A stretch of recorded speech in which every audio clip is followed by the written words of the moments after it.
why I have this advice for you. That's very SI. Very SI justification for having that advice. And also the idea that the way I did it can work for you too, because if I can do it, you Yeah, can do yeah, it. that's Shit, very that's much her. super ESTJ. You know, I've been wondering I if don't I she. don't know if she is or not, but I'm saying that move right there is super ESTJ. Assuming that their experience will generalize to your experience. Like one of her, maybe one time, like I'll show you another video. Like one time, like one thing she talks about is avoidant personality and anxious attachment personality. And she said she used to have an anxious attachment personality, but that she's changed it to now be secure. Oh, I think she's probably just referring to a normal kind of FI attachment to your partner with a normal set of expectations as being somehow unhealthy and anxious, you know. I bet you. I bet you she's not involving any kind of clinical use of the term at all. Hi, Winston's mom, and hello, everybody, and welcome to Talking to Famous People. My name's host Eric. This is my beloved and lovely wife, Rachel. And we are bringing together us all today to discuss what we all have in common, even if we are the year 2023, which is to say, we too shall someday die. Mortality is what we have all in common. Happy Or, New Year. as my dad would say, the only thing that are sure things in life are death and taxes. So those are things we all have in common, death and taxes. But, you know, now is the time to get rid of all the old death talk, end of year talk, etc. We've got a little bit of time left to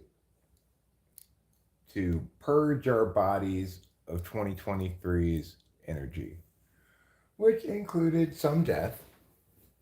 You know, Rachel's grandmother died in 2023. Yeah. And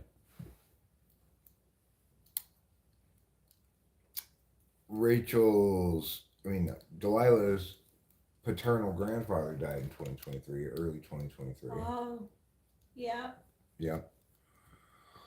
So, 2022, 2023, both were death-filled years.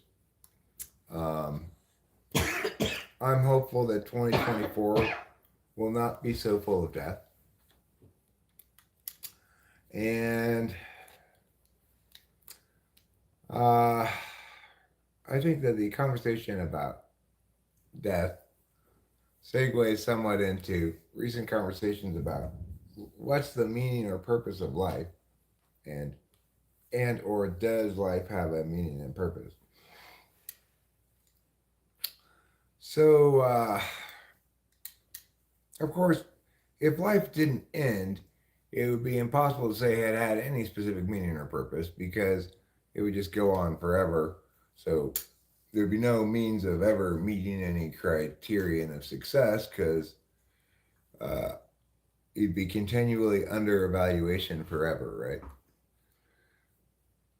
So one assumes that any meaning or purpose that our lives might have would be contingent on us not being immortal. So good job, you, not being immortal.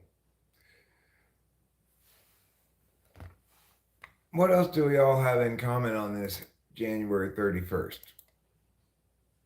Well, we all have in common the coming of the new year. Around the holidays, lots of things come, and it's not only in chimneys.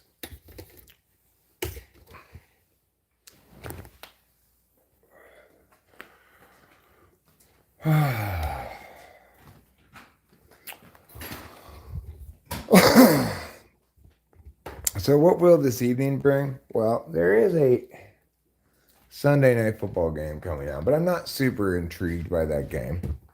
I expect the Vikings will beat Green Bay pretty easily. It would be most interesting if Green Bay and the Vikings would tie that game. Because if they were to tie that game, then technically the Chicago Bears would not be eliminated from playoff contention. The Bears won today, but nevertheless can only stay alive in the playoff hunt if Green Bay and the Vikings tie. That's very unlikely to happen, right? You don't see a lot of ties in the NFL. You see maybe one a year at most.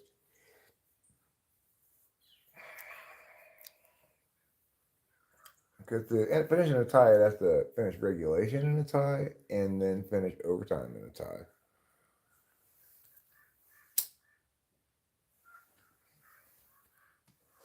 I'd say finishing overtime in a tie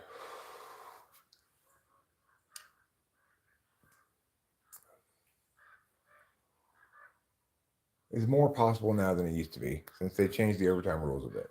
Now, the receiving team can go down and kick a field goal, and then the kicking team will get the ball back. And if they kick a field goal, well, then that could be a good way that a game ends in a tie, right?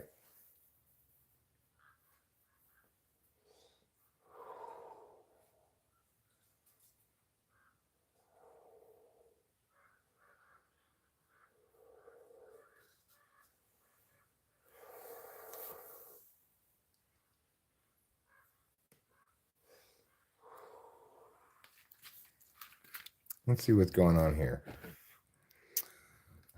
The Vikings are favored by 1.5, so they're could very well turn out to be a tie. It wouldn't surprise the sports bookmakers very much, I guess.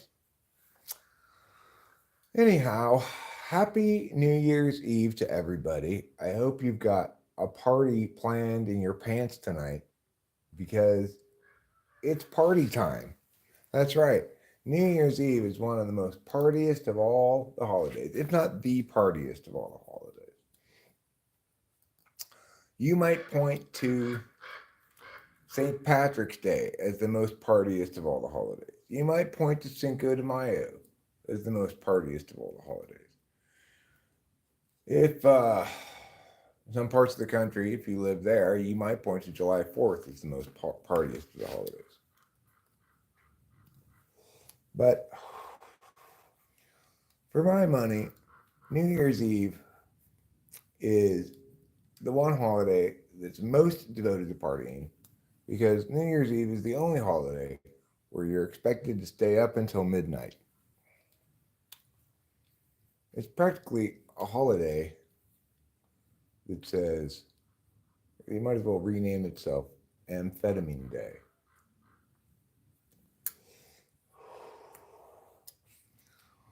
That doesn't mean that I'm crammed full of amphetamines today. Because it's not that much of a party holiday for me. Because really, let's put it bluntly, New Year's Eve is a drinking holiday.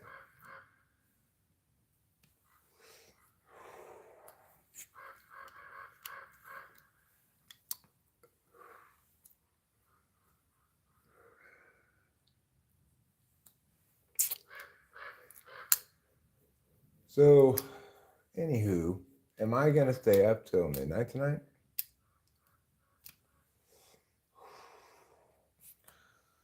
That I do not know. Only Father Time knows the answer to that question.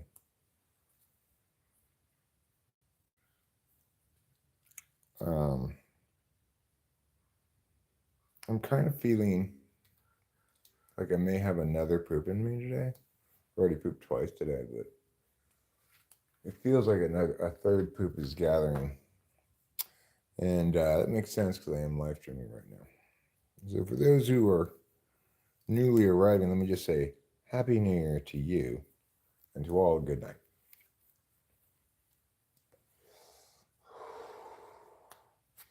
Not a lot of New Year's songs, as Rachel and I have been discussing of late.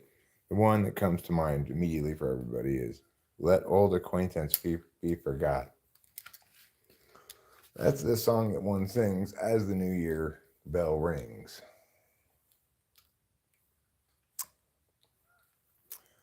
Maybe I'll try to make a swinging New Year's song.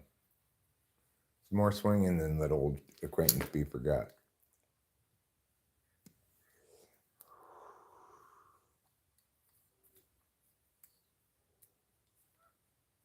It could be called This Holiday I Want a New Year's Song. Is that so wrong?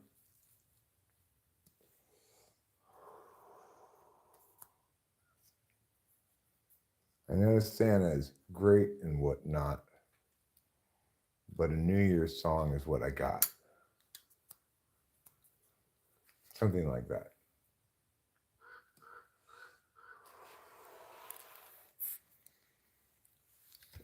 Or, the old year's crying, or the old year's dying, and the new year's are crying.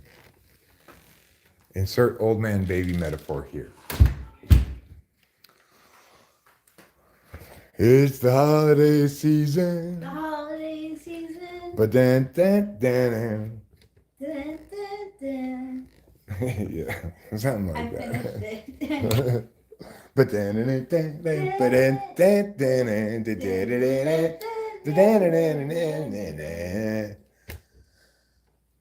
Hi, Octavio Silva. Long time no see. How you doing?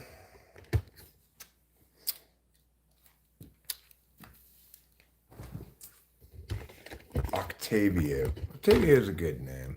Hi, Octavio Silva. You're sick but chilling? What are you sick with? You sick with COVID? Delilah's sick with COVID. She's apparently suffering a great deal from her COVID sickness as well. As the old year comes to an end, we say goodbye to yesteryear like a snake shedding its skin. And just as a snake that won't shed its skin dies, so too does a year that will not change last forever. Amen. So, does our New Year's go along with the ball drop? What do you mean? Like, are we celebrating when the ball drops in New York City, or Not live. We're celebrating when the ball drops in New York City on a 3-hour delay. Okay. Oh, that's good. Yeah, they'll have But we'll still be able to watch the ball drop? Yeah, they'll have that show, but it'll be on a 3-hour delay. Cool, I'm down for that. That's how they do it. Here out west, they still go by the New York City dropping ball / apple. But they just play the show 3 hours later. Acacia said we just got our gas. You just got your gas, huh? Well, good for you. How's your tire? Is it flat again? But then, cars are coming down the chimney now.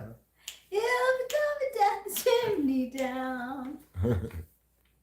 I got that stuck in your head, huh? Yeah. It's a good one, It though. is a really good one. The other Christmas song that I was singing today, which is a Christmas song you really don't hear very much, is a Christmas song to which I do not know the actual words, because I can only remember how me and my friends sang it when I was a kid, which is, do you see what I see? A child, a stupid fucking child. That's how my friends and I sang it when I was a kid. I don't even remember what the actual words to it are. Happy New Year's, Boba Fett. Is it already New Year's by you? I think my sister just finished celebrating. And thank you so much for calling us all savants. Much appreciated. See, I was thinking, the other C word. You think that's what he meant? I think he means No, he didn't. sea vents, No. obviously. It's a style of venting that you can have installed in your home. So, should I take some Adderall or should I wait some Adderall? Did you wait? Is that wrong? Yeah. Well, it is New Year's Eve. I was thinking maybe I took my 30 milligrams this morning, but I'm thinking about maybe getting a 15. So All right. let's do it. Okay. Cool. Cool. It was only written in 1962. I had no idea that was such a recently written song. Is everybody else familiar with that Christmas song here? Happy New Year, Nicholas Watson. Happy New Year's, Nicholas Watson. Yes, we're saying goodbye tonight to the year 2023. It's been a good year. It's been a bad year. It's been a year for you and me. Meow. Do you want to go outside?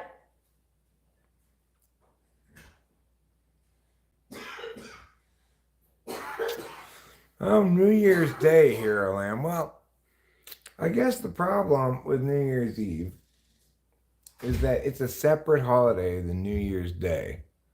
So New Year's Day is a good example of a song for New Year's Day, but it's not a very good example of a song for New Year's Eve.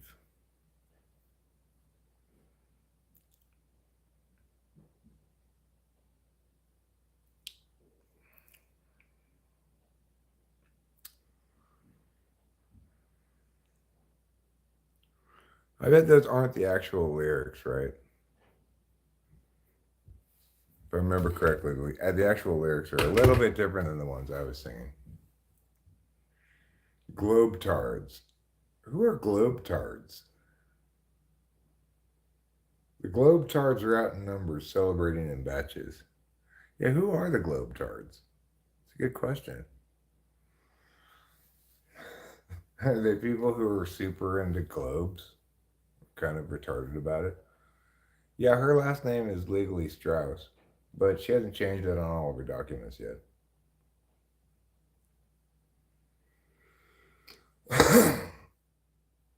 She's Rachel Strauss.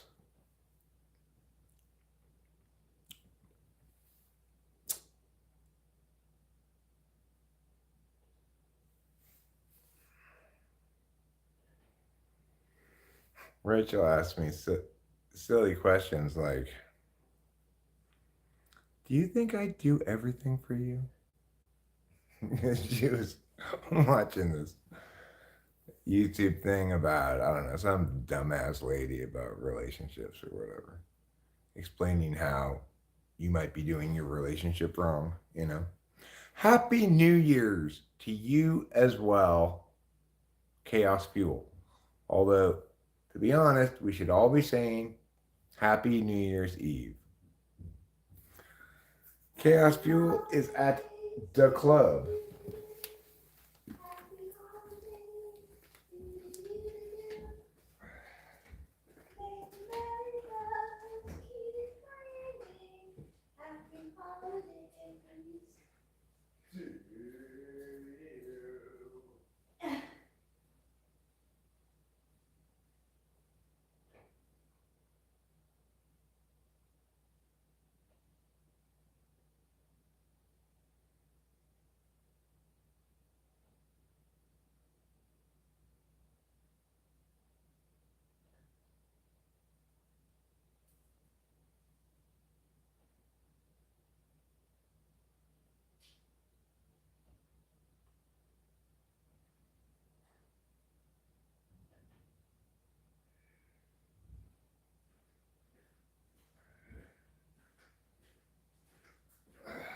All right, stop panicking, everybody. I'm back.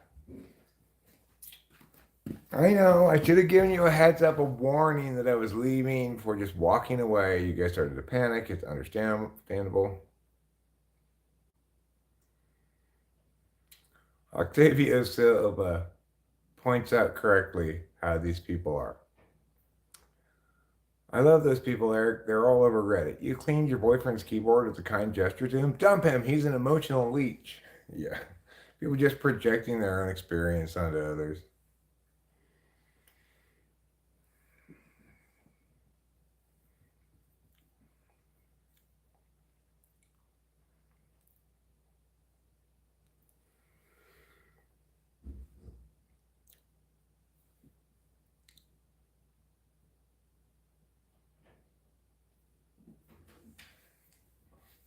That's a very interesting example Jeremiah fixed. It's like what happens. What I heard what you're listening to, and it's about like it's like advice to women about how they shouldn't like save a man in need of financial help or whatever because that turns them. This is her reasoning. That's a good way to take all the sexual energy out of the relationship because then you're positioning him as your child rather than as your mate because only your child should need financial help. And the reason to take the sexual energy out of it is because it positions them in the place of your child and nobody wants to have sex with their child. Well, that's just horrible reasoning across the board. It's incredibly terrible TE projection, Everybody must have like the same kind of adult level of relationship with overall utility and stuff. Like it's ridiculous. Though there was a video where with the same woman where you agree with what she had to say for the most part. Like it was like 5 things men will always lie about, and it's like. Oh yeah, I didn't disagree with all of those things, but I think they were like, but like, I don't remember what they all were, but her advice that said, instead of saying to them, "Does this look good on me?" or "Does this make me look fat?" or whatever, say, "Which of these 2 outfits do you prefer?" Mm-hmm. Yeah. I thought that was good advice. It is good advice. But I don't remember what the other things were. She said, like, don't point out your own flaws. Yeah. Which is not really follow from the title, but that's fine. What else did she say?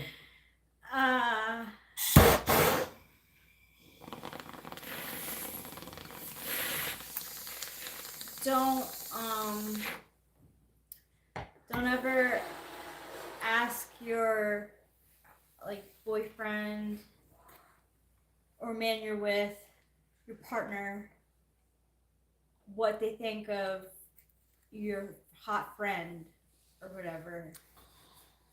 Well, duh. I mean, it's kind of a no-brainer, right? Yeah. Do you remember any others? No, I don't.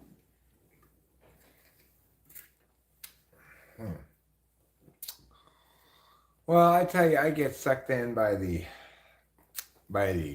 8 phrases that people who truly love each other never say. Or always say, or something like that. So we both get sucked into those sort of things, because her advice giving is sort of like that for me. Well, the thing is, I'm just reading articles, not watching YouTube videos on but the thing is, the articles are always so dumb. It's like they include things that are super obvious that anybody would think of, Like, appreciates you for who you are. Okay. Why did I click this thing? What was I thinking?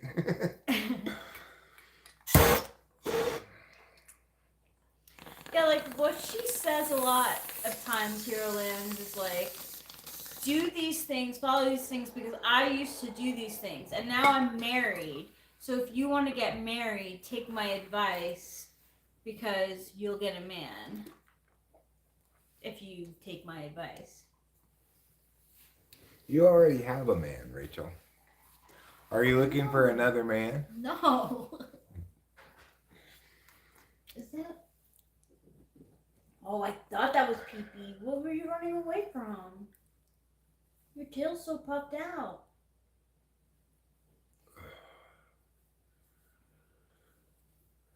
Yeah, I think Rachel's mostly just looking for entertainment of those things. It is, yeah. But it doesn't stop her from...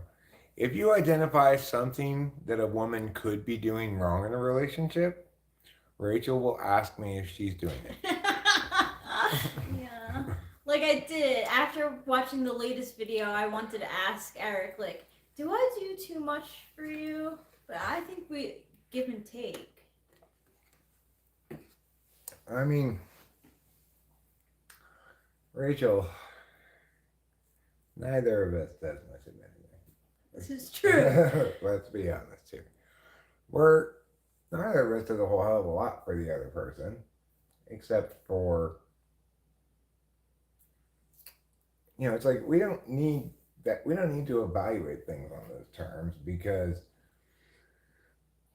it's like we each ultimately want the other person to be happy, and we don't want to have a lot of expectations on the other person and stuff like that. Yeah. We're not very critical of each other at all. We're not inherently critical of each other at all, No, at all. No, I don't really. Honestly, I'm not looking for advice. It's just literally like I go through at night and I make my queue for things that I'm gonna listen to, and sometimes it's like talky things, like 7 things your cat does when they love you. Like it could be anything. Rachel started to transition from silent movies to the talkies recently. Nowadays, she's kind of into just watching the talkies. Before, it was nonstop silent movies. Yeah. She said, I can't start watching the talkies until I've watched all of the silent movies first. Well, people take stuff on Reddit extremely seriously. People still make movies in black and white, but they rarely still make silent movies. Interesting, huh? They did make one. What was it? The Artist. No. Was it terrible?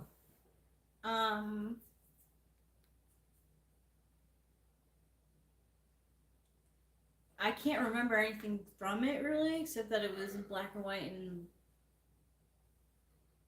silent. So I would say yes. Did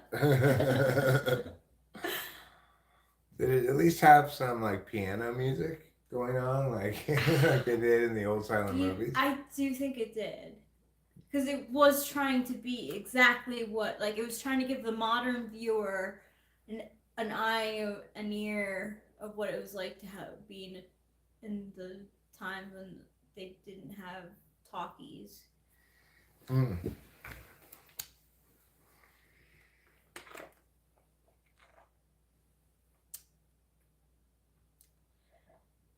Gyromagnetic, Capio rarely lays on her back. Sometimes she'll like roll around on the carpet, and that's the extent of it. She gets comfy. When Trouble gets very comfy, he'll lay on his back. Yeah. Yeah, Capio lies on her side a lot. Yeah.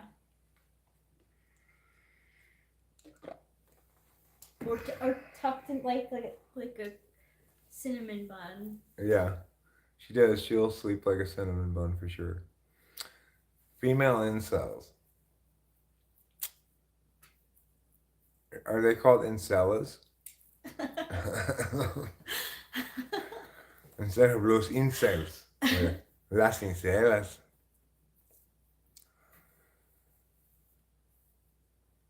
So I watched and completed watching this Korean show called Vagabond. And it's on Netflix. I enjoyed it a great deal, but at the end of 16 episodes, it really feels like it's setting up another set of 16 episodes or whatever.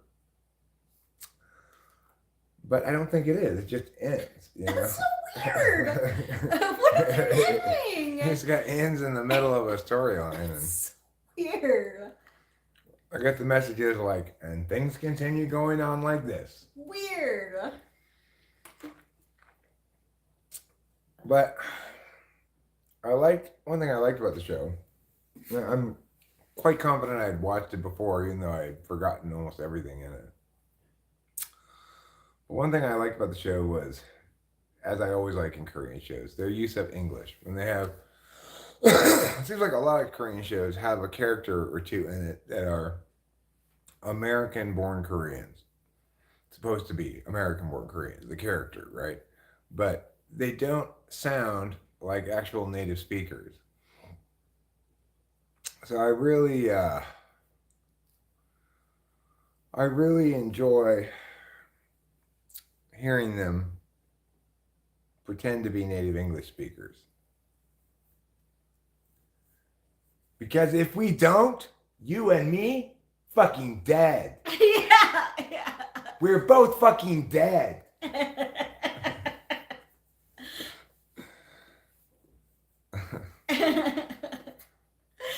Do you when you when you transition from, race to race, do you sometimes play a Korean who, because you do that masterfully?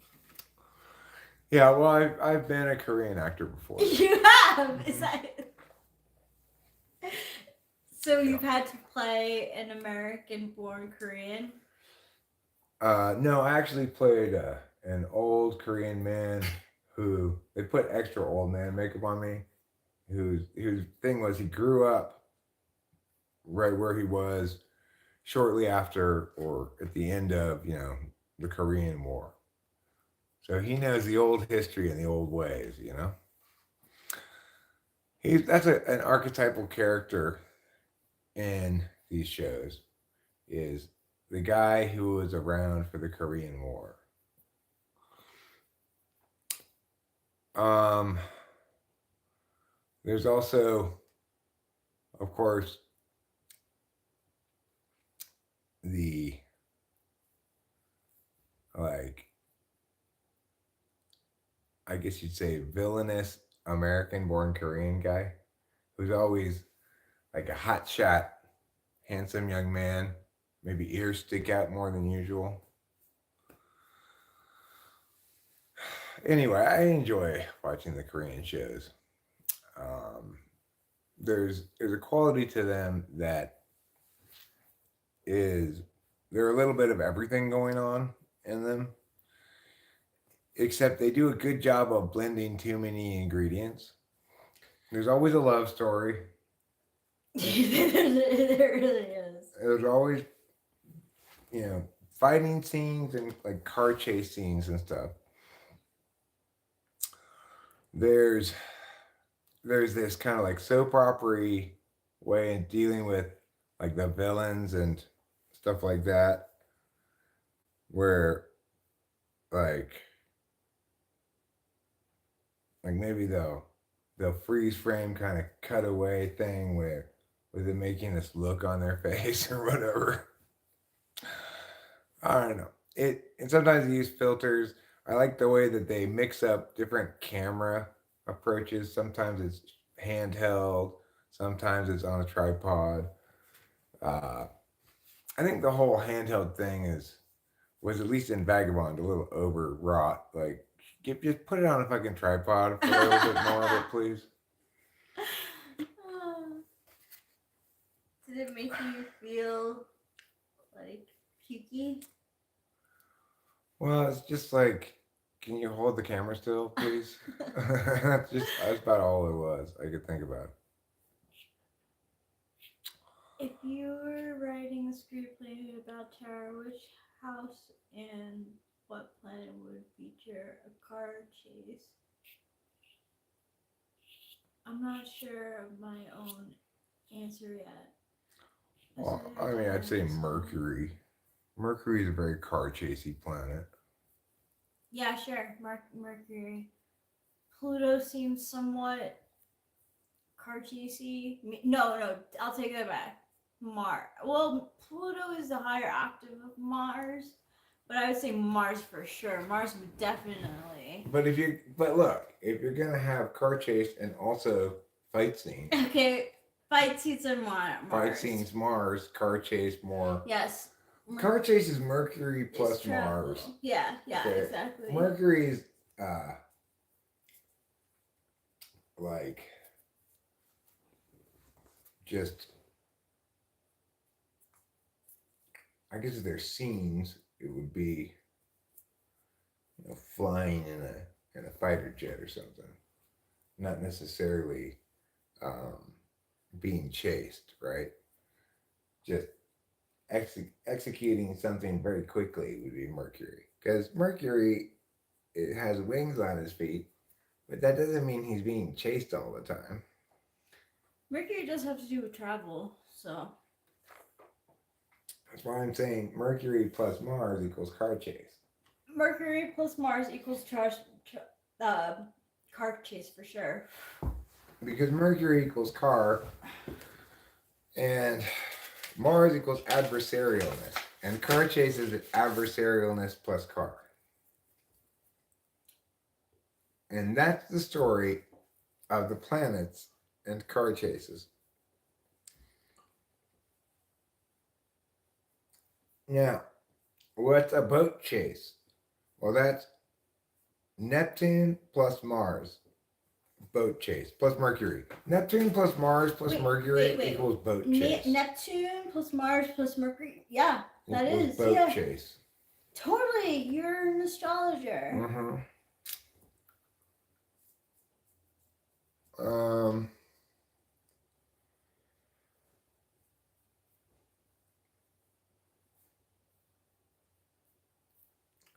Pluto plus Mars equals zombies.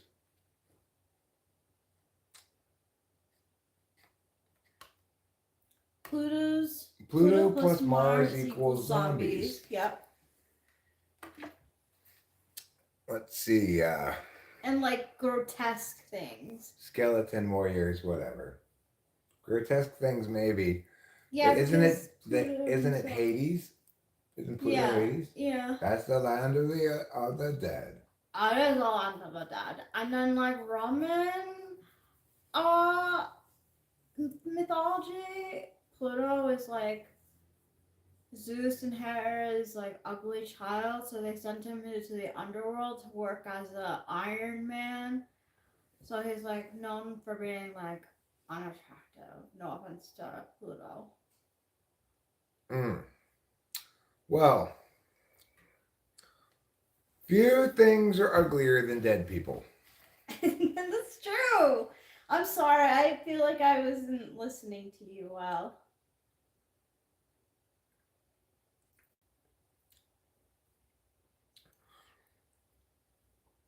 Tilted, huh?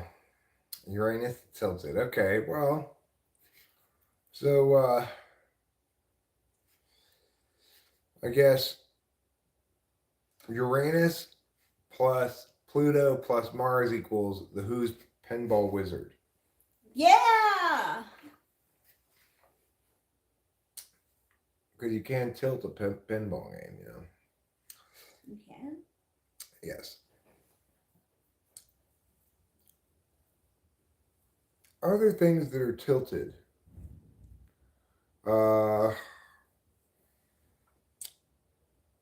Jousting? Jousting things are tilted? That's called tilting, isn't it? Jousting, also called tilting. You missed Pluto because you have to be in hell to want to watch that rock opera by The Who. To end up watching it under any circumstances.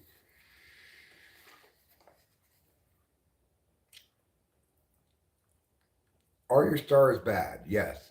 Yes and no, Boba Fett. I've got some good answers for you. You actually have the same stars as everybody else. They're just in a different place.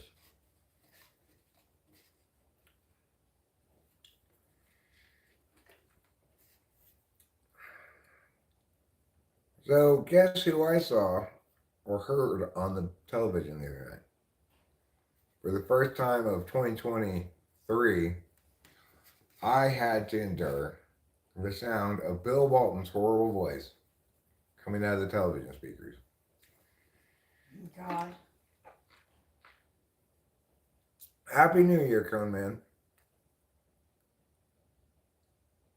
Naturally, I quickly turned the channel. It's like... Bill Walton is a man who destroys college basketball games by commentating. by commentating them.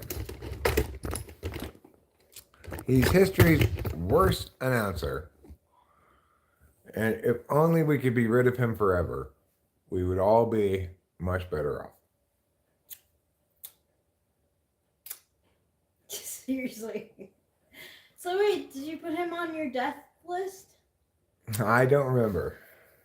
That would be that'd be a little bit too much wishful thinking, maybe.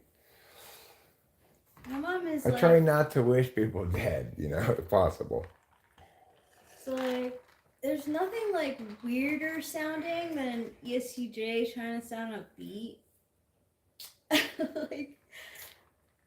So my cousin sent a picture of fireworks by the beach where they're at for New Year's. So my mom said, "So pretty. Happy New Year's to each and every one of you. Wishing a happy, healthy 2004 for me, you, and the world! Exclamation point! Exclamation mark! Exclamation mark! Exclamation mark! Exclamation mark!" There's a real lack of concision there, isn't there? It's like, let me just throw every version of Happy New Year I can. Happy New Year and a great new year, and may 2024 be a wonderful new year. Exclamation mark! Exclamation mark! Exclamation mark! Exclamation mark! Conman 3's ISTJ brother really pissed him off and sent him into a depressive mood. Well, sometimes that can happen. We can let conflicts with other people occupy a lot of our headspace, and we generally would like to have a little bit more say over what occupies said space. But the truth is, we're all human and susceptible to being emotionally engaged beyond the durational scope of the incident.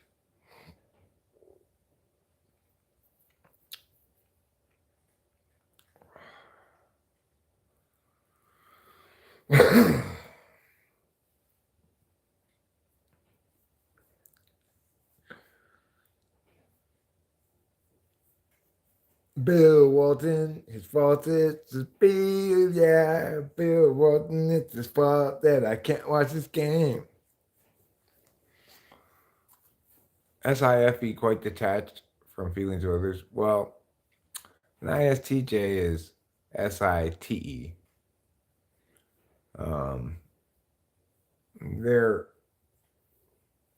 I think it's fair to say that ISTJs are quite concerned about the feelings of those close to them, but I think STJs mostly want to take care of, be helpful to whatever the people that are close to them, but it doesn't always come across that way to the person receiving the help, SIFI human.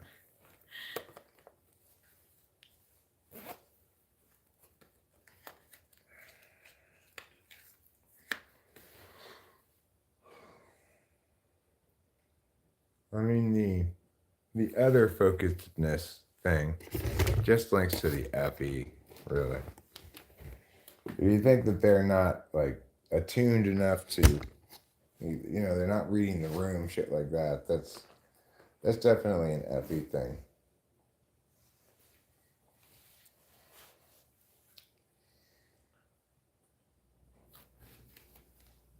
All right, let's go smoke a cigarette, and then we'll come back in. ISTJs are very FI, but what that means in terms of affect or whatever, it depends on what slot it's in.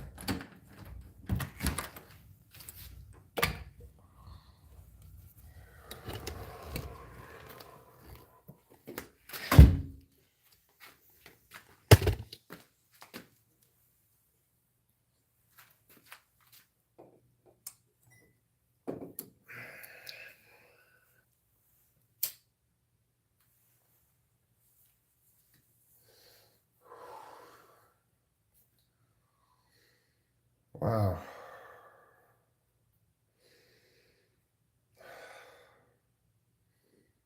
read something interesting today about one's olfactory senses. Reportedly, your olfactory senses are linked directly to your memory center, whereas your other senses, sight, hearing, I'm not sure about taste. Taste and smell are normally closely linked, but sight, hearing, feel, that those ones they go first through the hippocampus or something like that before before going to the memory center, whereas smell goes directly to the memory center, which is why almost everybody can identify with a certain smell powerfully triggering or linking to a specific memory.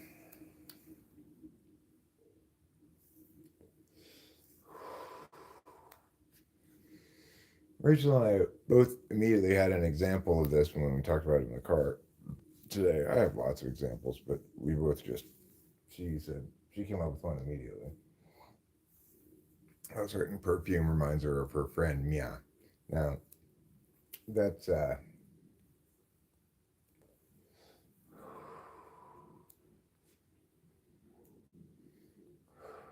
similar level of particularism to um, when we went to look at this property and I smelled it, and it smelled just like my parents' old rentals back in the day. An even higher level of specificity would be this reminds me of this one specific time I went to a given rental in Hesperia or something like that. If Rachel had said, every time I smell this perfume, it reminds me of this one evening I was with my friend Alana and we were getting ready to go out. And that would be much more consistent with a higher SI. More SI.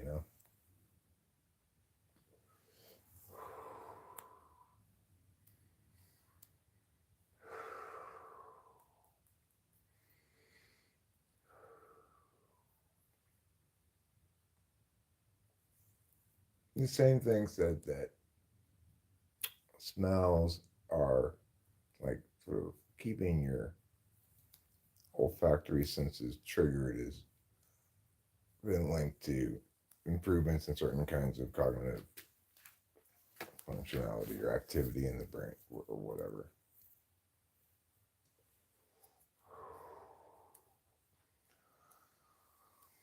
So maybe aromatherapy is not all bullshit, after all. Even though we all thought it was.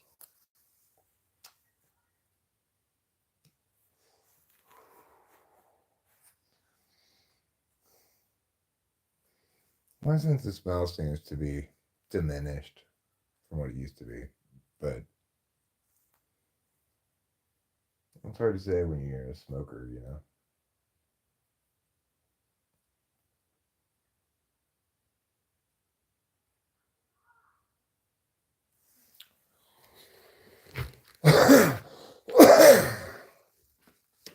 Right now out here, it just kind of smells like winter, a little bit like forest.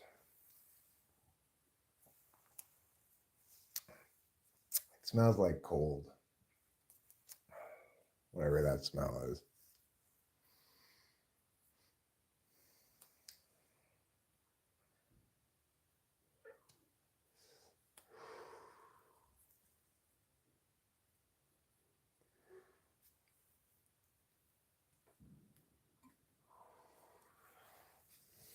I wonder if I should practice smelling more. You think it would help your brain if every day you spend some time smelling things, trying to smell what they smell like and stuff?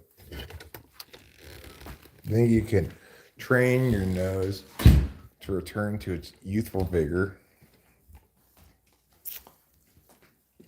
I don't know. I've not only do I smoke, but in my day snorted plenty of things with this nose.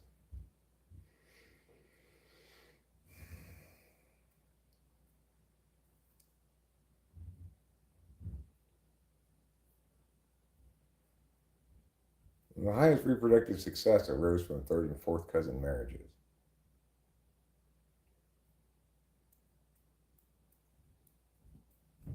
This is Sapolsky, guys. Not my favorite.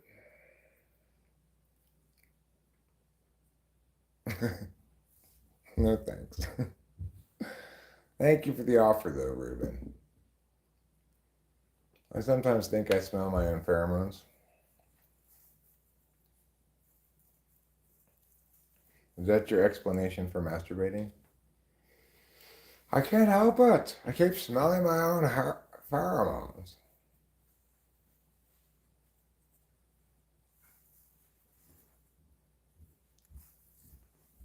Well, anyway, it's New Year's Eve. That's an important date in all of our days because for each of us, it represents a transition time. I did read an article today about like managing and handling dramatic life transitions. You know, significant things like what Rachel and I went through, where Rachel went through a couple of them. One in transitioning to being with me, which was also a transition time for me, and then another after my parents' death. You know, well, Happy New Year's, Cone Man 3, but the world merely deviates to varying degrees from the correct time, which is whatever time I'm on. Okay? That's how it works. So California time is the correct time for the world right now. And other people who are in different time zones, they're correct plus or minus meow meow hours, you know.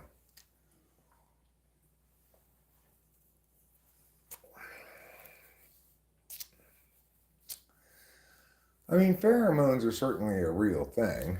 Uh, Lots of animals smell different when they're in heat or whatever than when they're not.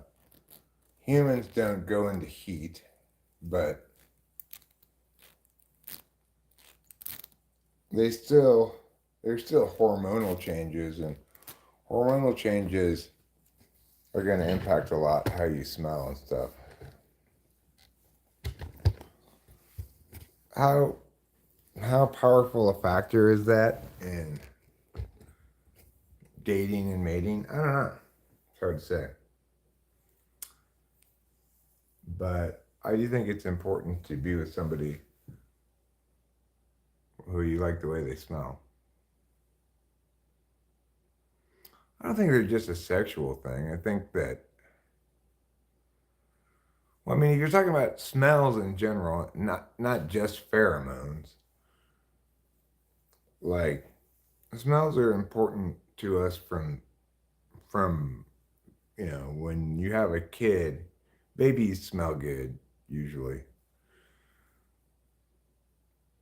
And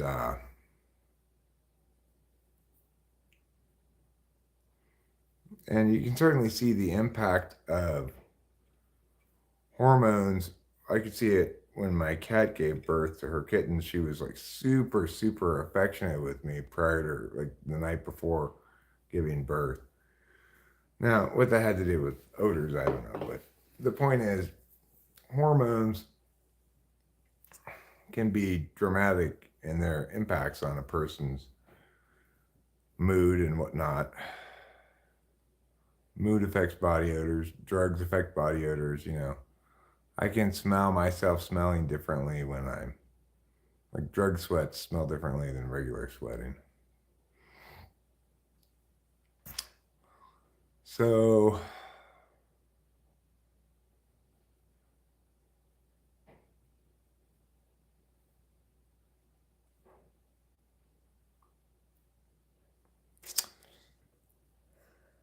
one very interesting thing I saw today was about alpha, which is a cosmological constant that's dimensionless. Namely, it's called the fine structure constant. It's 1 over 137 point meow, meow, meow, meow, right? And it's dimensionless, which is to say it's like a ratio, really, not like the speed of light, which is meow meow meow feet per second or whatever. Anyway, they've determined possibly that this constant alpha is actually different in different parts of the universe, which suggests that perhaps the universe presents across space. In other words, this constant is bigger back towards the beginning of the universe, smaller further away from us, from the center, Uh, well, but it's not dimensionless, quote unquote, Carlos Paiva. There are no units regarding the constant alpha. It's just 1/137 point meow meow meow meow meow. So it's considered more fundamental as a constant than dimensional constants. Anyway, the idea that the universe splays out a spectrum of all possible constant values suggests that perhaps, as with planets in relationship to suns, that there might be a Goldilocks zone in terms of constant values. And that would make more sense why the constant happens to be what it needs to be for life to exist, right? It's something that scientists have puzzled over and posited various theories about, like, but the predominating explanation has always been a very unsatisfying one, not really an explanation at all, which is, if things were different, they wouldn't be the way they are. But if in fact the universe presents a splay of all possible constant values across its distance, then it makes perfect sense that life would arise in the spot where it could and not in other places, which would be an argument in favor of potentially humans being the only intelligent life in the universe, because the further away you get from us, the less plausible life becomes as the constant value changes.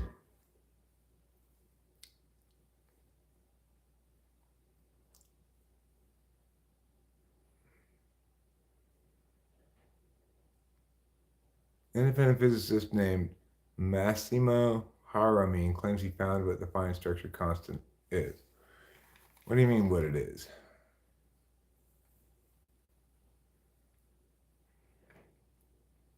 I mean, he says it's a description of meow in terms of units, something like that.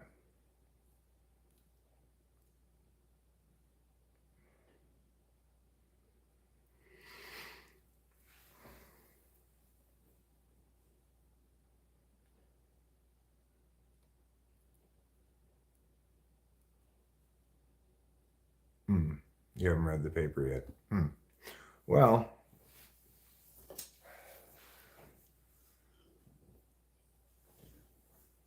regardless, I found the article I read this morning interesting. And I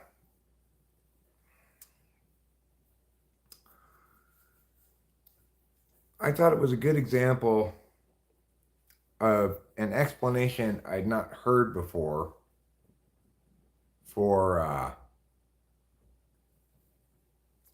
this unlikeliness that the cosmological constant would be exactly what it needs to be, and it just seems to be some random number, 1/137 point meh, meh, meh, meh, meh.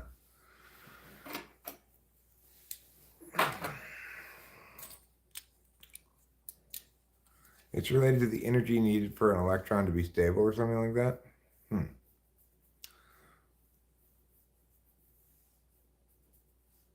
I've known really great FE users, but then also the fakest, most gossipy like people were also FE types. Always wondered what happened to cause the difference.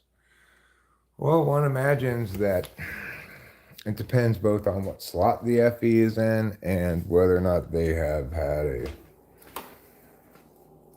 been subjected to a lot of toxicity or not.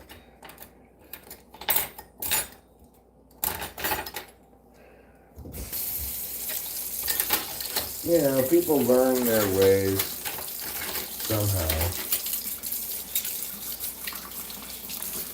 Good enough. I'm not living with my dad. I can just put it in like this.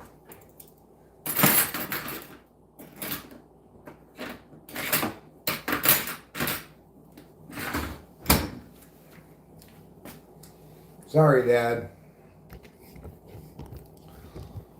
Imagine you shaking your head at me from heaven.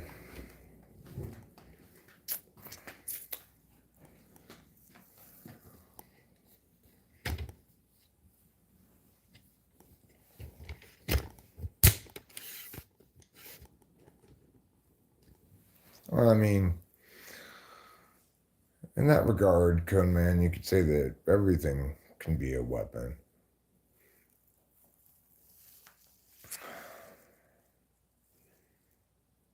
You might say spite is FI weaponized. And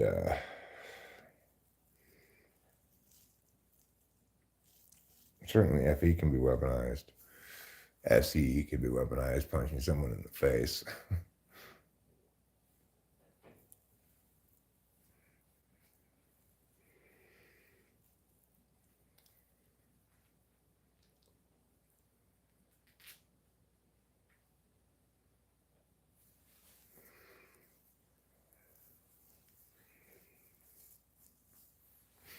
One electron theory, a weird idea according to which every electron in the universe is actually 1/10 to the 105th years old particle that continually travels backward and forward through time, possibly 10 to the 80 times. Well, what? NE weaponized? It would be dissembling, basically.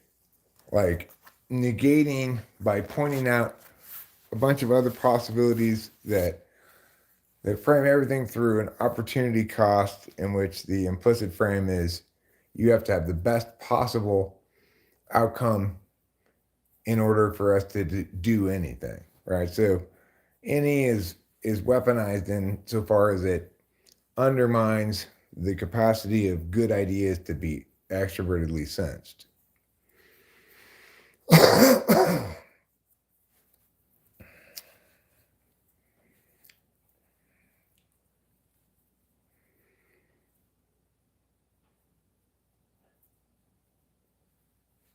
Could every electron in the universe be the same one? I would say no. I'm going to say no to that so-called theory. I mean, we have to define distinct objects in space in some fashion, right? To say that what meets all the criteria of distinction really has no distinction in space, only a distinction in time. Well,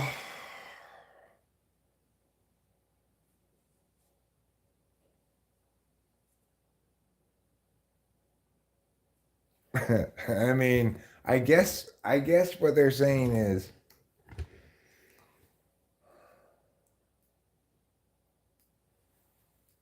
well, why are they trying to eliminate one direction? Why are they trying to eliminate one dimension here? That's really what they're doing. They're saying they're trying to eliminate 3 dimensions and replace it all with time. Why?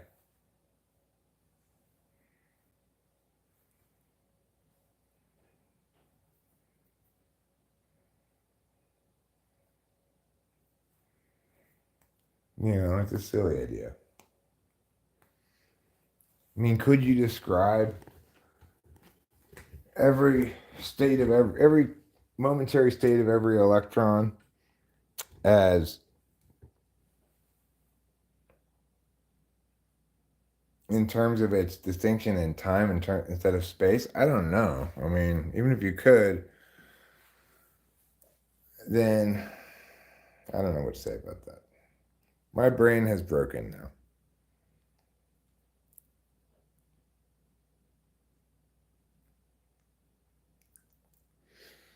Well, you might say undermining the person's particularist experience. So, and in general, be used to fight against more nuanced ways of thinking than just knowing intuitively.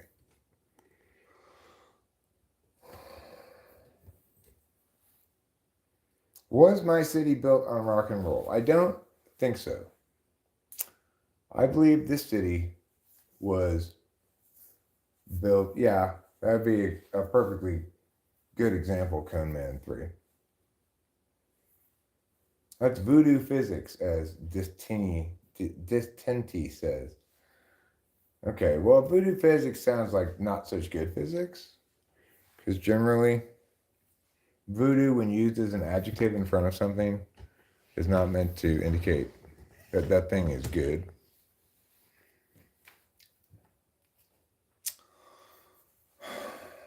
Anyway, ever since I had these 4 wooden things implanted into the back of my head like this, I feel like I bring a new pizzazz to any room.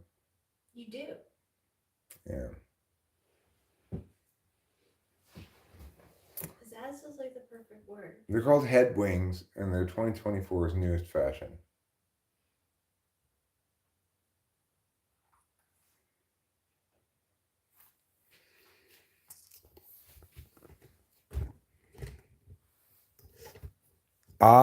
Ahamkara is a Sanskrit word meaning eye maker, self-doing. So it means I'm exercising an action function. I am paying attention with an action function. I was just thinking about how I'm excited to watch the Golden Globes with you. At least the before part, where they walk in the red carpet. But Yeah. I am curious about who's gonna win for best leading man in best leading actor in a television series and best leading actress in a series, television series. They should have a category like best actor in a terrible show. They should. Worst actor in a good show. You've heard of the Razzies, though. Well, I mean, but I like it to be a little more specific than that. Best actor in a good show, best actor in a bad show, worst actor in a good show, worst actor in a bad show. The Golden Globes should cover all of those. They should also have an award for the midline. Somebody whose performance was so forgettably mediocre that it represents the exact middle spot of all acting possibilities. Of everyone in possibly winning a Golden Globe. Yeah. I think so. They should have a Golden Globe for best Korean playing an American-born Korean in a Korean show, even though they're not actually American-born.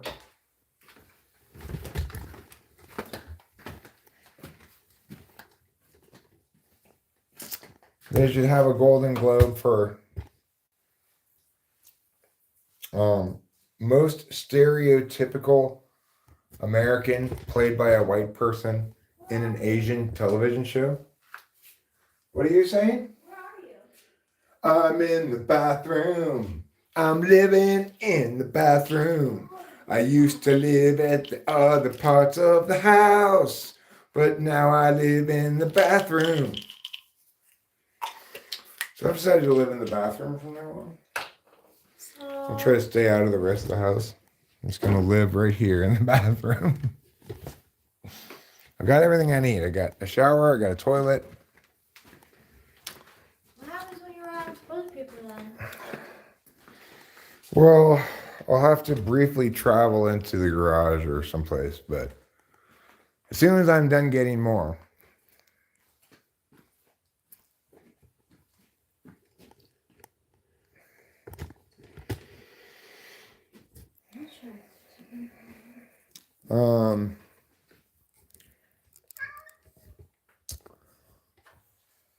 I would say also most overwrought product placement in a Korean show. And Vagabond, that was definitely Subway. Wow. I've seen another Korean show where it was this one like hangover remedy stuff that they sell in Korea, you know? Mm-hmm. Best hangover remedy is not.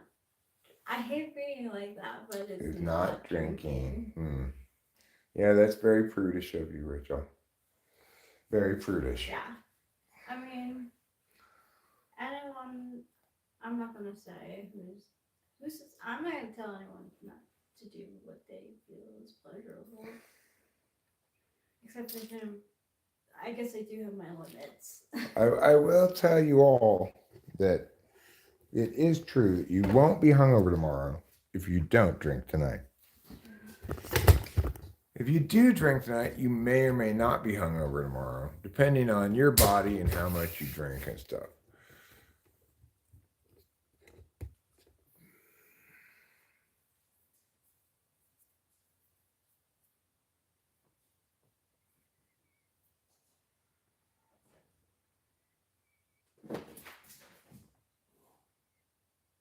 Trouble, stop it.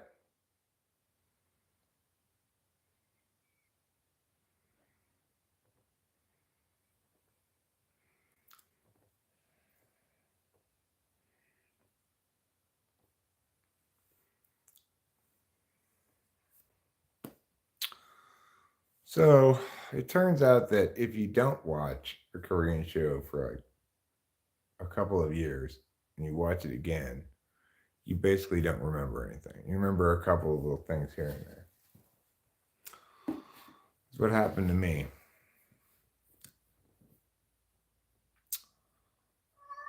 Oh, meow. Yes, kitty man.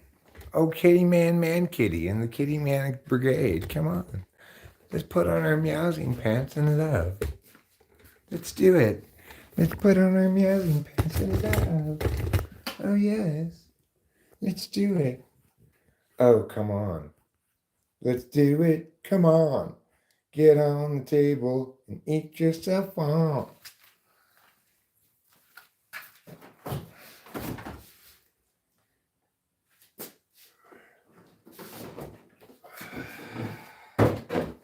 Boy, we have got to go to the store and get more drinks. I also really need to take the trash out tonight because tomorrow's trash day. Besides that, the trash can is very full. Go ahead and eat your food.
Sounds like Richard's making a call.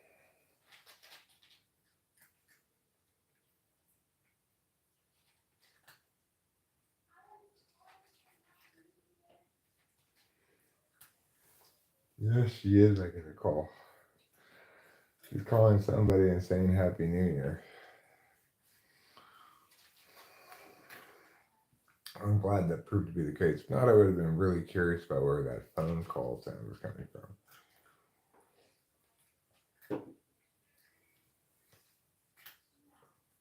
I'd be concerned that somebody was frogging.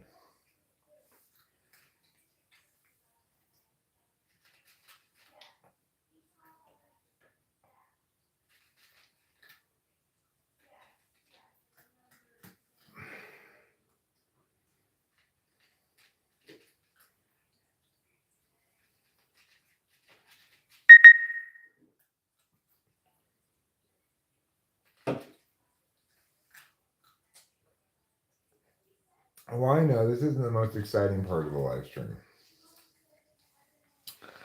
But don't you worry, I am just waiting for the drugs to kick in. I'm trying to melt the other half of Adderall in my mouth. It's grossing me out, frankly. I hate the taste of it. It's got like artificial sweetener plus amphetamine.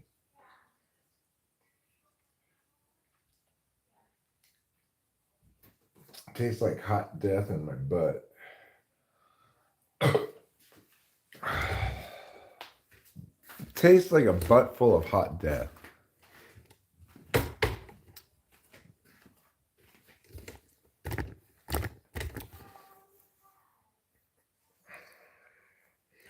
Oh, sure, you might say I was at a loss for words, but what I really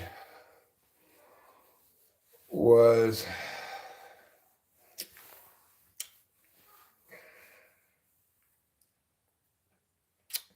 melting this Adderall in my mouth and trying to deal with the SI grossness of it. So yeah, both those people are super annoying. People talking about how if you really want to understand beyond the doors of perception, you need to, open your mind, like I did with the DMT elves. When you finally have a breakthrough, then you'll really understand.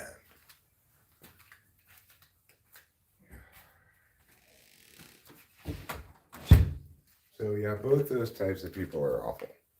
Both, like magical druggies and anti-drug people, are both awful.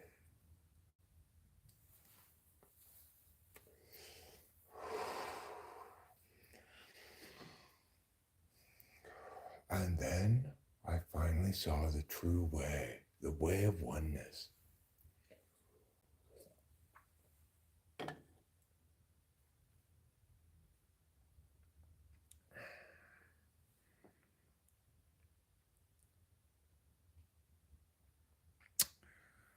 No, actually, what I realized coming through, but on that,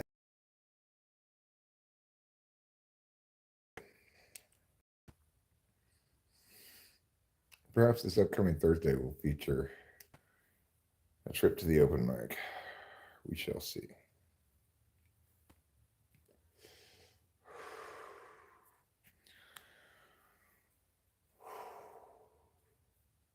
I don't really have a particular lot to talk about tonight. Like a lot of streams I'll come into with sort of at a certain point after I've begun thinking about things I wanted to talk about.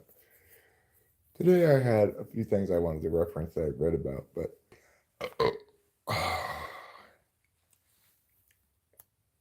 I mostly just wanted to touch base because I didn't live stream at all yesterday.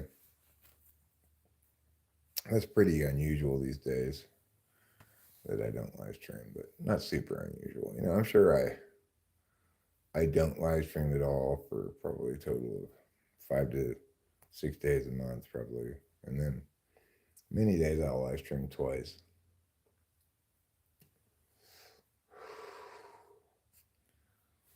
It's hard to say exactly because it varies from month to month.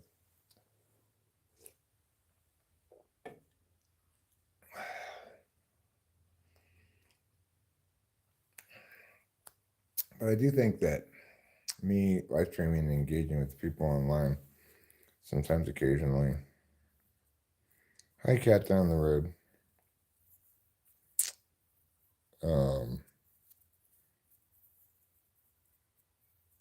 Is a necessary part of me and Rachel's life, because we are out here kind of in the boonies. You might say isolated from friends and family or something, but in the current reality where you can engage with people digitally on the phone, video conference, whatever, it's really not a big deal at all. Seems that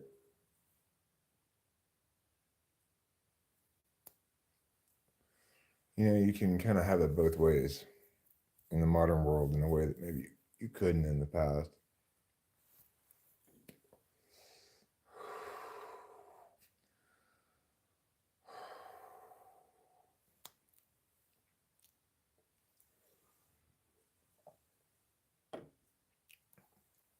Oh, I've got a really big poop in my butt. I can just feel it gradually gathering momentum,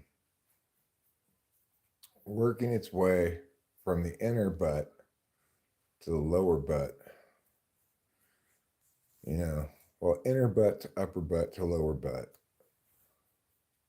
and moving towards the event horizon called my butthole.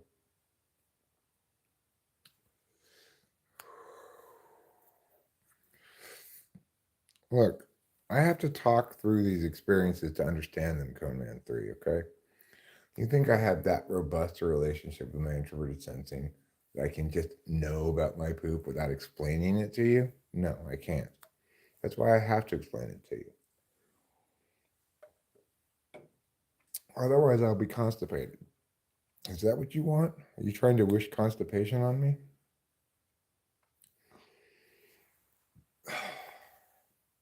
I hope not, sir. I hope not.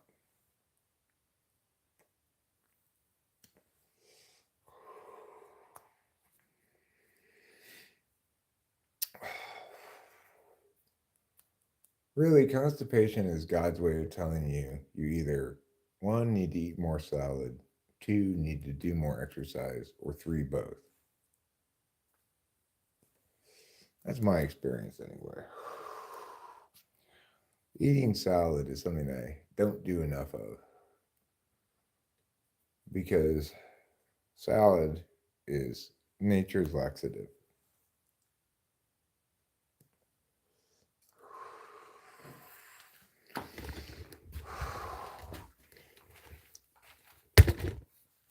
Another good laxative is fresh fruit.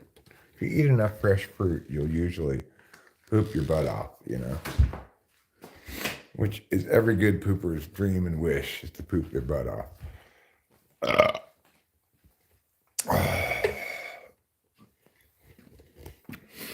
I mean, do we really have a loneliness epidemic?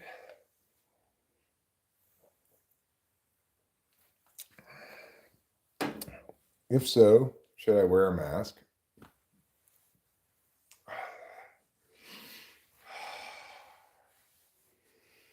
Too many options. Meow, goody, meow, meow, meow. Am I almost ready for the holidays to be over? Yeah, I'm ready to take down the rest of the decorations. Probably something I should do some of tonight because I got to take the trash up to the street for tomorrow. Right now, I'm just dealing with them. Yeah. I hate when people talk a ton and try to get me to be like, then blah, blah, blah. Did you know who's dating you? They're just trying to make small talk with you here alone, but you're unipolar, so.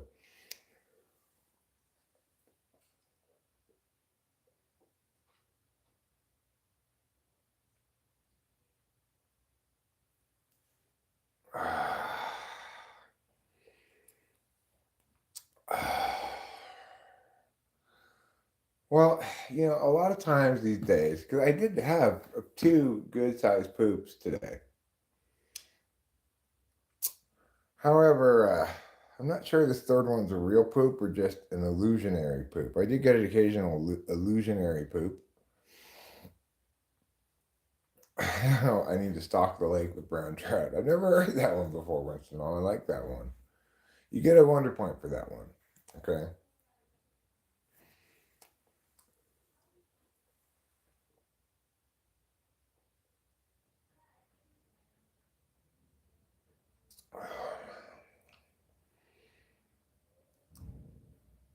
I need to talk with my butt on the big white telephone is a good expression as well.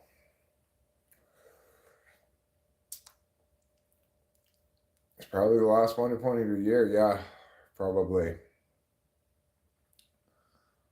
I'm just hoping to get this horrible tasting pill dissolved in my mouth.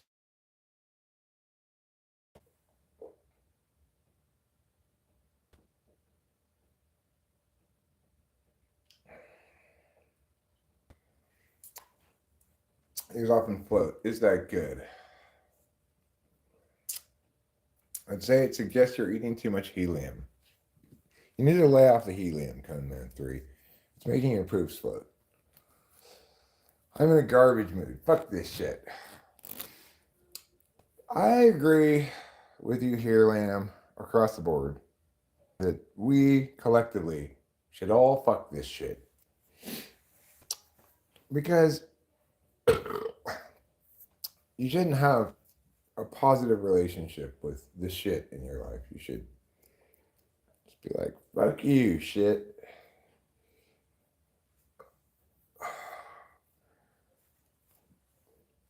At the same time, tonight represents an opportunity to say goodbye to the old. And for a day or two at least, embrace the fantasy that this upcoming year will be different.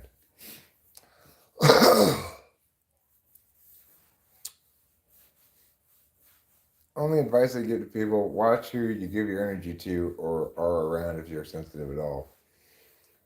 Well, the advice I typically give younger people who ask me for advice is, that's horrible, Command 3. That's gross. Don't talk to me about that. That's gross. Me talking about my poo is darling, adorable, maybe. But you're talking about having poop put into them? That's horrible. So let's not talk about that. Winston, I already diagnosed the problem for him. He's eating too much helium.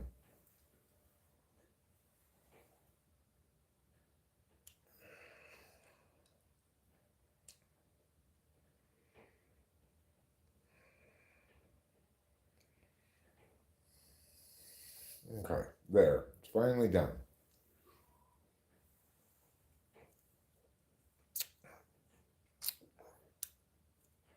That's a general rule. How do you know Rachel's on amphetamines? She calls her family.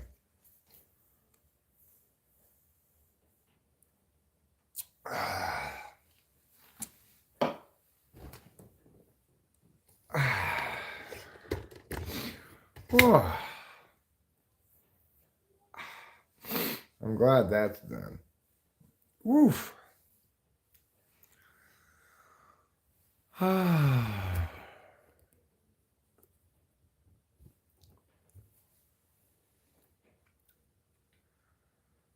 Well, good for him selling his poo. Probably you have to meet certain special criteria to successfully sell your poo. I'd imagine that they wouldn't want my poo for some reason.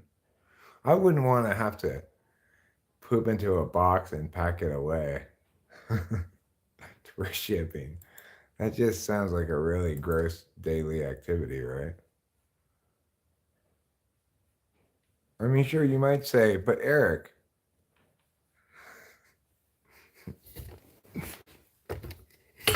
wouldn't you enjoy getting money for your poop? Well, sure, who wouldn't not enjoy getting money for their poop? Everyone's going to enjoy getting money for poop. But it does kind of make me wish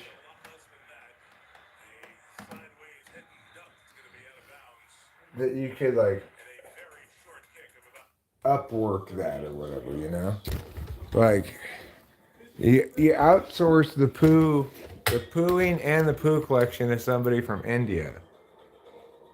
What do you think about that idea? Or Bangladesh?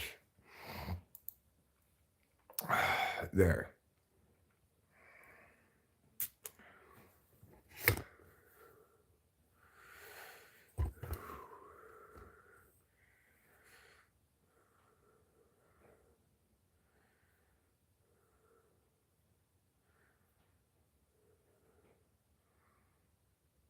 Well, well, well. All that is very terrible. Thank you for sharing that horrible story with me.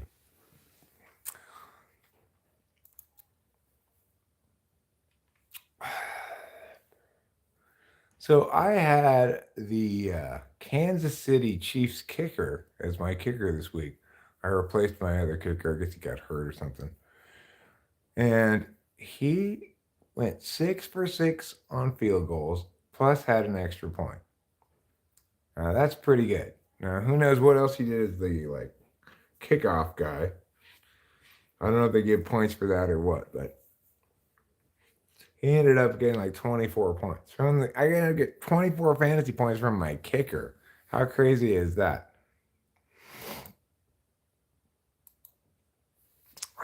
I was very happy to have that kicker this week.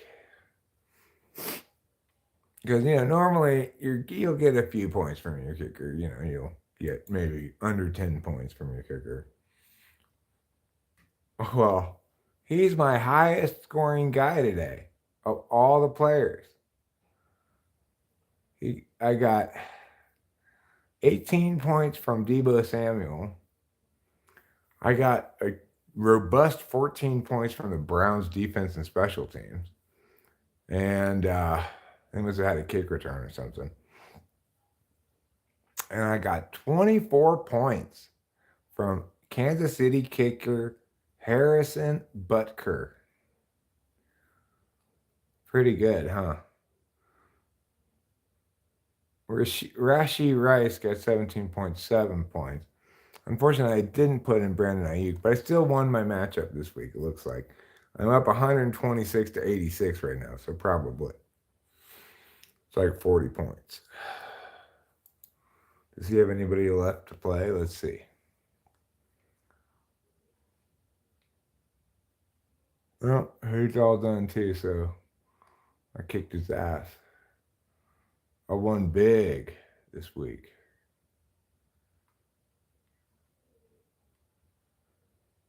I won big as a fig.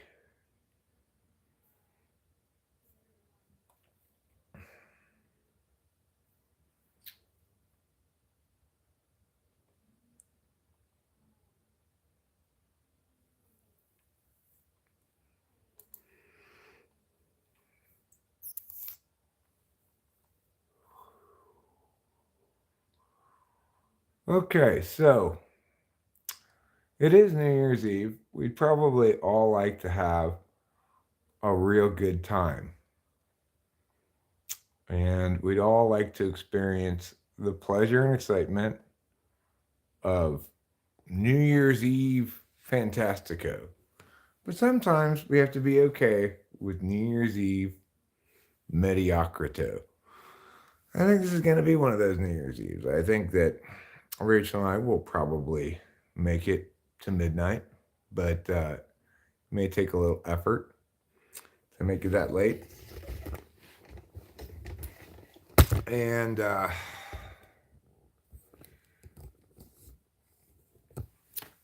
not sure how exciting the night will be. I don't really have anything planned except for maybe watching this football game if it proves to be of interest. Currently, the 7-8 Packers are defeating the 7-8 Vikings. But I would guess the Vikings are favored in this one. There you go, they are by 1.5. It's at Minnesota. And the Packers have the ball, a 10-point lead, and a first down. In Minnesota territory, there's a flag on this play. Well, the beat goes on. Do I like soccer? I do like soccer. I especially like international soccer. I will sometimes watch like Premier League soccer because it's on over here. And they have like La Liga, etc. Let me see what your last comment was, Rubenar. But I especially like international soccer. Fair enough, Ruben. Fair enough. Ruben points out that if your poop floats, it's a witch. True enough. Um, I I have the following problem with international soccer. I hate all the so-called gamesmanship, which is maximally seen at the international country level. Like the FIFA World Cup, FIFA Women's World Cup, but the Men's World Cup is the worst about it. All the fake injuries, all the rolling around on the ground to waste time, all that shit's horrible. But um, the FIFA World Cup and FIFA Women's World Cup, those are some of my very favorite sporting events. It's like when the World Cup comes on, I want to watch every World Cup game. I tried. I watched almost every single one of the Women's World Cup, and I enjoyed it immensely. I like getting up in the middle of the night to watch the game, and or watching the game that comes on at 10 o'clock, and then going to bed and having recorded and watched the one first thing in the morning when I get up. I really enjoy World Cup soccer. I will occasionally watch a Major League Soccer game if it's like a playoff game or the championship game or something, but I'm not that into. What do I think about the Spanish male manager kissing female player on the lips? Uh, I thought it was like, oh, you just watched Quizzly? I think it was the controversy over it was kind of overblown.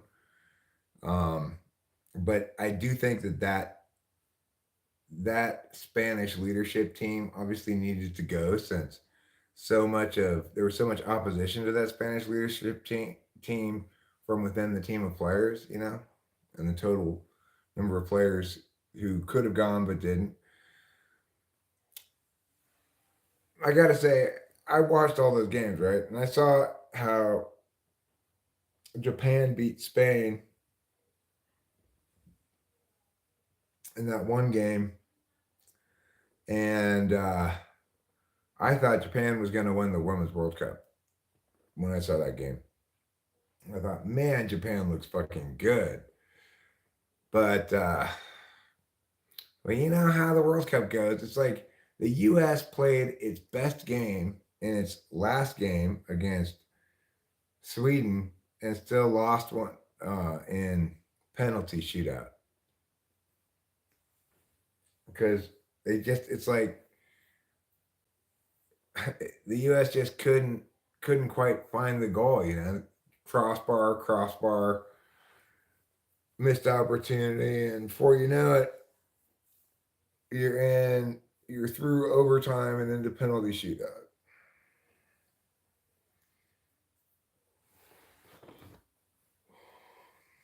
But it was obvious also, even going into that World Cup, that the Spanish women who were involved in playing soccer did not like that coach or overall guy, whatever the main guy is of the Spanish Federation.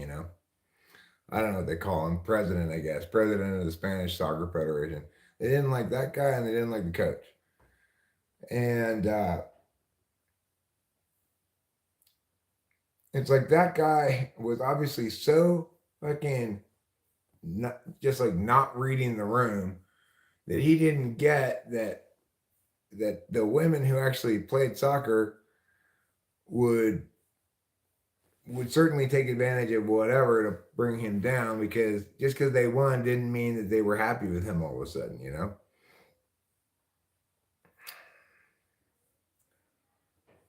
I mean, I who knows why they didn't like those two guys, but they didn't like them, and I never heard a good explanation of why they didn't like them. So I don't know what their accusations/complaints were.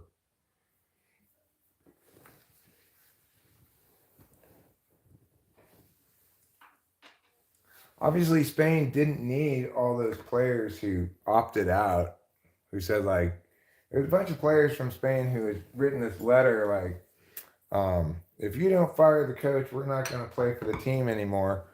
And the Spanish Federation called their bluff and said, fine, then you don't get to play for the team. And they kept that coach. But it's not like the women that were on the team were behind the coach, really. They just kept their mouths shut because they didn't want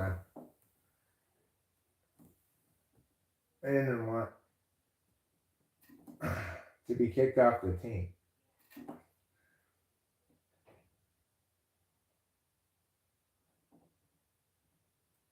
Ah!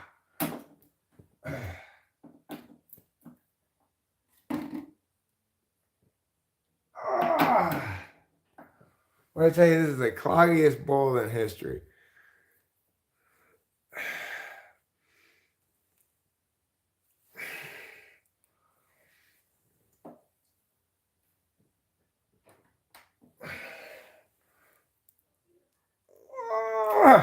There. I pulled it through finally. That was tough. It took a lot of effort, hard work, dedication, perseverance, and other such good things. Now I'm gonna have to poke it through again, I guess, because it's still doesn't appear clear. No, it does. All right. Hopefully that's good enough for now. Well, the thing is,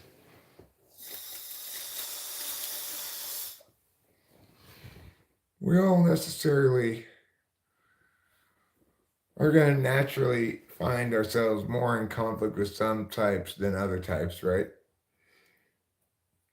But I think it's important for us to remember that in the end, we like or dislike individual people. However, I will sort of agree with your friend a little bit in that I already the argument before that one thing that typology lets us do is it lets us hate fairly. You know, like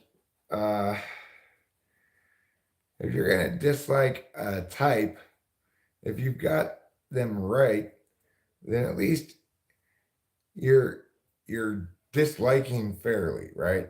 The type will have representatives of all races, ages, genders, whatever.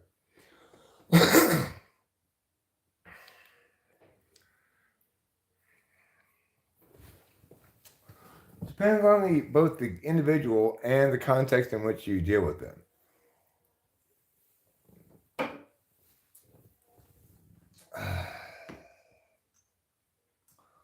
Like, we have a ESFP realtor that we work with pretty well and find him valuable in his get shit done kind of approach to things.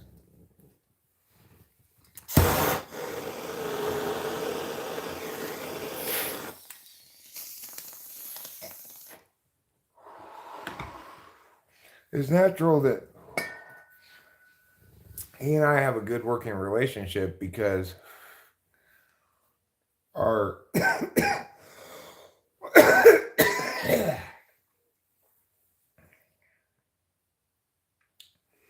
our function stacks are such that if we're both working on the same project together, we're a pretty power packed team. But in other contexts, I may find ESFPs generally difficult to deal with, especially around here. Want us to bring particular kind of drink you're low on? I think you mentioned. No, that's fine. Just bring whatever drinks you guys want to drink. We're planning on going to the store tomorrow to get more drinks.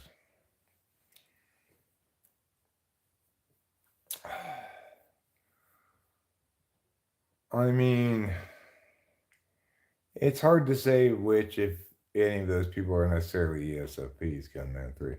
It's pretty tricky to type celebrities, just like anybody else. Trying to type them without actually typing them is a bit of a fool's errand, you know. Not saying I don't ever do it myself, but I don't tend to reference famous examples of people as a way of understanding a type. I think there's too much predicated on having that right, and you may or may not have that right because you never actually get the type of person, you know.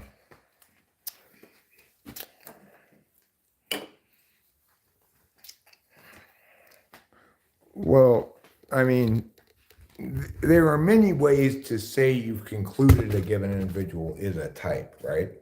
But there's really only one way it's been validated with lots of typing sessions, and it actually is replicatable by others, at least even in theory, and that's defensible typology. So yeah, of course, people who just use their intuition to type people are just using a different way to type people, but it's also a vastly inferior way.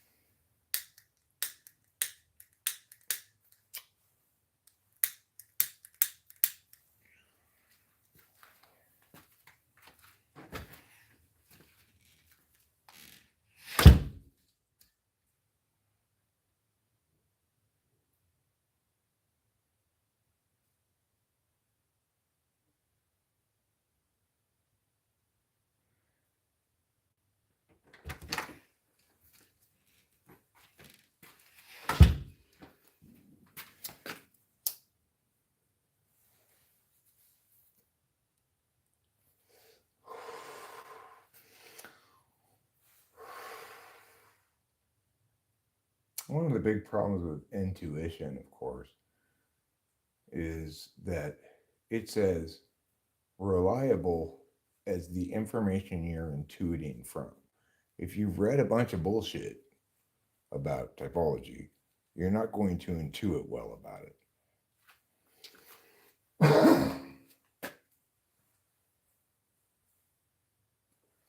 If you've read a bunch of conflicting things and you feel as though you've successfully intuited elements that are correct from each of those, but you haven't resolved any of those conflicts, well, that's a kind of a structural flaw of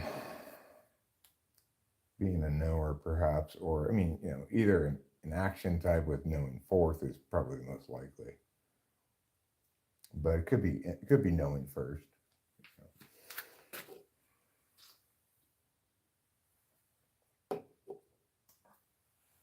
It depends.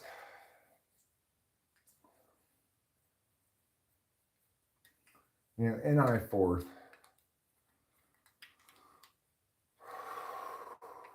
NI fourth.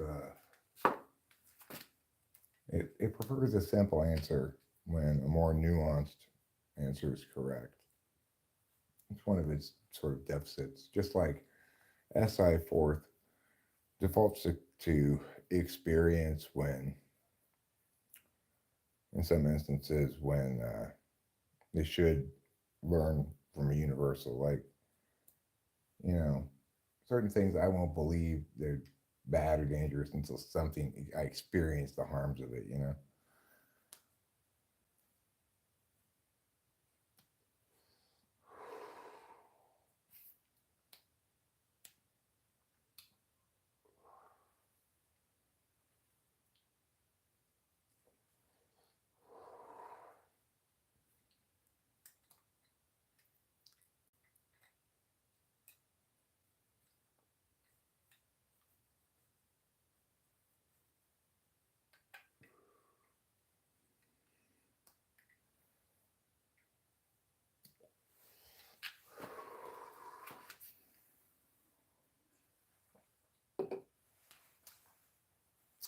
So it's a chilly New Year's Eve here in Mariposa, low 40s. And we're looking to get another bit of rain coming through. It's upcoming Monday and Wednesday.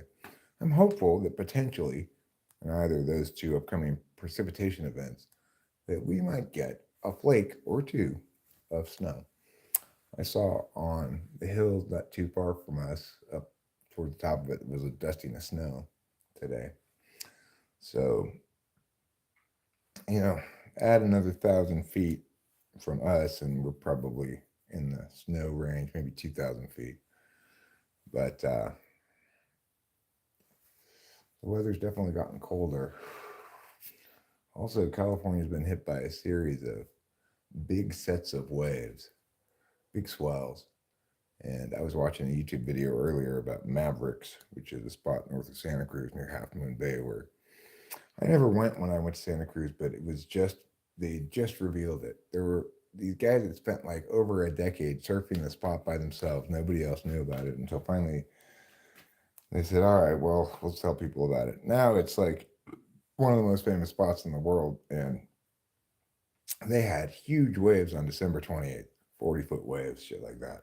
And there's this guy who did drone filming of these people riding waves. And some of the footage is amazing.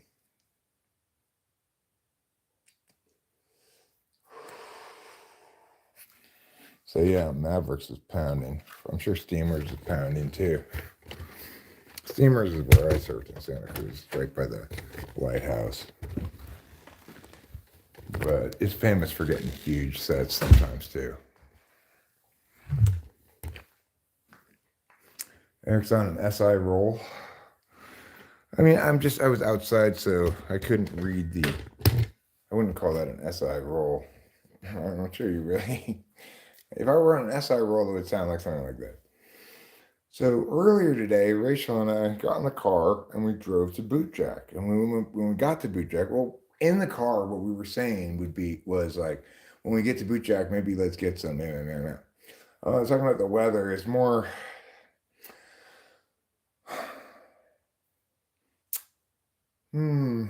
I guess you could call that SI, but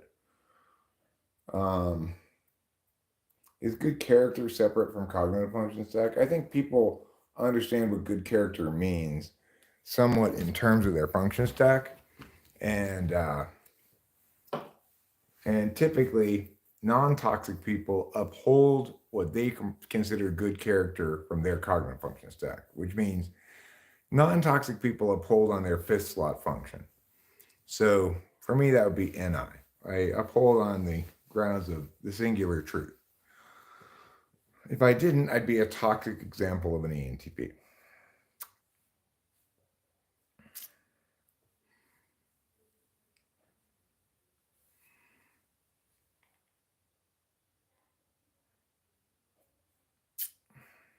I'm asking if the functions of a person's type can go through another personality filter based on a person's solar nature. Can ESFP functions, for example, manifest negative or positive?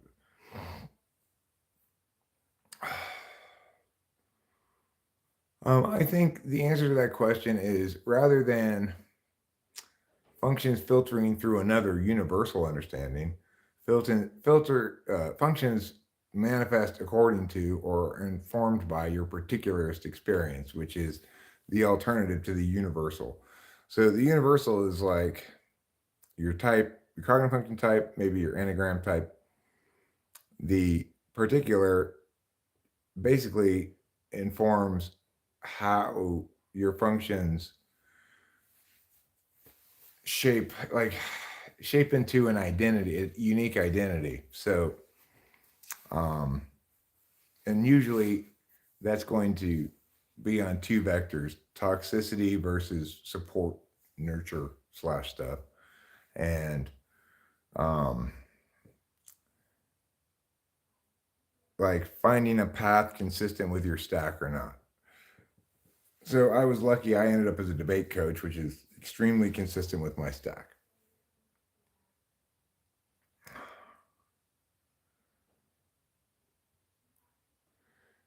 Yeah, well, Kuhnman, if you actually are an INFJ, then if you're a non-toxic INFJ, then your NE doesn't express toxically. In other words, you uphold on NE, which is to say you don't use your NI in ways that are designed to shut down discussion and possibility of things.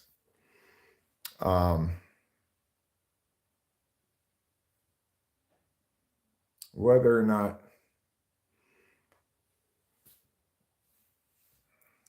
that's the right type for you again is still undecided. I remember you typed an ESTP chick who had good NE and you said she was rare for this or something basically. Well, I probably would said something along the lines of her NE was unusually good for an SC Dom, but not dominant. That that would be like somebody who tests well but clearly isn't dominant. I mean, that's the sort of thing I I say potentially do. Somewhat ease the what I am predicting is some pushback as to whether they're an SE Dom. You know, a lot of SE Doms come in thinking they're NE Doms. Becky T is a good example. She came around the other day and was like, aren't I really an ENFP and not an ESFP? And I issued like a little test. And she just left rather than even attempting it. What's the ideal job for an INFJ? Well, I mean, I think INFJs are temperamentally, attentionally suited to fill some sort of advisorial capacity. They're not action types. So, and they're not experiential knowers either. So it's like ISFJs might be good household managers, and INFJs likely not to.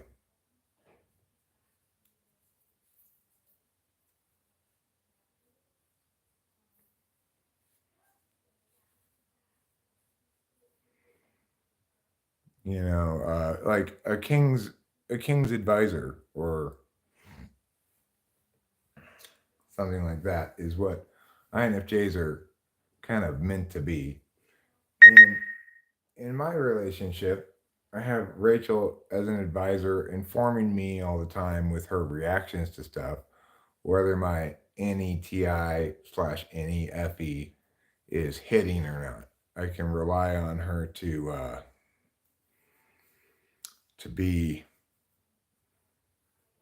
be a reliably objective sounding board for ideas, jokes, whatever. If it's funny, she'll laugh. If it's not, she won't. Yeah. Here I am, like the guy who advises the mafia boss in the Italian mafia. That would be the INFJ. And there'll be occasional whispers that maybe the advisor is really pulling the strings.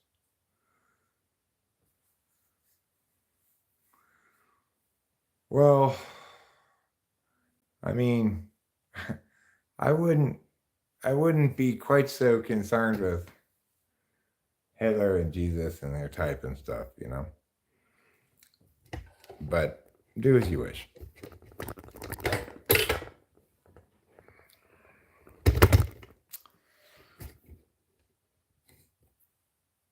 Yeah. That's a textbook INFJ response to this sort of line of talk, Boba Fett. I would say, like, I rarely hear you talking, or even Rachel talking about, like, as an INFJ, man, stuff like that. I mentioned that to Rachel in the car the other day, like, one thing that INFJs rarely seem to do is discuss their INFJhood.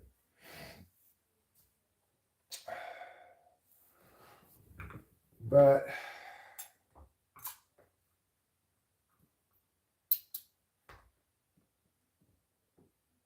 you know, it would be great if all of us had a 2024 resolution.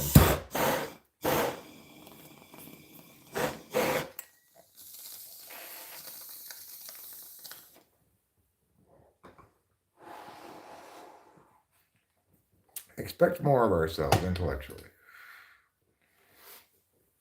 However, I'm sure that's just Eric projecting his frame on everybody else.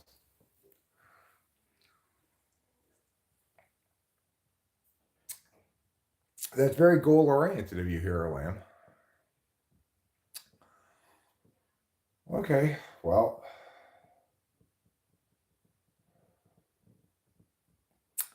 that's fine.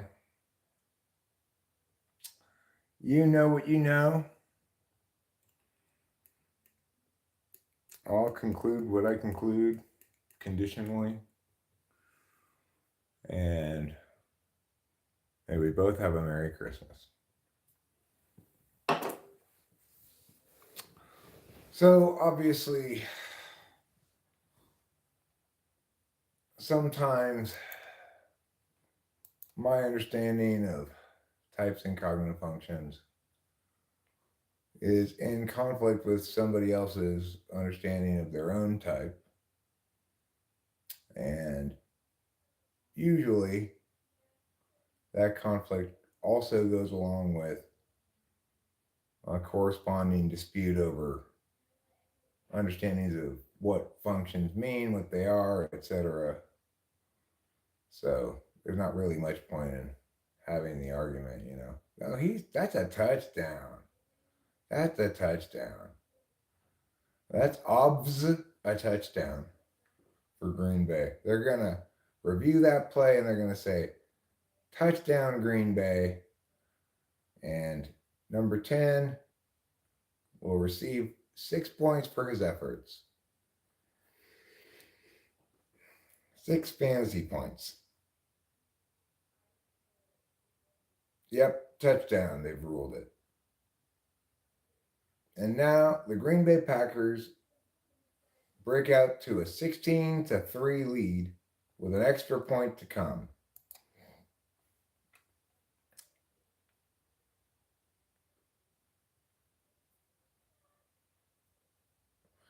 I do think people would be happier if they were more in touch with themselves in terms of goals, but really that means being more in touch with yourself in terms of what you want, right? The big challenge for an FI polar person like me is not so much the capacity to come up with goals and stuff, but rather clarity about what I want. You can't have a clearly defined goal ultimately if you don't know definitively what you want to the exclusion of other possible things that you might want, right? So, even if I were to define goals, I'd have trouble sticking to any plan of action to meet those goals because how I feel about the desired outcome is going to change from day to day.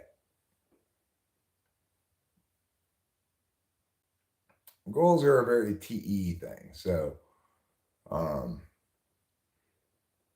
like me with TE6, I'm going to struggle with it a bit, even more so, I think, than ESTPs because I don't have SE as a perceiving function consciously, you know. Obviously, INFJs are going to struggle with goals. They're going to object to the idea that they should have life framed as a productivity contest, you know.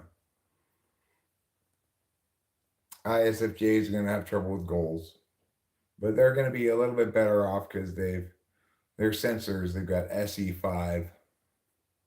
It's a little bit of a stronger place to have it.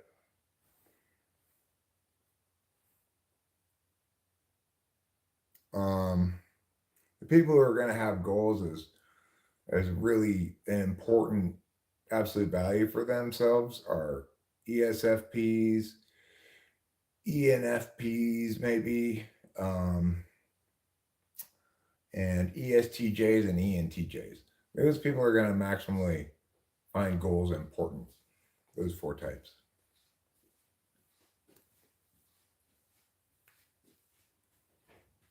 Hi, handsome. Hi, beautiful. Well, come on, man, it sounds like you're a little bit of everything. You're goal oriented. You're an ideas guy. You know. That sounds like MBTI stew. Yeah, MBTI stew. No, definitely ESTP on the list too. What, a goal-oriented type? Goal satisfying types? No, No. I'm talking about that list includes TE1 and TE3. Those are your types that are going to most explicitly say, goals are important to me, goals matter, etc. I feel lost by not achieving goals, whatever. Those are going to be maximally expressed in those four types.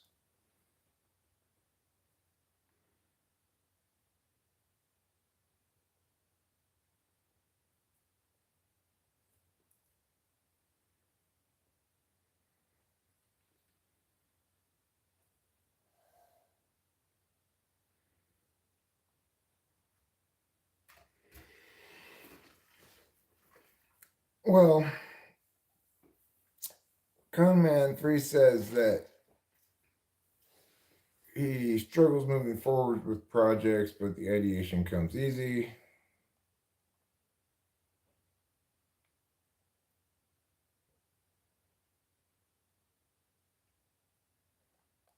He says goals are key to me. Like if I don't achieve them, I'll go crazy.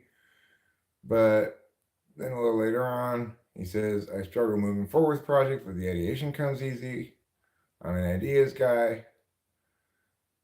And he says he's SE weak, stuck in his head overthinking, feeling empty a lot of time, but prefer being alone mostly. Um,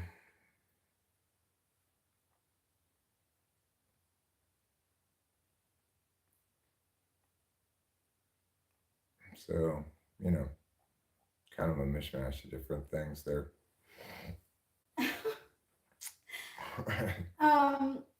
So did you get an ETA From whom? from Ruben or Acacia? I didn't know if they came up on No, I didn't hear anything about that. Okay, so Ruben got back to me. He said Acacia give you a ETA, yeah? And I said no, she did not. Do you have an ETA? He says yes, by 10 or as early as 9. Depends on stops we make. She's napping right now. Sorry about the late notification. I don't like to confirm unless I'm pretty confident. And I said that's okay. We don't really have any expectations. Just get here safe. Yeah, I mean, I wasn't really even expecting them tonight. I was thinking maybe they'd be here, No, but I wasn't I sure. was gonna say that, but yeah. So I didn't. I think you should start dating a football player. I think that's how you would get on screen. mm, yeah, I'm sure. I could sit in the box with Patrick Mahomes' wife. Maybe I could date a chief. Maybe it could be me, Taylor Swift, and a chief. Oh my gosh. And me dating a chief. Yeah. Yeah. You and Taylor, since she's possibly an ESTP, would be chummy, but have no expectations in like outside stuff. Like Oh, down goes Frazier. Well, I'm not sure. Will you start playing football so I could just start dating you? yes. People say I look like a linebacker, so Really? yeah, it's a mean comment. They say I've never heard that before. yeah. Well, I've never thought that before either. Thanks, I appreciate that.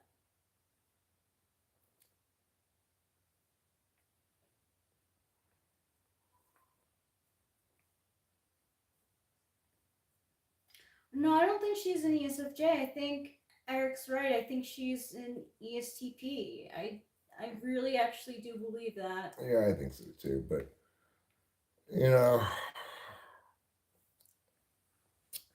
I don't want to end 2023 arguing with Cone Man. Oh, sorry. Oh, that's fine, darling. I'm not critiquing you at all. No, she's extroverted for sure.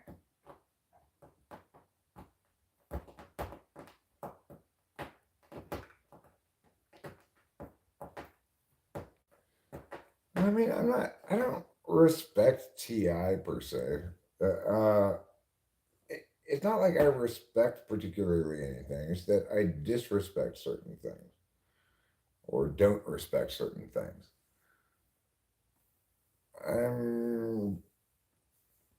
Maybe maybe Madonna's an ESTP, but ESFP seems more likely. Yeah.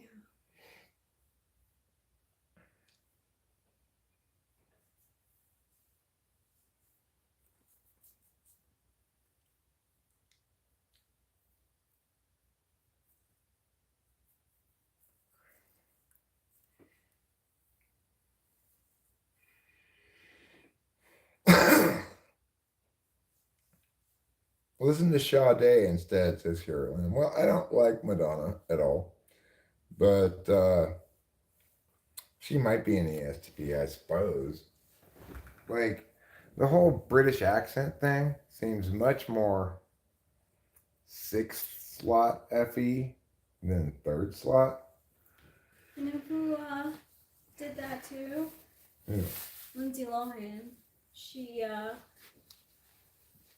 in interviews somewhere in like the late 2000s, like she picked up an accent and I've got a British accent now. yeah. Yes, I do.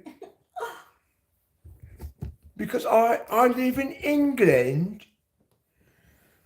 Horrible. I know Madonna's from the US, obviously. But she has this horrible fake British accent now that she lives in England, you know? Point is, probably an ESTP wouldn't do that. But who knows? Like I said, it's kind of a fool's errand to try to type celebrities, and one runs the risk of one's probably ill-advised to have too many opinions on cardinal functions or on typology without understanding functions right first. You know, you're likely to be more wrong than right. Sean Penn's an ISFP. It's not impossible. I'm not sure about Sean Penn. I'm not really sure about any of these famous people.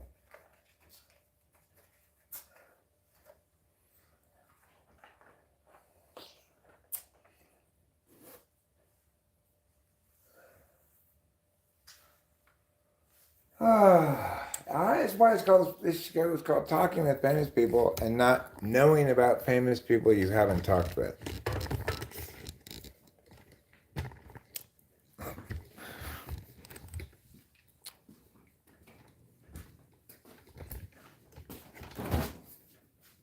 But you know, I get it. NI types of all sorts are likely to undervalue to some extent the experience that one needs when one needs experience to know something properly. That's true for all of your NI using types from INFJ to ESFP to everything in between. I think NI types are likely to underestimate when SI is necessary to evaluate something, to know something. Yeah.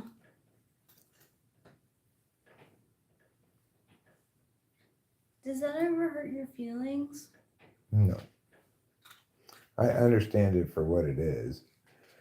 I used to occasionally project onto your NI stuff and SI cause. But I've since come to understand that that's not what's happening. Like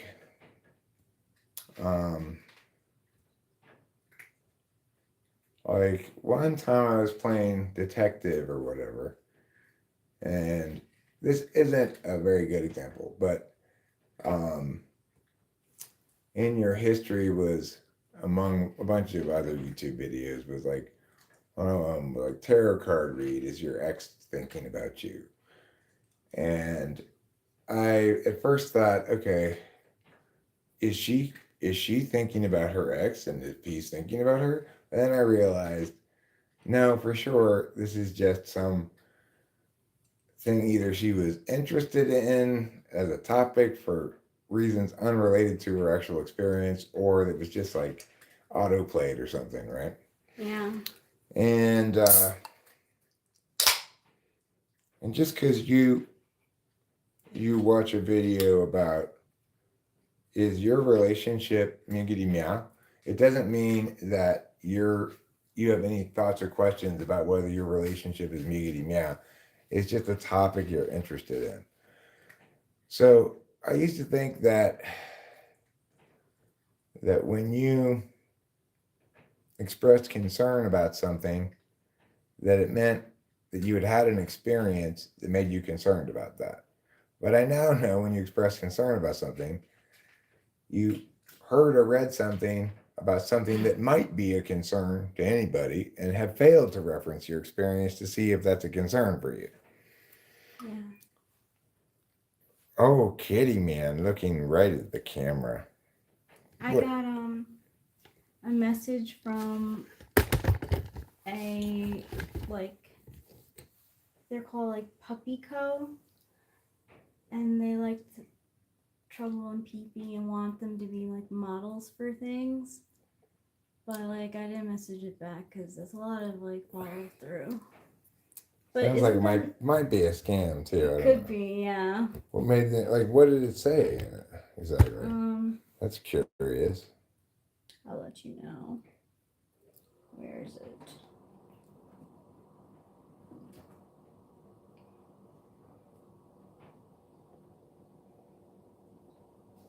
Hello, home and heart. Pause.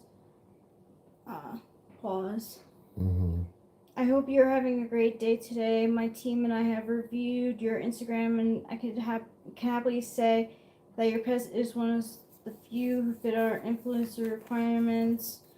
This means you can earn commissions and gain exposure, blah, blah, blah. Yeah, I wouldn't. It sounds like spam, bullshit. Yeah. Bullshit, spam, scam stuff or whatever. Yeah. And nobody wants their bullshit combined with scammy spam. No way. That's why I didn't like answer back, because I was like,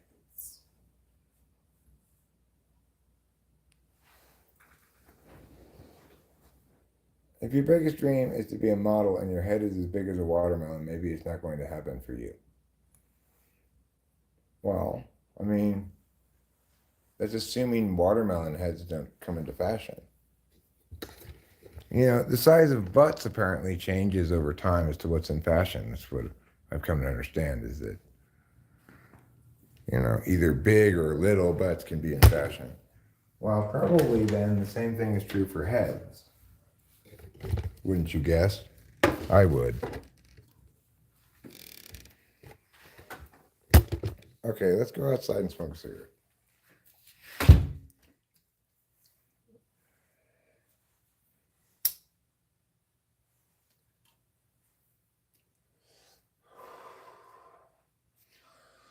I'm writing a song all about you.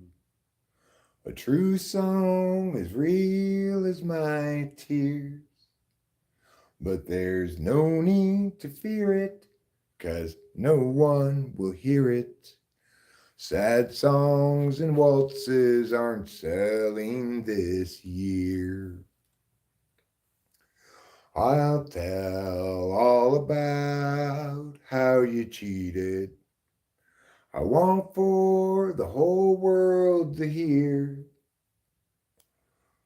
But then I'm feeling, and then I'm feeling, 'cause sad songs and waltzes aren't selling this year. It's a good thing that I'm not a star. You don't know how lucky you are. Although my records may say it, no one will play it. Sad songs and waltzes aren't selling this year. Good job, Willie Nelson. Good job. It's a great addition to our American songbook, Sad Songs and Waltzes by Willie Nelson.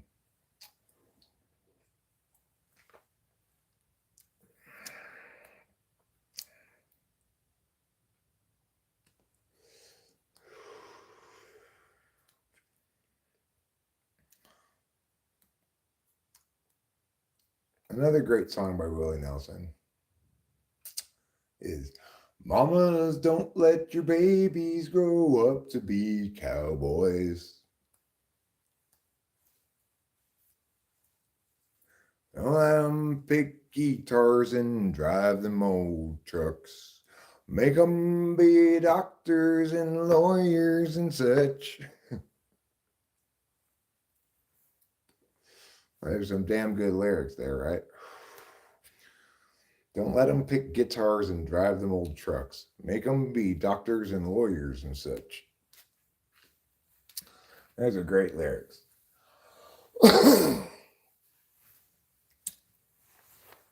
He should win some sort of lyric writing contest for those great lyrics.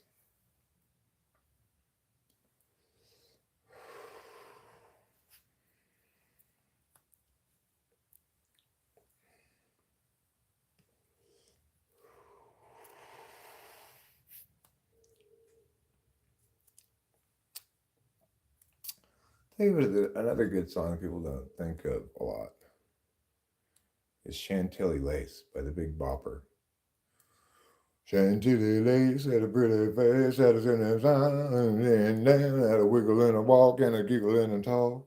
When the world go round, there ain't nothing in the world like a big-eyed girl that make me act so funny, make me spend my money, make me feel real loose. I like a one-eyed goose, I want to lie, baby, that's what I like.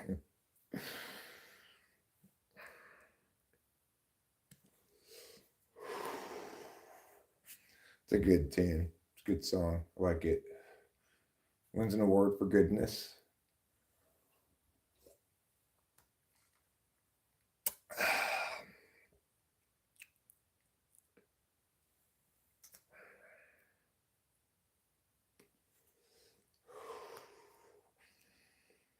I'll tell you what is a good song, and a good song for New Year's Eve.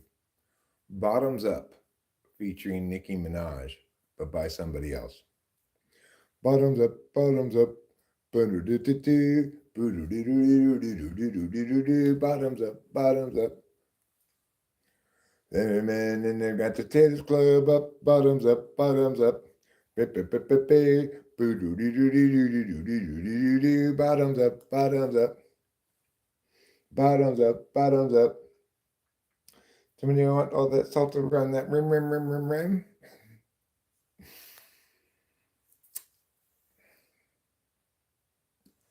It's a good alcohol song. You know, probably you'll hear played around the cities New Year's Eve tonight. That song. Shots, shots, shots. Maybe Eminem song, Tip a Bottle. Tip a bottle.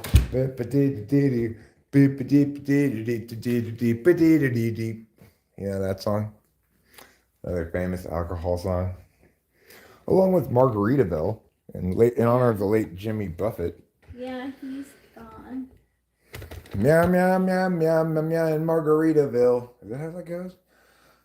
My surname is Nelson, like Lord Nelson, hero of the British people. Are you from the Lord Nelson's family? Are you Lordlet Nelson? The son of Lord Nelson? I set the date for the singularity, representing the profound and disruptive transformation in human capability as 2045. The non-biological intelligence created in that year will be 1 billion times more powerful than all human intelligence today. Ray Kurzweil. I don't think that's correct, though. Ray Kurzweil, you are just extrapolating without factoring in inherent architectural limits. That's the kind of thinking that led to that guy who said that the earth will run out of capacity to feed people at a certain year, but didn't account for increases in agricultural output. Well, similarly, I think what people don't understand about quote unquote artificial intelligence is I believe it to be this kind of curve. It flattens out over time because ultimately sentience itself requires a biological component. So you can attain AI that perhaps passes the Turing test at some point, but you certainly can't have actually sentient AI.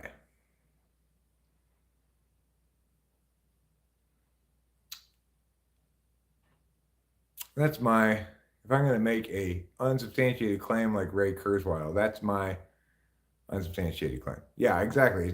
It's calculated from Moore's law, but they're not accounting for the fact that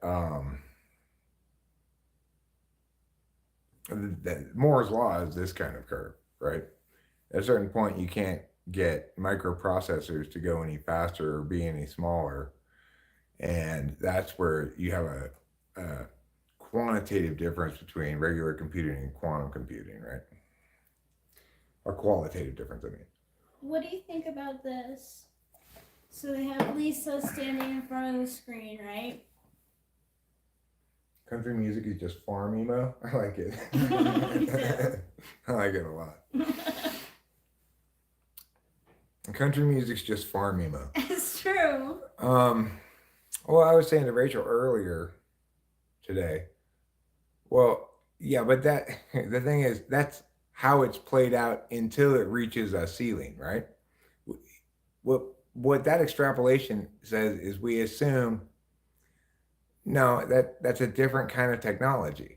So that would not be a continuation of Moore's law. In fact, that would be evidence of what I'm saying, that Moore's law reaches a plateau, flattens out. So uh and if we want to improve or can improve computing power beyond the limits of existing microprocessors and or daisy chaining them, then we have to shift technologies from the existing paradigm to a different paradigm that doesn't link to size in the same way the thing is measured in Moore's law does. So keep that in mind. By changing the mechanism, we change the curve description.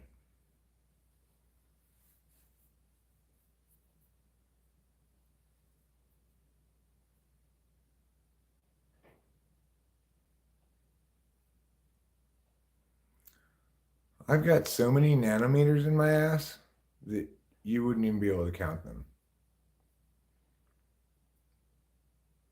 How many buttholes across? What do you think the diameter in nanometers is of my butthole? I want to know. What is the diameter of my butthole in nanometers? Who can tell me? Without having to look at my butthole. Can anybody tell me?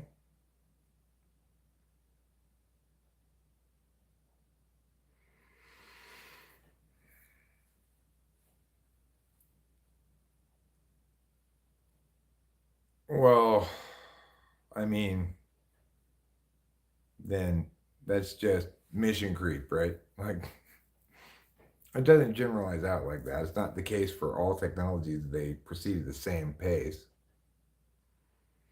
How many millimeters do you think it has? How many millimeters across do you think my butthole is, Rachel? Maybe. Millimeters? Yeah. Well, how many centimeters? Like 3 centimeters, maybe? I only know inches. Well, it's less than an inch for sure. Centimeter. Yeah, it is less than an inch.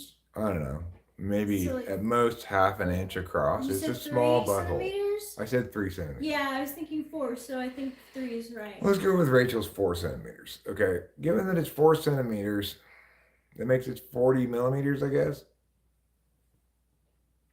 Oh, 3 centimeters is 1.18 inches? Okay. Call it half an inch. I'm not going to measure my butthole right now. I'm going to say it's half an inch across. How many centimeters is that?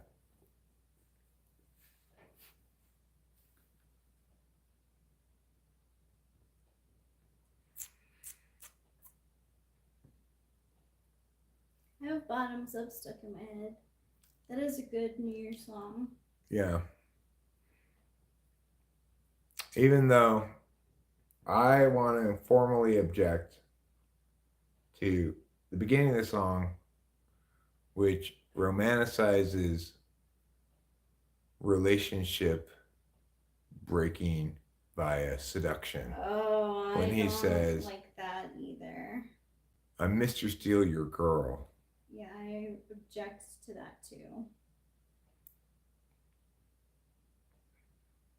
No, I've got a small butthole, but a fully functional butthole. You don't need to have a big old gaping butthole to poop out of.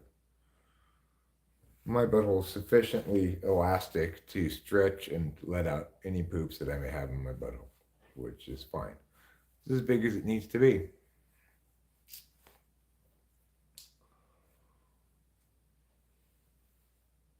You suck by design. That's a good title for a YouTube video on typology. That is. I think YouTube will allow you to show us your butthole if it's for science or art. It's not, though, Genexia. It would just be for pure curiosity. I don't think that's good enough. Just had some NITI whatever shit, and who TI might not like NI. And who TI might not like NI. I don't quite get what you're saying there.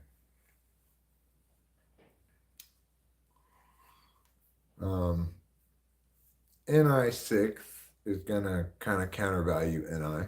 That's in INTPs, INFPs.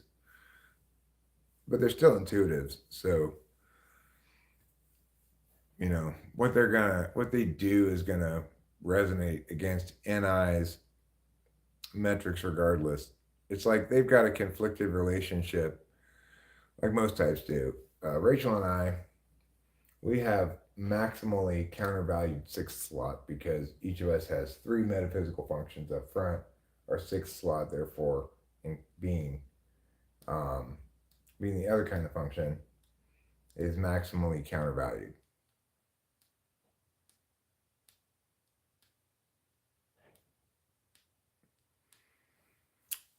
He's on a nihilism kick. Horrible. No, I mean,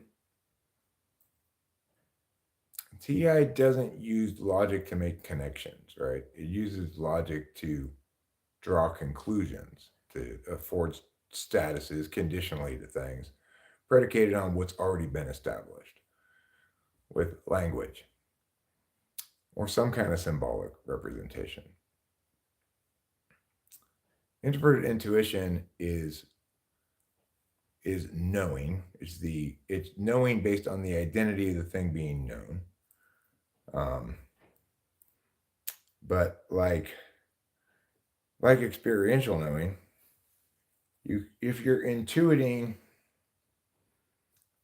based on a lot of wrong information, your intuition is going to be wrong.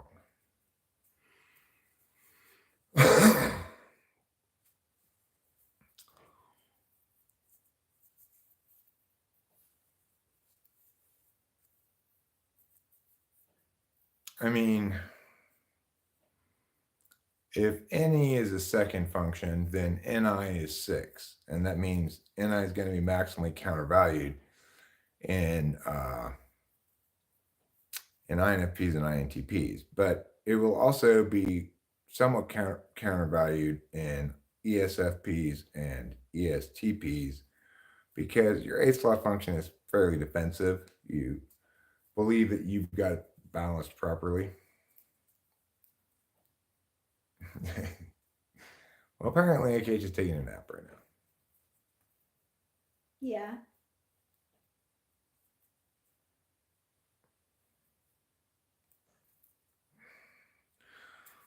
Well, Hero Lamb, I would suggest that to YouTube and everybody else that C.S. Joseph, for example, Dave's superpowers, to the extent that he's still carrying on with his nonsense, that those two people represent individuals perpetrating misinformation. But it's not evaluated as such, of course, because typology isn't afforded the legitimacy that's necessary to designate wrongnesses in the area as misinformation. I mean, we see the harm of it around here quite often. As new people come in, they often come in wielding those terms and wrong ideas, and it takes some time for them to, if they ever do, uh, recognize what they need to learn. It depends on their type, obviously. Some types don't, they think that NI is instrumental and they don't really care if they're using it well or not. That's ESTPs, ESFPs.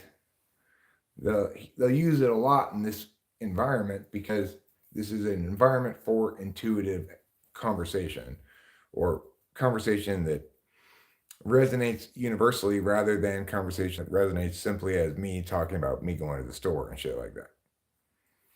Well, they consider certain things misinformation, like certain things people said about COVID qualified as misinformation. Unfortunately, I don't think they evaluated the alarmist side of things for misinformation nearly as, they didn't police that side nearly as heavily as they policed the conspiracy side, or the people saying a bunch of stuff.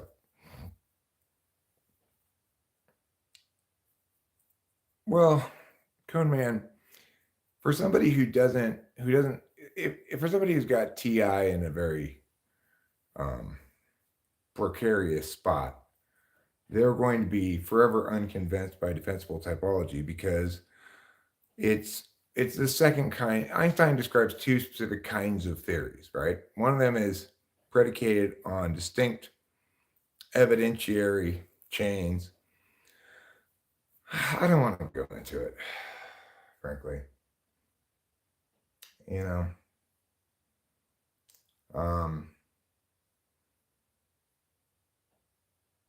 I could read you the thing. It won't do any good, right? I can tell you already it won't do any good because I don't even want to go into the reasons why.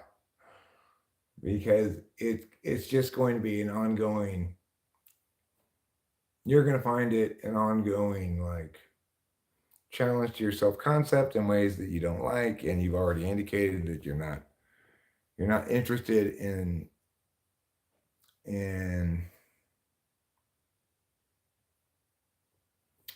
my explication is exclusively correct because basically you like the legitimacy of your own explanations, haphazard though they may be, right? But makes me not really want to beat my head against the wall.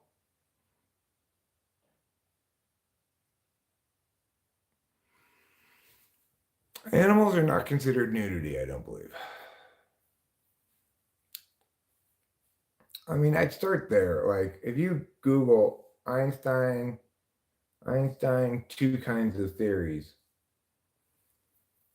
that's a really worthwhile thing to read because it explains the difference between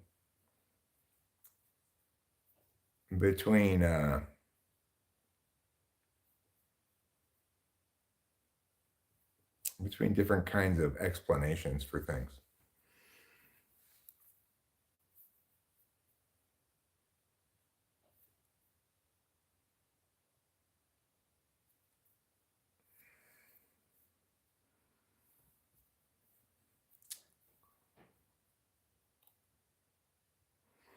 So the thing about like Einstein's relativity is you could make exactly the same claim about relativity when Einstein produced it, that it was unprovable without super complex stats or whatever. The key element here is that cognitive functions allows you to make meaningful predictions linking about how certain kinds of answers on certain kinds of questions will correlate with certain kinds of answers on other kinds of questions in certain instances, right? So it's not super complicated. It just, I haven't done the data gathering / data presentation / data analysis to establish it for other people's satisfaction. That doesn't mean that anybody who is objectively engaging with the data wouldn't draw the same conclusions I have. They would, and they'd find that the predictions made by my explanation are validated by the data sets. But if you're asking me, have I compiled and published that data in a form that should be satisfying for, say, a double-blind for like a scholarly journal. Well, no, I haven't. And obviously, it takes both good thinking and good intuition to recognize the intellectual superiority of what I'm saying to alternatives and to recognize the exclusive correctness of what I'm saying to alternatives. And not everybody's going to apply that level of good intuition and good thinking, good introverted thinking, especially to problem at hand. Sometimes sometimes that's the case, okay? But the thing that distinguishes defensible typology from other modalities, there are certain function tests that are ungameable. In other words, it doesn't matter if you come in intending to cheat, you won't be able to fake it. You can't fake being an expert at intuition dominant or second function type unless you are one, right? You just can't fake it. It's ungameable. Same too for say SI polar or SI eighth people. It's going to be more or less impossible for them to communicate as though they were an SI type over an extended series of tests. So there are a lot of fairly definitive things we can say with defensible typology tests that no other typology understanding or explanation can make the same kind of claims. It's much more robust, defensible, and repeatable than any other thing, not just in typology, but in psychology.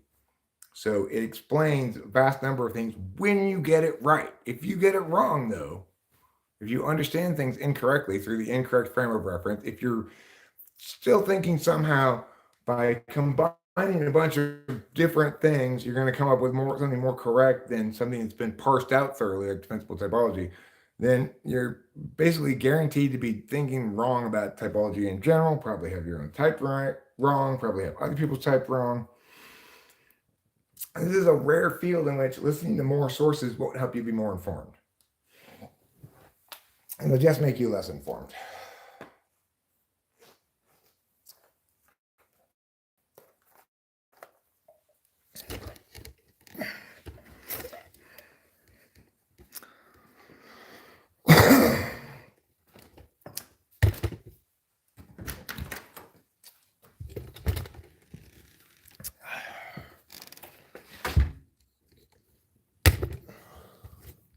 Anyway, as I've said before, Cone Man, I can't say for sure what type you are or aren't.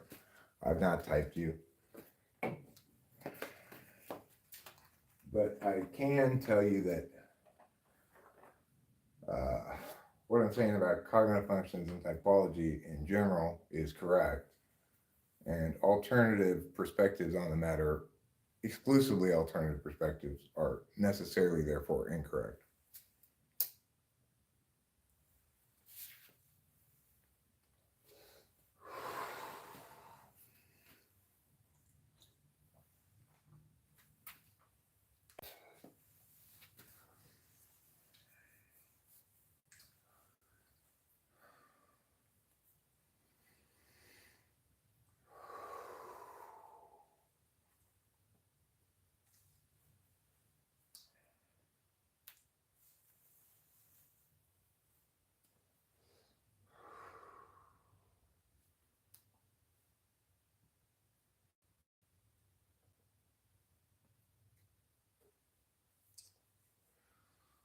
Well,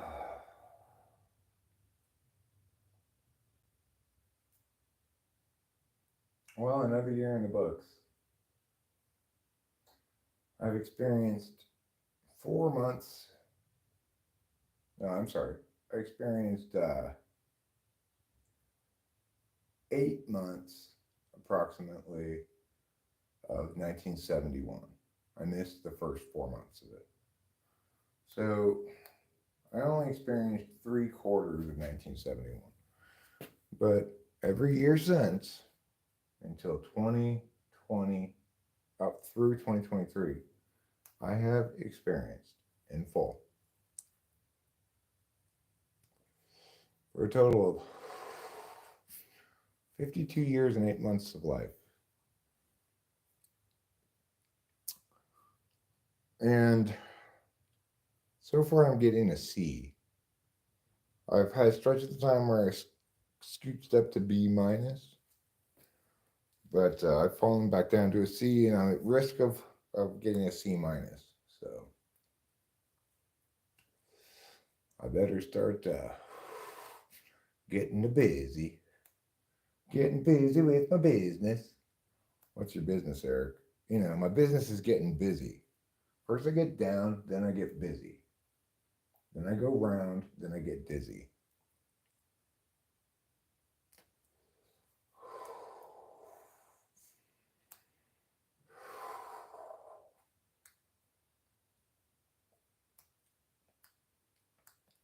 It's getting brown in here, so poo out all your poo.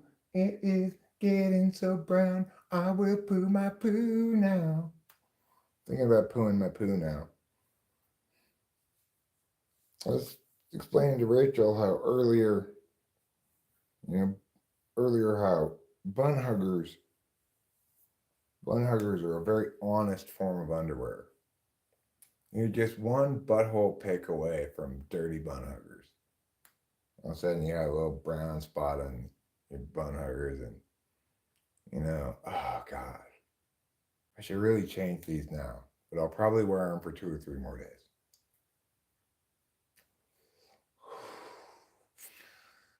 Meanwhile, if you wear dark underwear or boxers, which are usually dark, then you may not notice how gross your underwear is for a long time.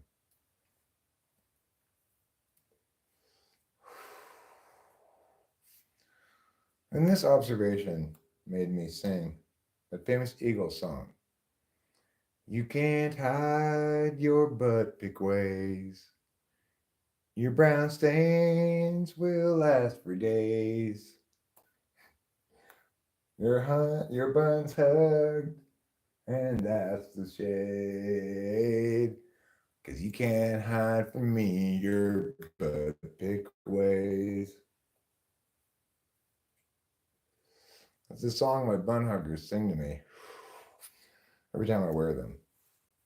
I've currently graduated from bun huggers to boxers for today's evening, because I figured this evening probably is going to involve a lot of butt picking, and I don't want to deal with filthying up my underwear so quickly after I showered earlier.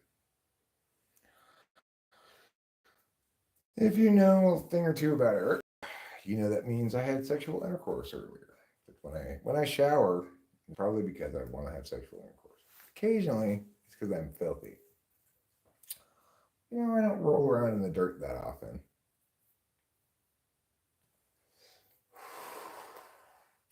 Seems like I used to roll around in the dirt more often than I do now. I'm going to have to take the trash out tonight. Or tomorrow morning early, one of the two. Now, I think Conan Man was fair enough to say that I was SI when talking about the weather. Fair enough. Certainly an SI now, talking about chores I have to do. That's very SI. Well, to repeat things you already told yourself multiple times until you do it. That's very SI.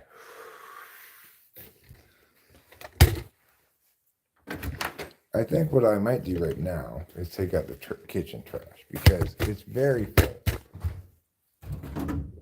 And the taking out of it is well overdue at this point. So let's do that, shall we? We can do it together. You can help me do things. I can help you do things by being the calm voice of random discussion going on in the background. What could be a better background thing to listen to than this? Just Eric chattering on about whatever, sometimes interesting topics, sometimes dull topics, but with very little dead air. Now, do you want to see why it is the case that I must take the kitchen trash out?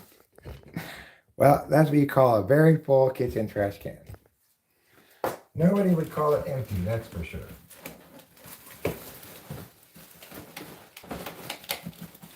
Okay, this soupy thing.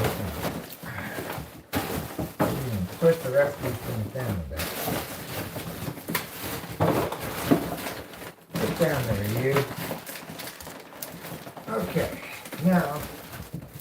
we just pull it out like this using these red strings. Then, before we tie it up, we'll put this cup of noodles in here that we took out before. Okay. Now we're going to use these red strings to tie it nice and tight. Oops. I almost broke the red strings. Well, then, let's get enough to go outside now. Let's take it outside and put it in the trash can where it belongs.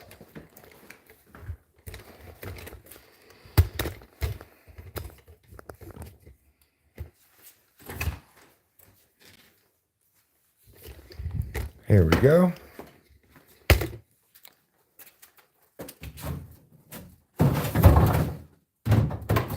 Just like that.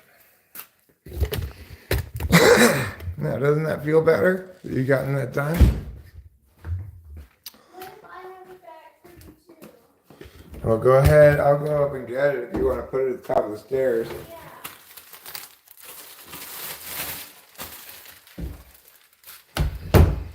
Yeah.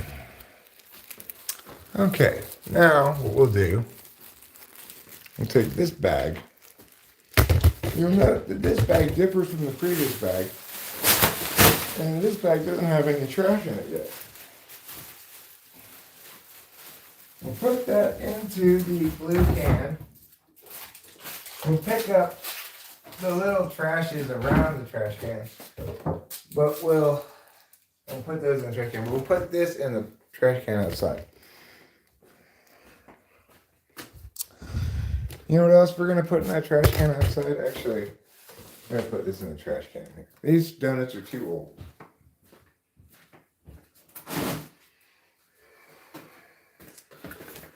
I don't really like my donuts aged.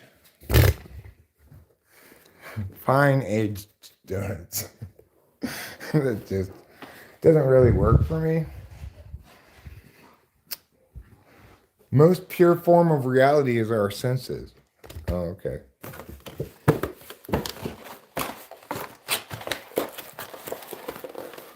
What makes it more pure?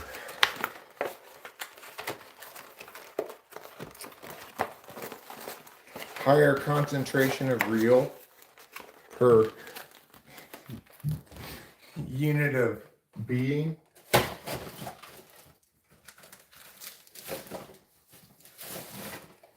Oh my God, this is like 99.9% real being.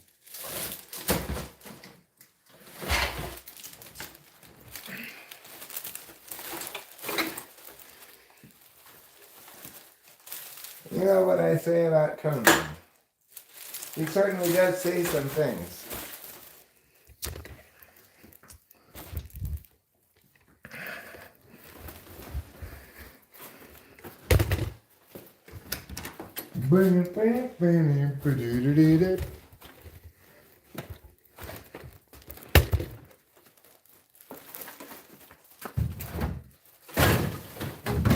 Thought the action was finished, you were wrong. It's just beginning.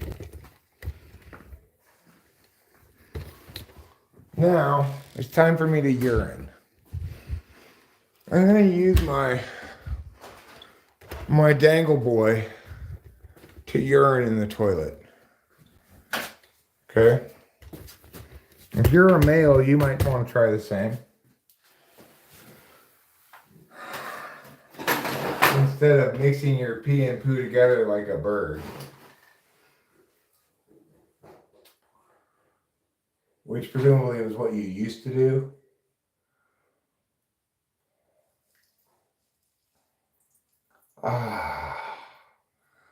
The sweet relief of urination. Urination is the only nation of which we are all citizens. Something everybody has in common. We are all citizens of urination. It's also worth noting that everybody poops, as per the book of the same title. That's something we all have in common. Unless you're dying of constipation or urine holding syndrome.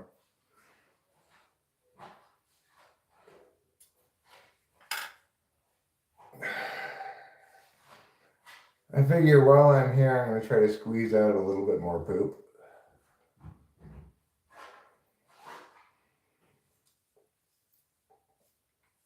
Because poop, like justice, is something you can never have too much of.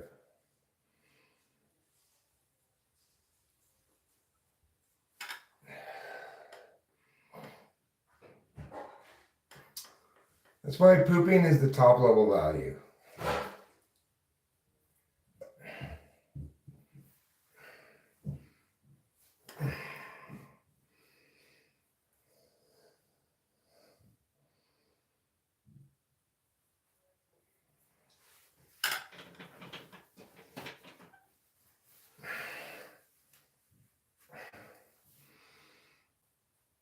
"2023, you were pretty good to me, at least a little better than the year before. But now I'm done with thee, and I'm ready, don't you see, for the coming of 2024. That's my New Year's song for 2023, in which I bid adieu to the previous year and aloha to the new one. I could say aloha to each, but then I'd just be being lazy.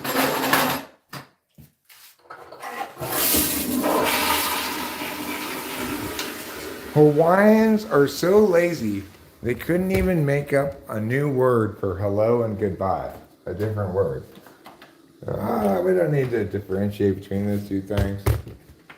It's fine.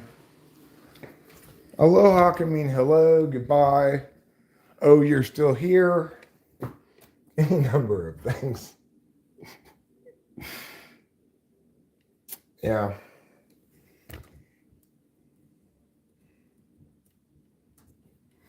I'll tell you who else must be a lazy people are the Japanese, because they use the same word for so many different things. It's crazy. Wakata. It's translated into so many different things depending on the context.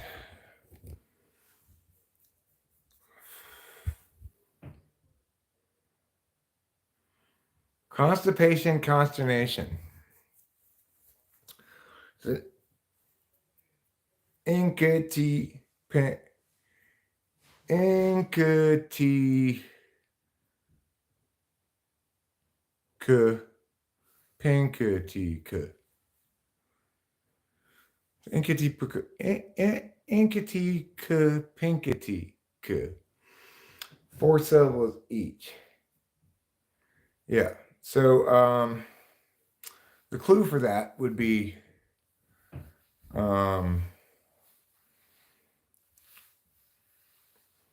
retention, hand wringing. Retention, hand wringing. Hi, Squire. Is constipation, consternation.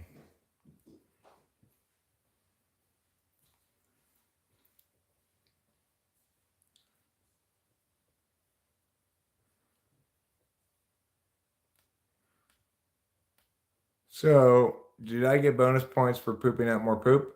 Well, it helps you start the new year with more of a clean slate. Obviously, if you go to bed tonight with a butt full of poop, you're going to wake up tomorrow carrying with you some of last year's poop, both literally and metaphorically.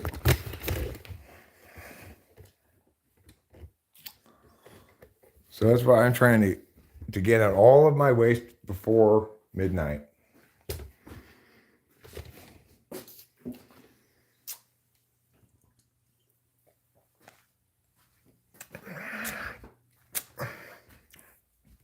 To align my bodily functions with the incredible new world we will all enjoy in 2024.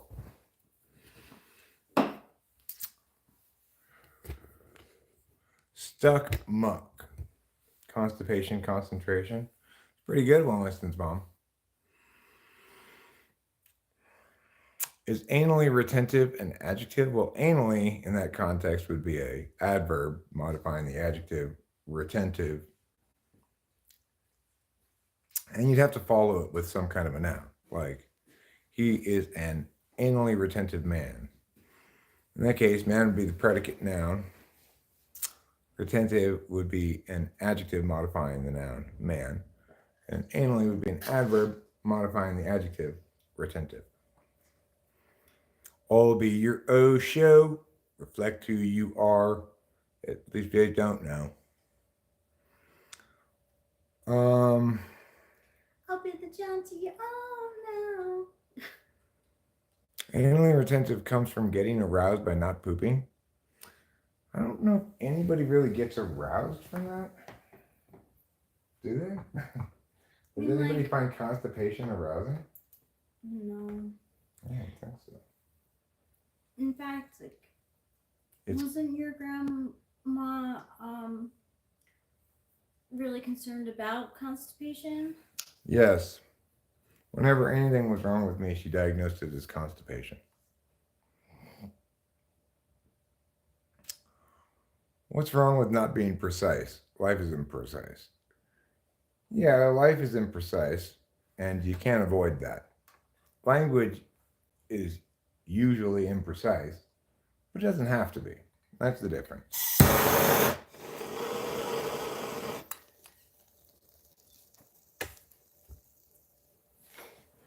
I think the term goes back to Freud, and I don't think any contemporary thinker puts a lot of weight into Freud's attempt to turn everything into sex, you know? Mm-hmm. Oops. Let me go get another trash bag.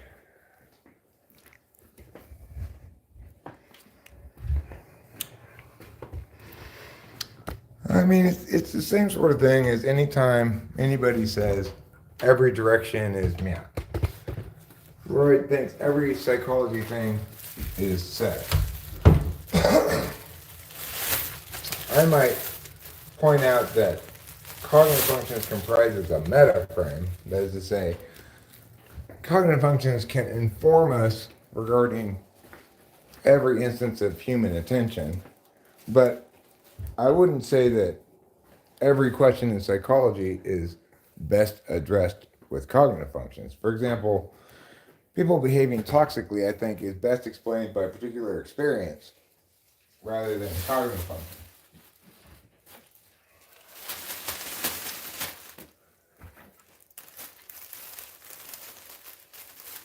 Have I ever been decapitated before? Nope, have not. Acacia has once, though, so I'm pretty impressed. It's because some Nazi scientists in Antarctica thought Acacia might be the perfect body for Hitler's head, but they tried sewing Hitler's head onto her body. Hitler said, "I'm sorry, I refuse to be Mexican." And so they put her head back on her body and sent her on her way, you know.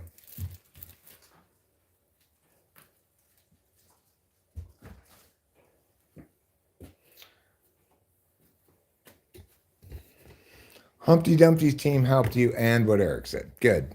So I forgot that, well, I mean, it's long been speculated by historians that Hitler, that's where Humpty Dumpty ran off to, you know, in 1936 or whatever, you know, Humpty Dumpty and the King's Men disappeared. Well, a lot of historians have speculated they became secret agents for the Nazis, doing work for them in their Antarctic Nazi secret base.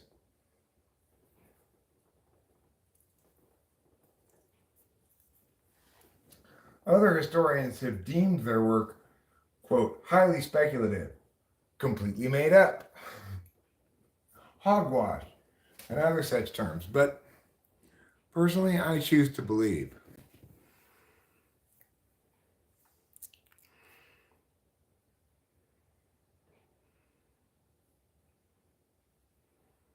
Any means being wishy-washy and going all around the houses. Any can often bring irrelevancies into thinking but in some instances very useful. I mean, a poor relationship with NI is functionally a poor relationship with relevance. So an NE DOM with fifth slot NI, especially if they're an NE DOM with two communicative functions following, like NE rather than ENFP, they're going to have a pretty robust relationship with NI.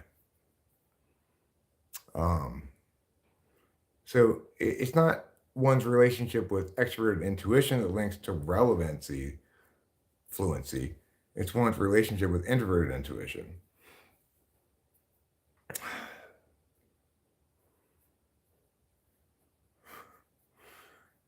Irrelevancies is such a TE thing to say. And it's splooshy splashies. You got a good point there, Keisha.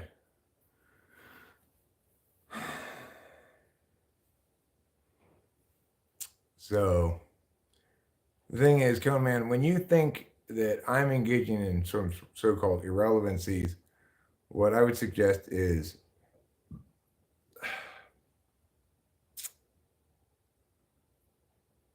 you're probably mistaking precision for irrelevance rather than something that's non-exclusive of relevance, neither indicative of relevance nor the alternative.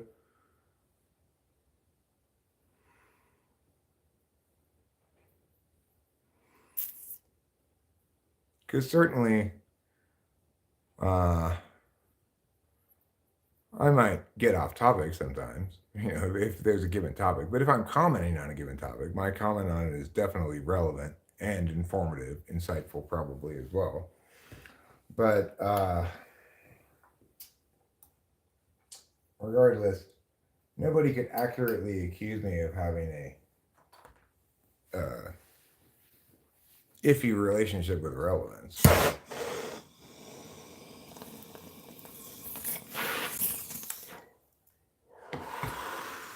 Yeah, I sure do bounce from topic to topic. But what I say about any given topic is going to be relevant.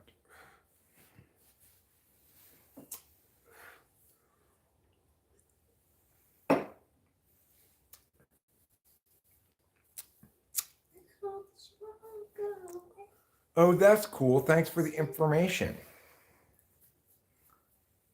Dulles is an INFP, if I'm not mistaken. Dulles is an INFP, you're right. Yeah, and I generally don't discuss topics I don't know about. So, in other words, I'm generally not live streaming to as a way of getting information from people that I don't already know or something. I would research things instead if I'm trying to do that. I often talk about things I've read, as I did at the beginning of this stream. But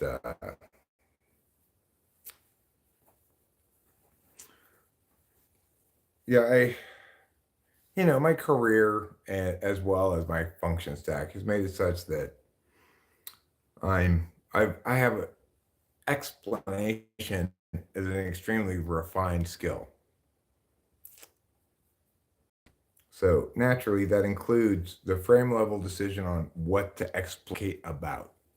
Occasionally, I'll make a mistake, start talking out of my ass, but it's pretty rare at this point, And when I do, I'm pretty quick to recognize it as such. The last instance I can think of was when I talked to Rachel's dad about like the structuring of a trust or something like that.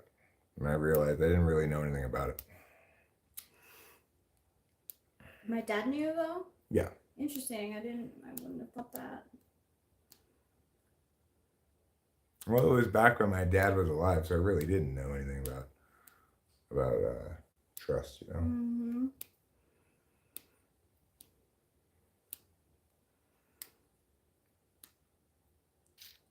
But I've noticed that that's one of the areas where people in general, where I'm markedly different from people in general. Most people seem fairly attached to whatever it is they're saying, such that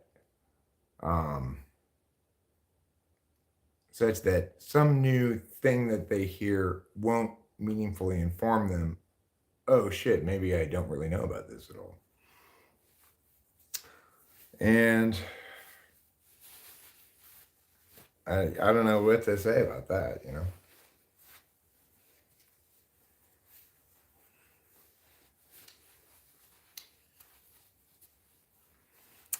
That's, I guess, just why they stay wrong. Are you familiar with Nearly Headless Nick? No, I'm not. But from what I understand by his name, he's nearly but not entirely headless. Mm-hmm. I guess his head would be hanging onto his neck by just the spine, perhaps, flopping up and down like a mouth. It, what holiday is he associated with? Is he associated with New Year's Eve? Is he an urban myth made up by the anti-drunk driving people to discourage people from driving drunk on New Year's Eve? Not that I think you should. I'm not saying I'm pro drunk driving. I'm just not sure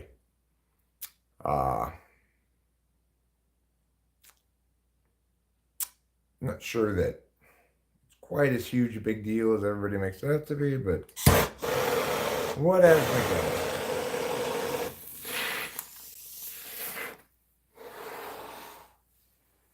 I don't have any skin in that game anymore, so what do I care? You know, that's why I like to say whatevs McGevs. That's a ghost in Harry Potter. I think my dad was the ESTP and my mom was the ESFJ. I suspect, like many genetic traits, they skip generations, so probably got INFJ from grandparents. Well, okay.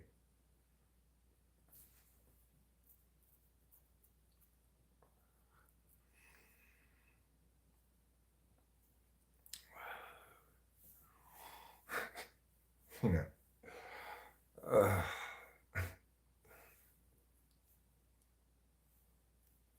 one of my New Year's resolutions, I'm going to try to start implementing this New Year's resolution now rather than later, is to avoid banging my head against life's various walls.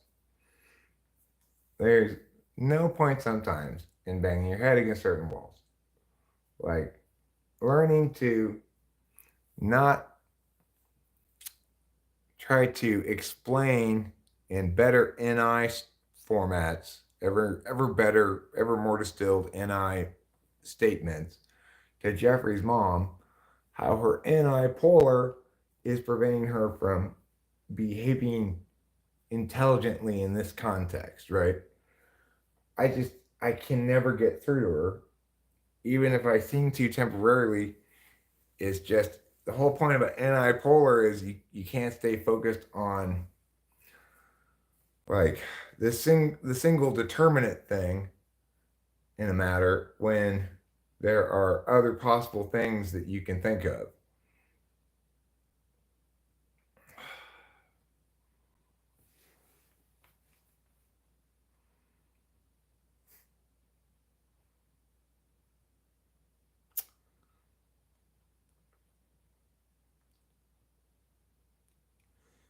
So I'm going to try to avoid doing that too much.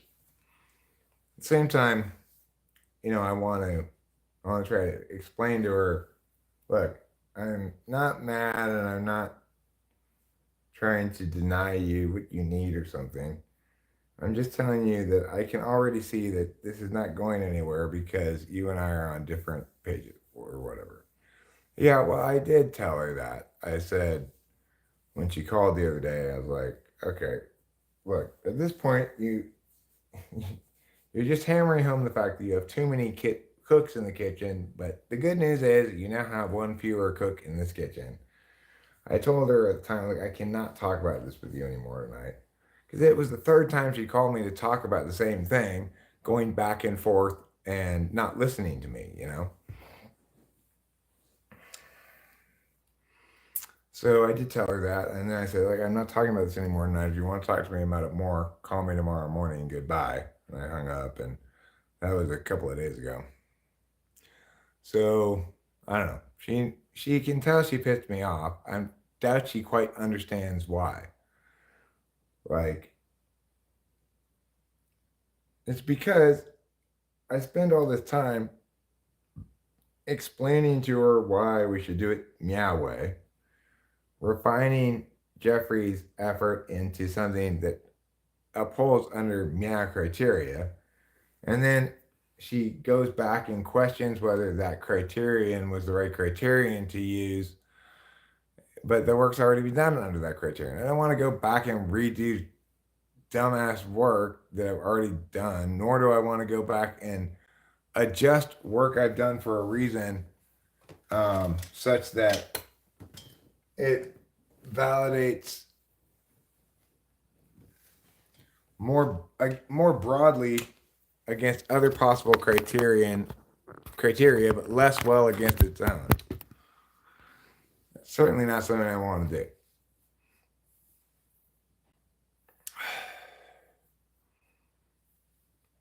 Yeah, ESTJs are more bark than bite often.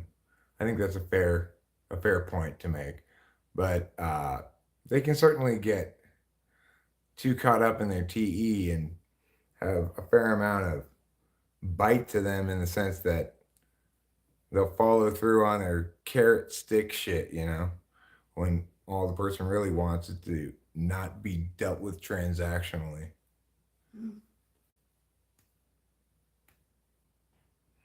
In February, the Chinese New Year is a dragon year.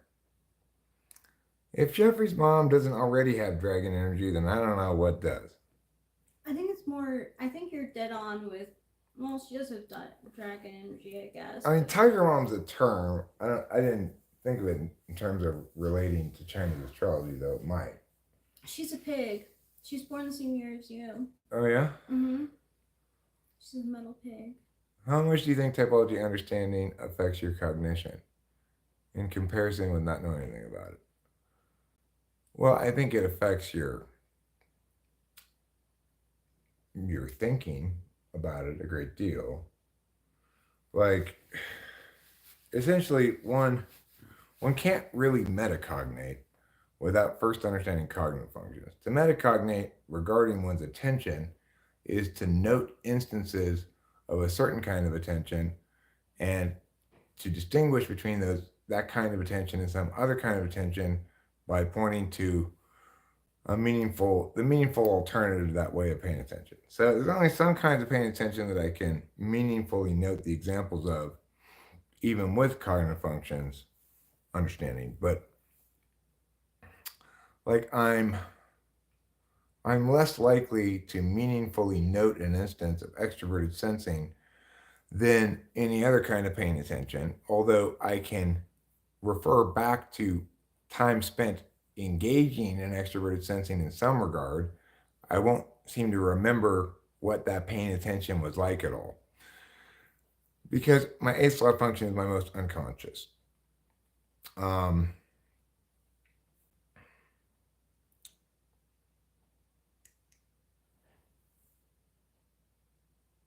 What am I responding to? Oh, yeah. So, but I can metacognate to some extent about most of the other functions, more or less, and can meaningfully understand who I am, not just through a map and not just through objective self-critique and analysis, but also through an intentional understanding that allows me to identify specific instances of attention as meaningfully explaining things about myself.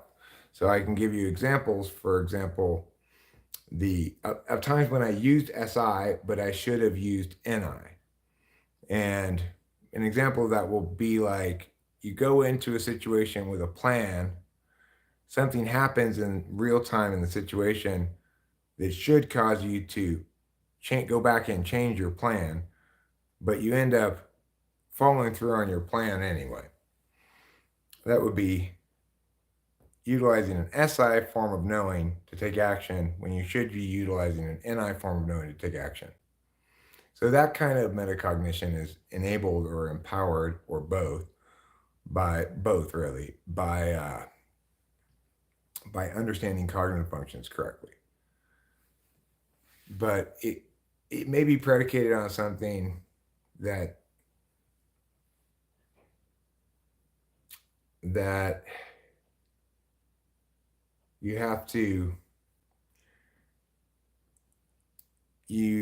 have a certain relationship with your epistemology functions, your deciding and your knowing functions to for the map to be meaningfully informative to you. I'm not sure about that. As an action type, I have a lot of fluency with my knowledge and deliberation functions, because 4 or 5 you get kind of fluency in both to a certain extent. And regarding my deliberation functions, I have fluency in one really, but for the kind of thing I'm doing, that's preferable than fluency in both. So I have as an absolute value one objective epistemology function, NI, but as an instrumental practical value, I've got experiential knowing. It's a good mix of both functions and placements. And then I've got TI as a tool function. So I'm well equipped to be meaningfully informed by maps proportional to the extent to which I understand them.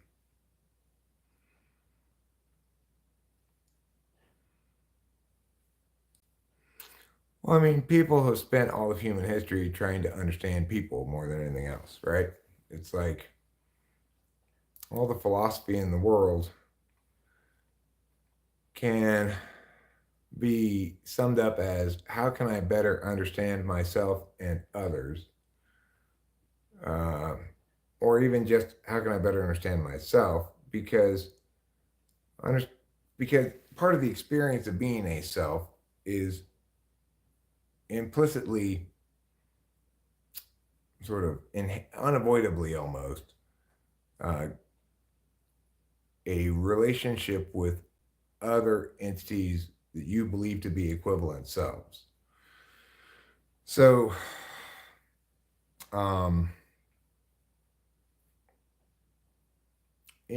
all the cosmological questions, everything, all the moral questions, all the philosophical questions and stuff like that, they all boil down to the same frame, which is,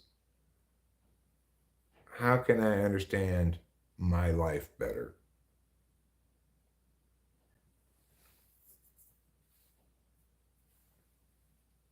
Some people are more particularist as to what they consider relevant to their life, and some people are less particularist. When I try to explain cognitive functions, I'm being who I am, and I'm also being sort of a general force in favor of intuition, communication, explanation over action, deliberation over real action, realizing things, concretizing, of the singular truth being determinative, things cascading down, all of which are consistent with communication values, right?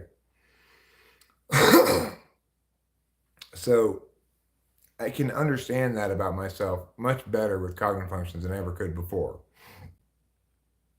But most importantly, what I understand about myself better with cognitive functions than I did before I understood cognitive functions is, I recognize the areas in which I've heretofore expected myself to uphold those values, but realistically shouldn't have expected myself to uphold those values. I can realistically expect myself to uphold values consistent with my stack, but the world projects positive incarnations of every value as a universal value for us all to uphold. So we all fall short unavoidably of meeting this relentlessly unfair universal expectation that we uphold all possible good values to be a fully successful person. And really, the only person who can even begin to say they're upholding all values and sort of be understood as such are people who uphold values of impact, solvency, popularity, and to a much later extent, a much lesser extent, creativity. So if you've got three of the four um, extroverted functions, if you're upholding on those values, you'll be fine. If you're effective, impactful, and popular or respected, then great. You're an ENTJ, and that's all well and good as long as we don't actually. And the reason that happens is because it's much harder to see if people uphold against values of are in keeping with their own experience of life, in keeping with their their own interested calculus FI, in keeping with whether or not they're logically consistent in their argumentation, NETI values, and those things aren't really valued necessarily. And creativity or divergence, not really valued, given some lip service, but not really valued. Meanwhile, things like reliability, well, that's kind of valued. So SI is afforded additional value by society than the other introverted functions, just like NE is provided less value. So makes sense. I have a question. Yes. Do you think that what's on her finger, is she smoking a cigarette or is it something else? Looks like a cigarette. Yeah, I guess a cigarette too. Isn't that just so cool? Yeah, it's like a cigarette holder with like a ring attachment to it. Not a camera for your door. I mean, no. Can I I mean try a to ring for show your the finger. people Sure. on the camera? See how the cigarette's like she's smoking it from her finger? It's pretty cool. Cause I'm smoking from my finger all the It's time. a scene from Sunset Boulevard. I love that movie. I mean, it's extremely emotional. Well, I mean, Looks like Green Bay is gonna win that game. They're up 30-3 when I looked last. Yes, every personality has strengths and allied weaknesses. Ramsey was nearly a professional footballer. Every Superman with a superpower has kryptonite in their shadow waiting to blast them away or astray. I was dealt a dysfunctional card. My little brother became a heroin addict. My father became an alcoholic. What was I to do? Sit there, become a heroin addict alongside my little brother? Who says that? Whose quote is that from? Ramsey? Gordon Ramsay? Gordon Ramsay? See, the only thing I think about with the cigarette on the finger is ashing it. Like, it would get it all over you. It would get all over me anyway. You can like put it over the ashtray and go like this to your own hand. That's true. Knock it off that way.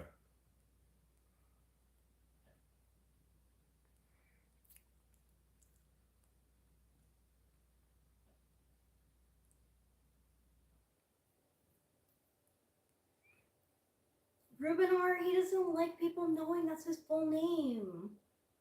Luda Christopher. Yeah, respect a celebrity's preference for their name. Okay. You just need another ring for an ashtray to go under your hand. It's a good point. Oh, You have one ashtray ring and one cigarette ring. So would you have the ashtray like on your opposite? Right? Because like. Yeah, you'd have it on this hand, I guess. You'd have both on? Yeah, you have one on one hand and the other on this hand. And you just tap it like that. Ooh, how classy. I don't know what to say about Gordon Ramsay, but I think that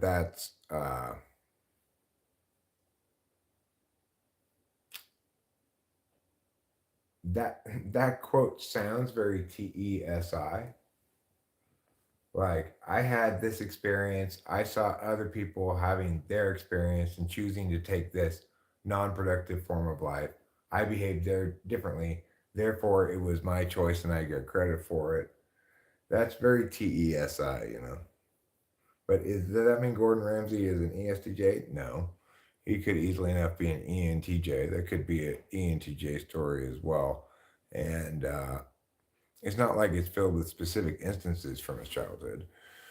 So I need to hear more of his quotes to determine whether it's more likely he's got SI or TE. But I don't think that kind of no, I got my ass stopped feeling sorry for myself, and so can you. Is very ESTJ thing to say. And then ESTJ who has an INFJ who just doesn't want to get out of bed because they just don't feel like it for a child. And, Well, ESFJs and ESTJs will both do the ESTJs. same thing. They'll say this. They'll think, okay, well, if you don't like this schedule, what schedule do you want? And the answer is, I don't want a schedule. I remember sleeping over my Aunt Sherry's house as a kid. She's an ESFJ, and I would want to sleep in from like traveling the night before, like the day before to the house. I just sleep in, and she would open the door and she'd bribe me. She would be like, "Okay, but there's pancakes and bacon right now. It's not gonna be around for long." And I'd be like, like, gotta get up for those pancakes and bacon. Yeah. Well, But like, I wouldn't bother trying to get you up just because I had food made. I either just eat it all myself or probably wouldn't make it. I have a good idea of when you get up. You're actually pretty consistent about when you get up. You get up between 11 a.m. and 1 o'clock yeah. every And day. you're right, I go to bed around the same time too. Yeah, but when you go to sleep, that probably varies. You may go to sleep around the same time, but you don't. I mean, you may go to bed around the same time, but you don't necessarily go to sleep around the same time. No. Cameron is a pancake expert. Oh my god, pancake expert. He's also a corned beef. Corned beef hashbert? Yeah. Yeah, he's a corned beef hashbert.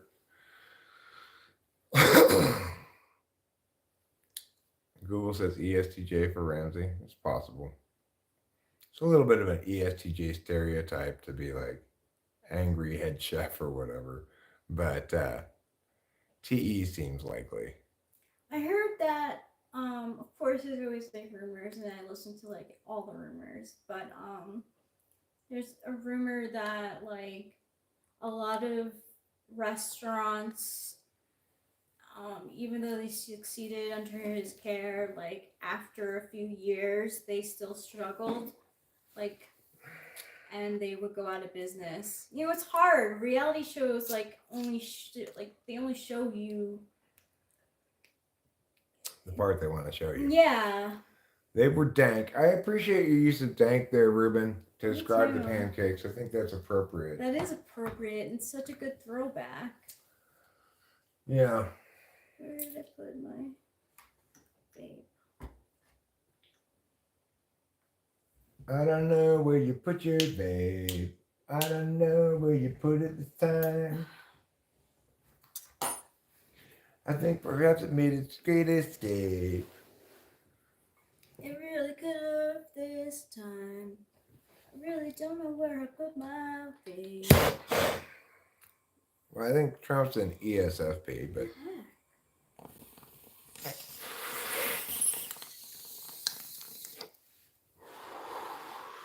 again, the problem with typing famous people, celebrities, is we haven't actually typed them, and it tends to lead to absolutely pointless disagreements about what type somebody neither person has typed is, you know.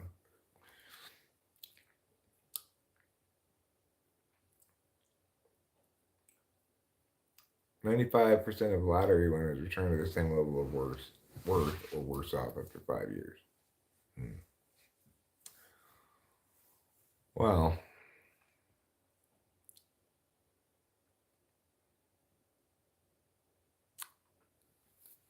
restaurant owners probably fall back to their old habits of deriding the TV hype. I mean, it seems like maybe Gordon Ramsay's lesson is if you work super hard at trying to execute this ordinated craft as well as possible all the time, your restaurant will be successful.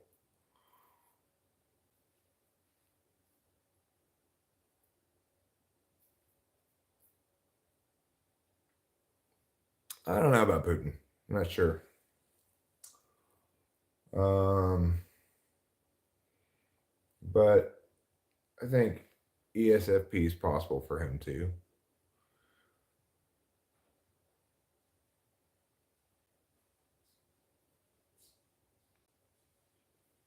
And of course, ENTJ is in Quadra.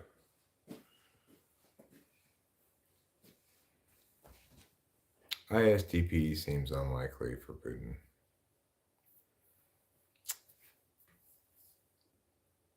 But I guess not impossible. That's what happens when you're typing celebrities. You end up with pointless conclusions like that. Or a gift basket. Or a gift basket. Yeah.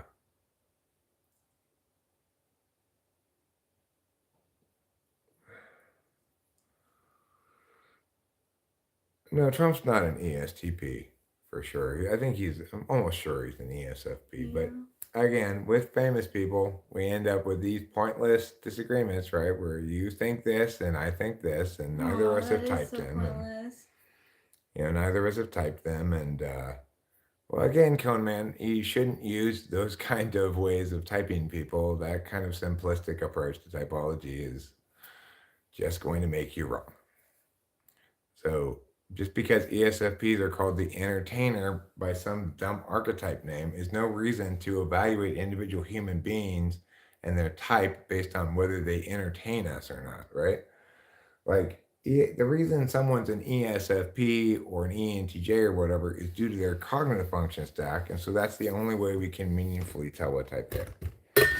I may have my strong opinion about Miaz type or I don't know, let's just say Cone Man Jr. son's type, and because that means son of Cone Man Jr. as Ruben articulated earlier.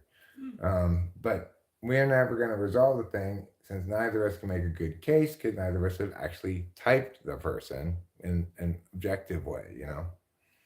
Yeah, like even before the typing with me through chat, you thought I was either an ISFP or an ISFJ just because it was so quiet. Like it's like it's impossible to type someone over. Well, it's not impossible, but it's difficult through chat. And and also if you look at your engagement when people are here besides just me and you, you're much more extroverted seeming than when it's just me and you, because when it's just the two of us, it's much more similar to you being alone than you being in a social setting because we function as a pair, you know. Yeah, and I'm SXSP, so like that I like need that connection. I don't really need a lot of socialization. Yeah, I think it's important that my partner not that she fit well with my SO stuff. So I'm probably SO second, but I hope I do. Oh yeah, of course. Of course, I still think Marty isn't an INFJ. I mean, talk about somebody who's definitely not an INFJ. I've never typed the guy, but we can watch his content and conclude with as close to certain as possible for somebody who's not officially typed that guy is not an INFJ. no INFJ I've ever encountered has ever expressed like that guy does. Two people's an introverted situation. Mm-hmm. Not true. It depends on which two people, right? It depends on your relationship with the other person. If it's your significant other and you live together, if it's your wife and you live together and you see each other all the time, then you're not having to engage much FE. But if it's a new person, then you're much more going to be likely to be engaged with FE.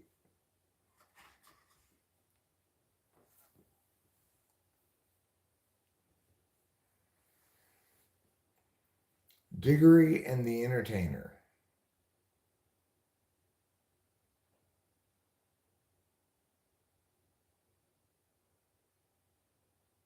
Okay, well, in 41, you're wasting both of our times. You come in with a misunderstanding of cognitive functions that includes something called shadow functions, which is a silly thing to say. And to be in one's shadow functions, what exactly does that mean? To be consciously attending to them? Then they wouldn't be unconscious functions.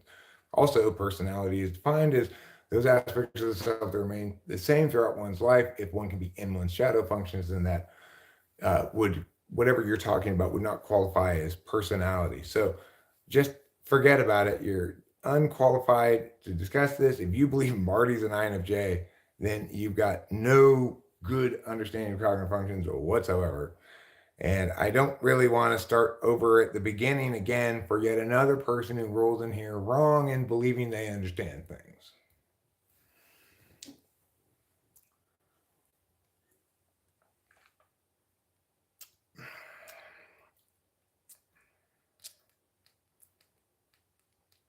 I mean,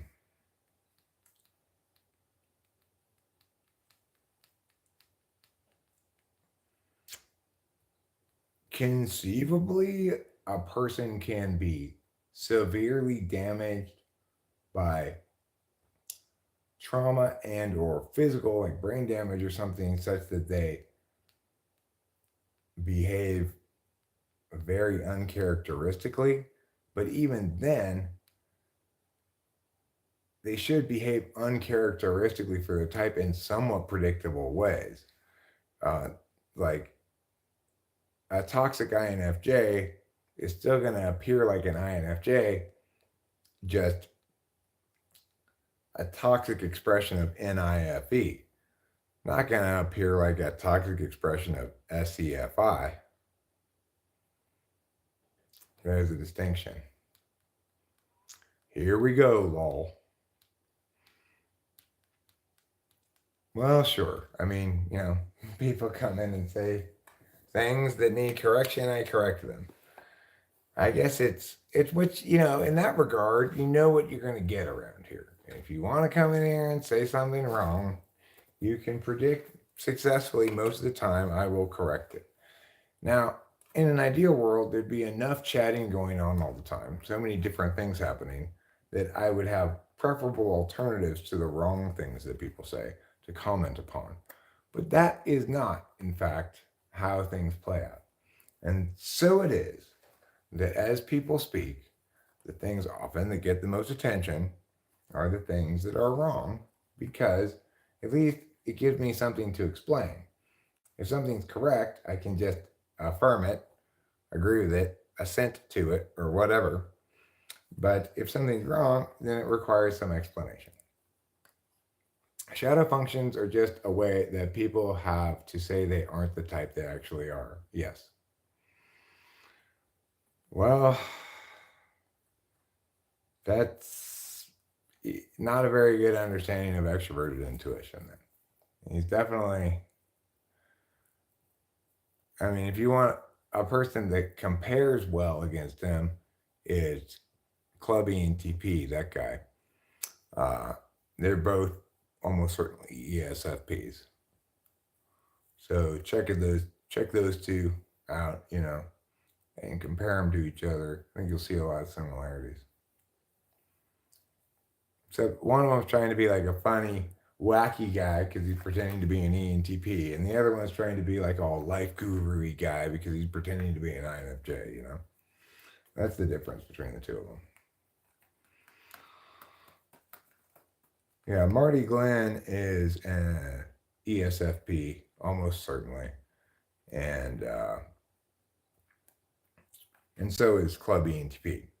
And the differences between them in terms of their display or affect are summed up as Club ENTP is pretending to be an ENTP, so he presents this ESFP version of wacky, crazy, ENTP guy, and Marty's pretending to be an INFJ, so he presents this wacky, crazy, so he presents this serious, informed, intuitive life guru manifestation of affect. To me, it's very obvious, but I get that it's not that obvious to some other types.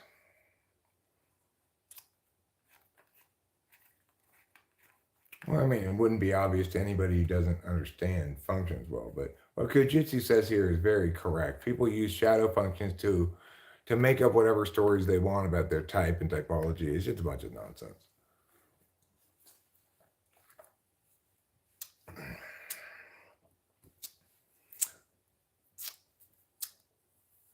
Well, this strawberry banana nectar is pretty good.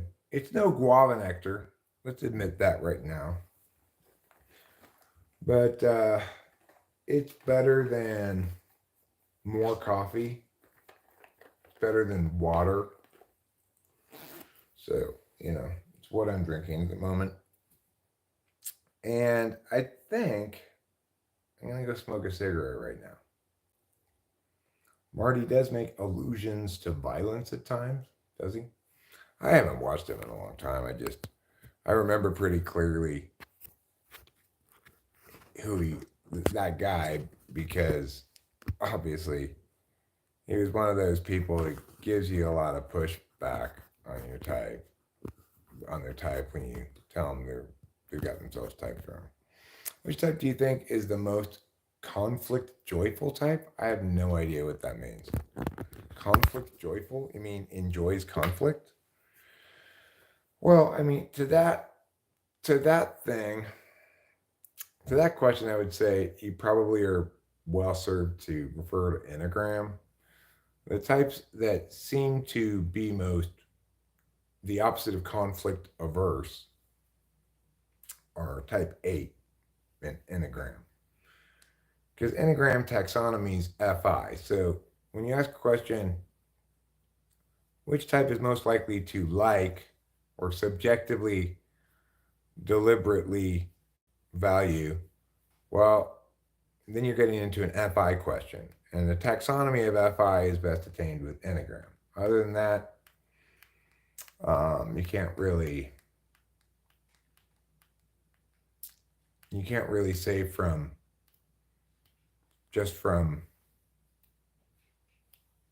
like cognitive function type what someone's relationship with conflict is going to be. Marty Glenn was not a TI user for sure. He was ESFP. You could tell the lack of TI was pretty evident. ESTPs have good TI.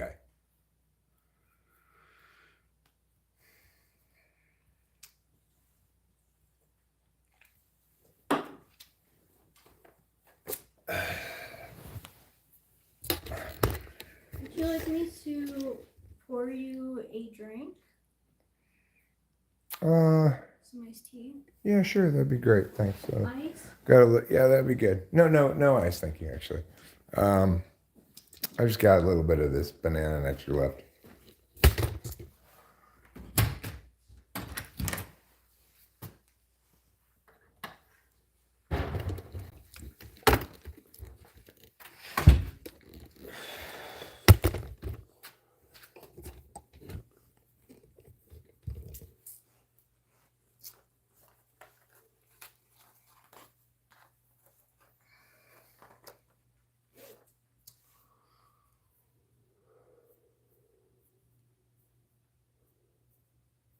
I mean, there are certain traits that certain behaviors or like one thing that I see is kind of common in sixth slot FE with sensing. So extrovert sensing first, FI2, sixth slot FE, ESFP is probably more than any other type. ESFPs like to tell you how to perceive them. Uh, I see that in Club ENTP. I see that in uh, Marty. I encountered that with Cloud. It seems a common, not maybe it links. Obviously, it's not going to be every ESFP, but it does seem that if a type is really interested in or attempting to sort of tell you how to perceive them,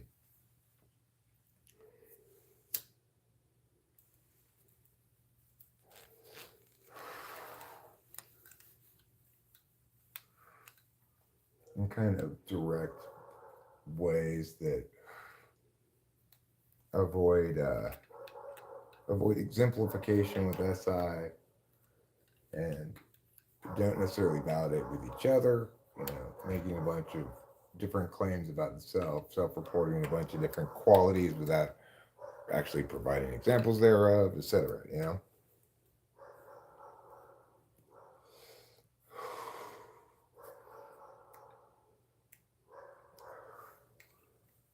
Like, people will self-report as both creative and mindful, intuitive and reliable,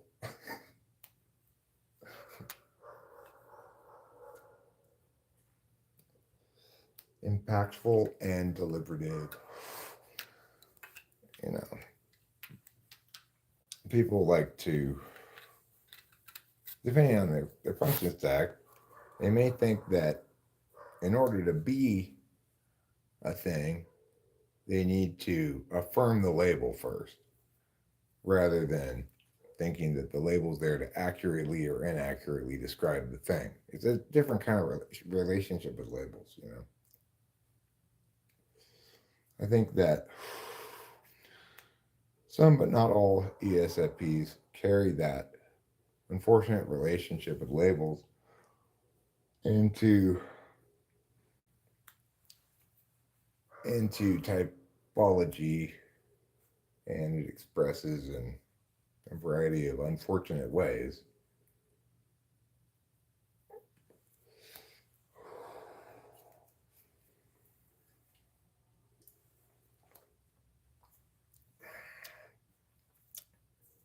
It's like the countervalued FE is maximally countervalued and therefore minimally achieved on comparatively between the ESFP and ENFP by ESFP, because they don't have communication functions in any of their three first functions. So,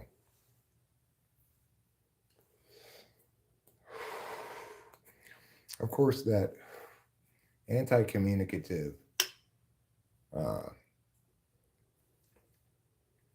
angle doesn't mean they aren't talkative. They may talk quite a bit. They may say a lot of things. They're going to be more chatty, for example, than INFJs probably.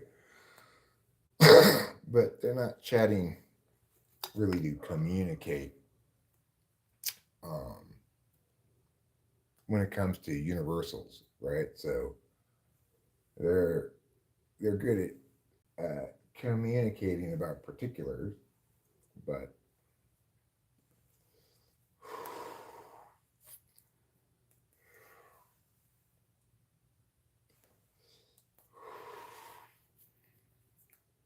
there's a tendency to,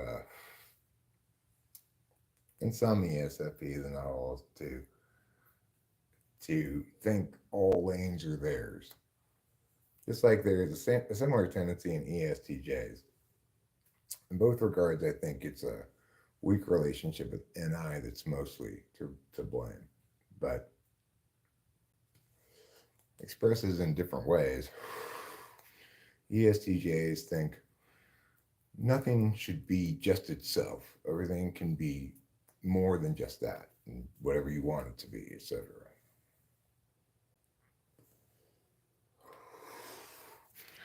ESFPs don't get that when you embrace something as singularly so,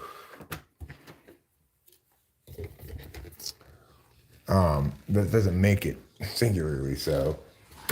And, you'll see ESFPs go through various phases with sets of ideas that, I guess, help them understand who they are aspirationally, but the position it is describing who they are descriptively.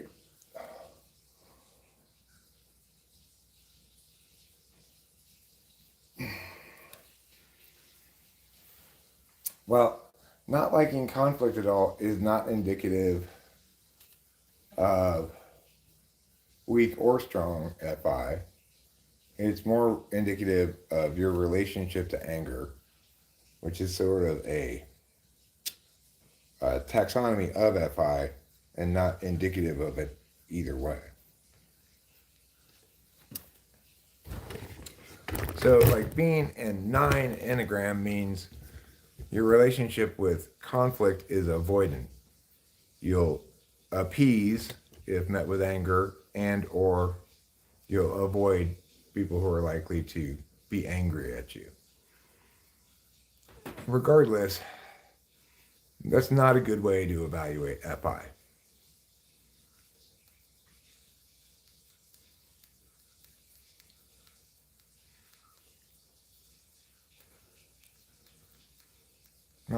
Not about liking conflict. It's about disliking feeling out of alignment with yourself and your FI. And whether or not anger is out of alignment with yourself and your FI, depends on things like whether your boundaries have been crossed.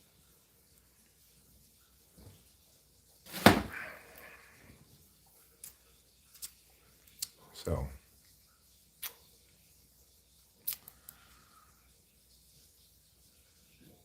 I guess all the football games are over now. The Green Bay Packers defeated the Minnesota Vikings, or are about to. It's 33-10 late in the fourth quarter. Packers have the ball in a 23-point lead with 1:48 left. It's as close to impossible for the Vikings to come. Oh, now it's final. So never mind, it's final now.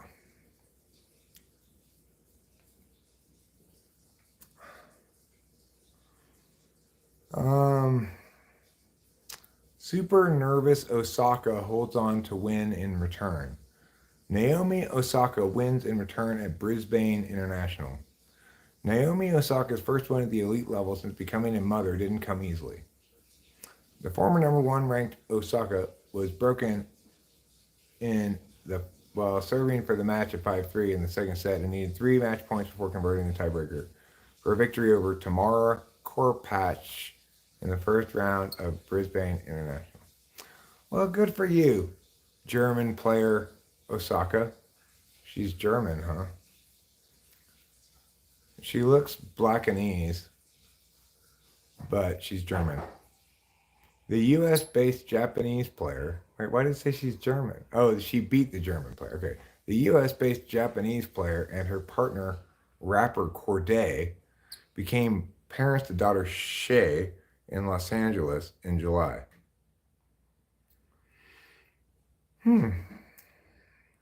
Interesting. Stanford stuns number 4 Arizona by making a school record 16 3-pointers. Wow, look at that. Cardinals are 6-6. Arizona's now 10-3. Well, that's gonna happen. I could be on.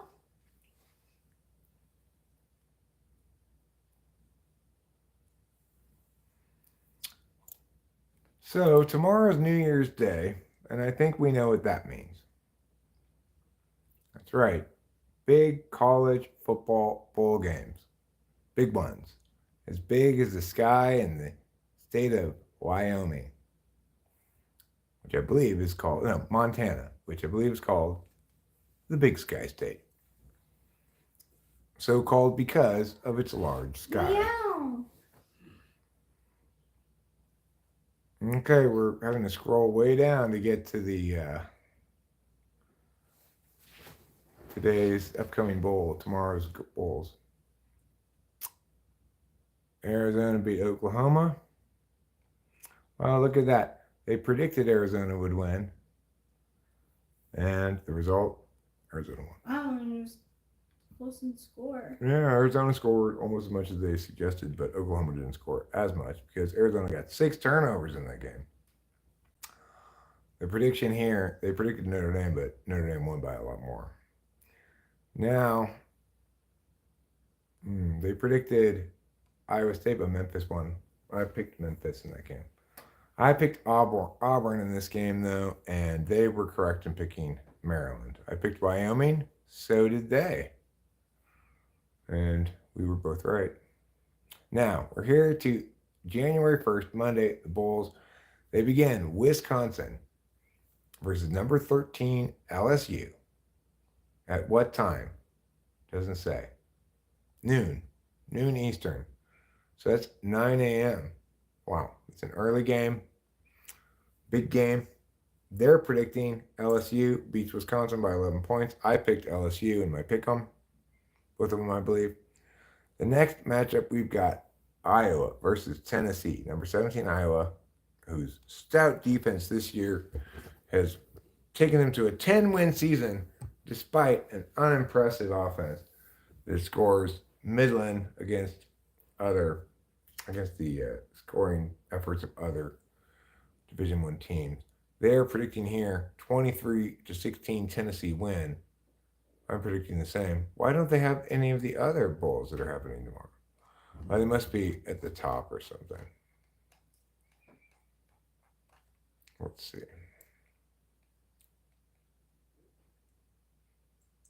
The New Year's 6. They predicted Ohio State beat Missouri, but Missouri won. I had Missouri in my pick'em. They predicted Penn State would beat Ole Miss. Ole Miss beat Penn State. I had Ole Miss in my pick'em. They predicted Georgia would beat, I'm sure. Yes, and they did. Now, Monday, here we go. Liberty versus Oregon. Pew, pew, pew. I picked Oregon. They picked Oregon 43-28 over Liberty. Liberty's undefeated, but hasn't really played anybody.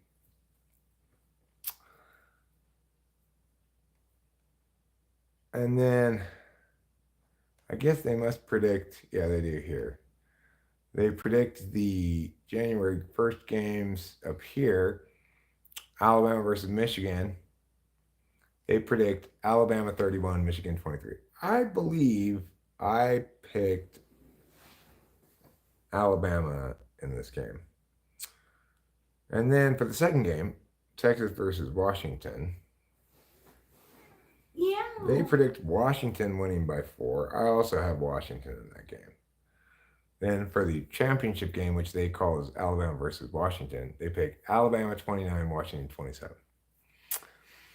If that was going to happen, I've got Washington winning the national championship. I think that's a good pick.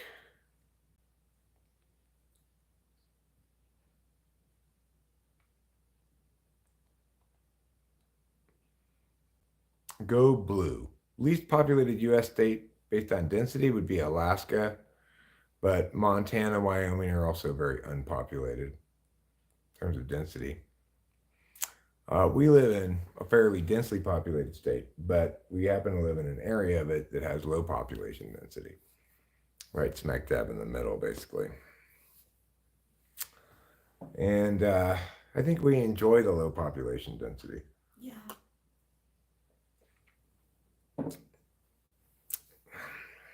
Right, Capillo? We're really in a good spot because we aren't far from several different cities, not very far from even Los Angeles. You know, we can make the Bay Area, no problem. We go to Sacramento. We go to Fresno. We could,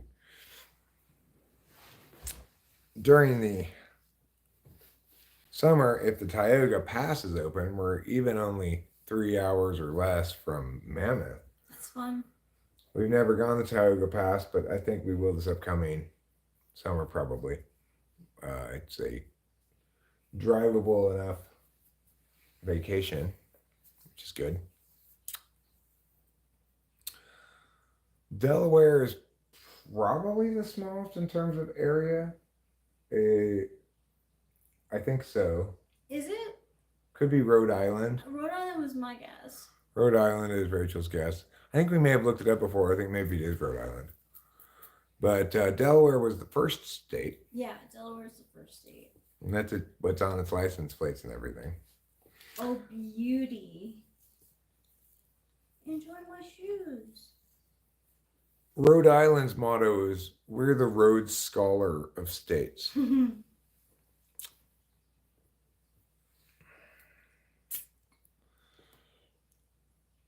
Florida's motto is, "We're horrible." I've never been to Florida.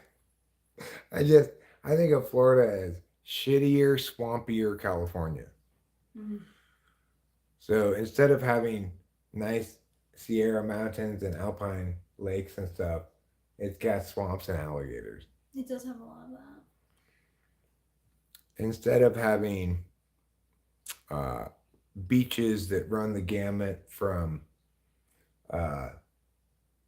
like Southern California beaches, Santa Monica, to Mavericks with the huge waves, to like the Northern California beaches that are very cold and rocky. It's like Florida just has Daytona Beach and Miami Beach and Alligator Beach, which has the most gender fluid people, possibly California. California is a pretty populous state, maybe the most populated state. I don't know. That's a good question. I'm gonna look that up.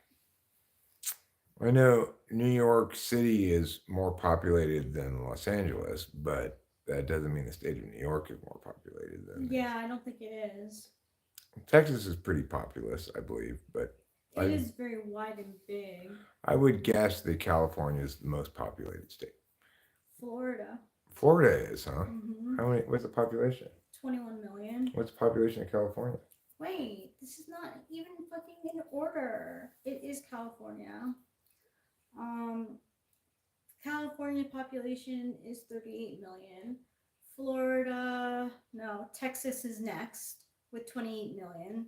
Then Florida, then Pennsylvania. Cool. Interesting. New York is number 4. So that's what makes, to me, this area so special. I've lived almost my whole life in California, and the idea of being able to go out into the woods and just have wilderness and not see any people is a fairly unique experience in California. I mean, you could do that with the desert in some spots, but like an area of actual wilderness that's as little trafficked by other people as we have around here is very rare in California.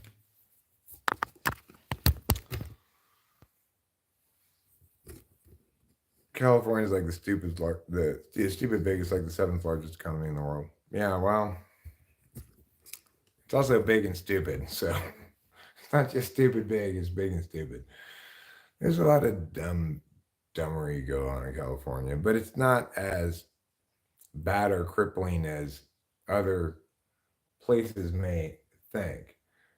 I don't think you can lay the blame for California's homelessness problem at the feet of the liberals or something, or California state policies.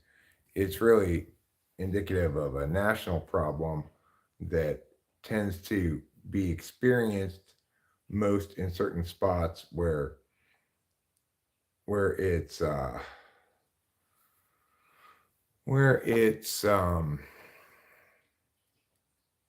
fairly mild all year round, and it tends to gravitate towards the coast, probably more than the East Coast. So I think that certain media outlets like Fox News or whatever uh, irrationally, incorrectly, and unfairly blames California's urban decay on California state policies. I don't think it has much at all to do with state policies. It has a little bit to do with municipal policies. So, building of housing for homeless people tends to incentivize homeless people or other services tend to incentivize those people to go to your area, and obviously, a complete lack of enforcement of any kind of municipal codes and stuff also ends up gathering large homeless communities. In the Bay Area, you've got a lot of municipal level politics that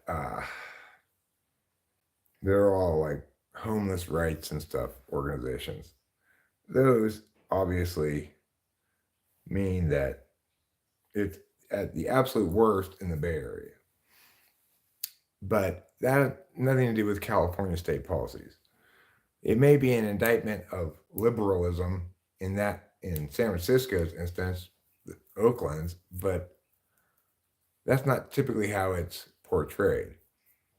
And it's not the case that other municipalities that have much better approaches aren't also still suffering from the same problem. It's just not quite as aggravated as it is in the Bay Area.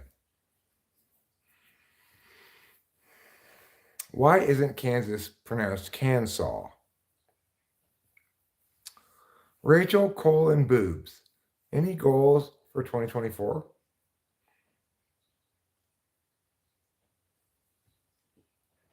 I'm typing it out. Oh, okay.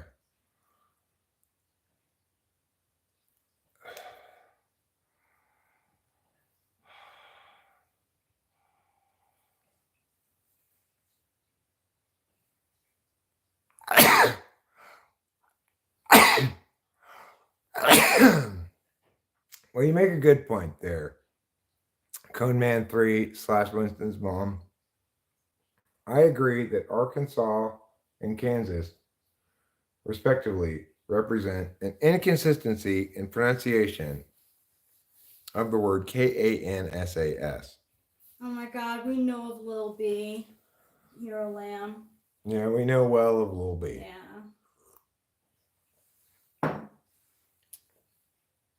What's AFAIK mean? As far as I know. Never mind, I got it. Yeah, nice. That's your goal, Rachel? That's a strange goal to have. That is very considerate of you, but I don't want you getting less sleep on my behalf. Good point, Katie.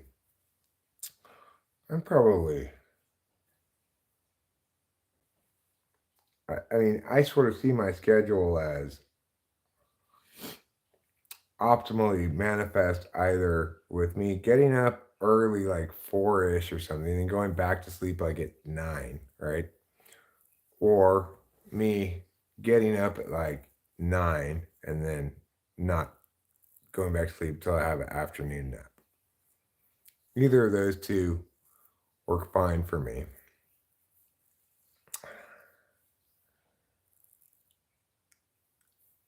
Genexennial. Yeah, long work weeks can be, if you're working hourly anyway, a love-hate relationship. If you're working on salary, they're mostly just a hate-hate relationship. Why am I putting in all these extra hours for no extra money? Oh, that's the worst. What's for no extra money? Like,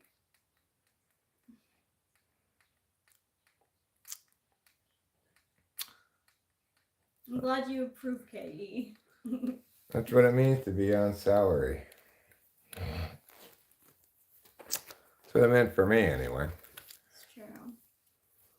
I've never actually worked on salary before. I always worked hourly. I never. Yeah, Gen X Zennial's right about that. Fuck salary. Salary success. It doesn't matter how much you work. If you work, if you don't work, you get paid the same. Well, they're never going to have that work in your favor where therefore you work less than the normal amount of time. They'll always have it work against you so that you work more than the normal amount of time. Lil B is God's father. That sounds like the sort of thing Lil B would say. Yeah. He's such a dumb. Yeah. That's what he is, a big dumb. I don't know about other people, but I can only find big dums amusing for so long.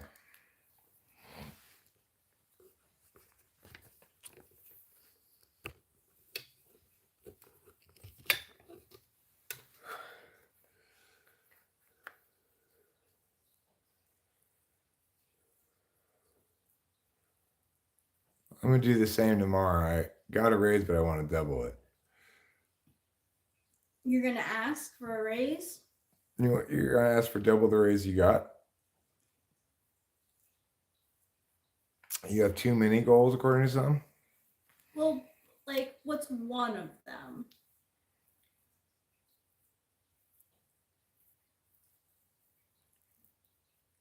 You want to be the first woman to land on the surface of Mercury? It's going to be a little hot, KE. You need to rethink your goals. So,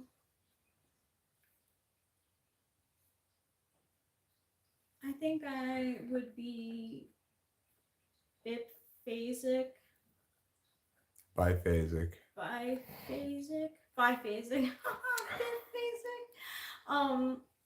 I think Eric would be Possibly polyphasic, yeah.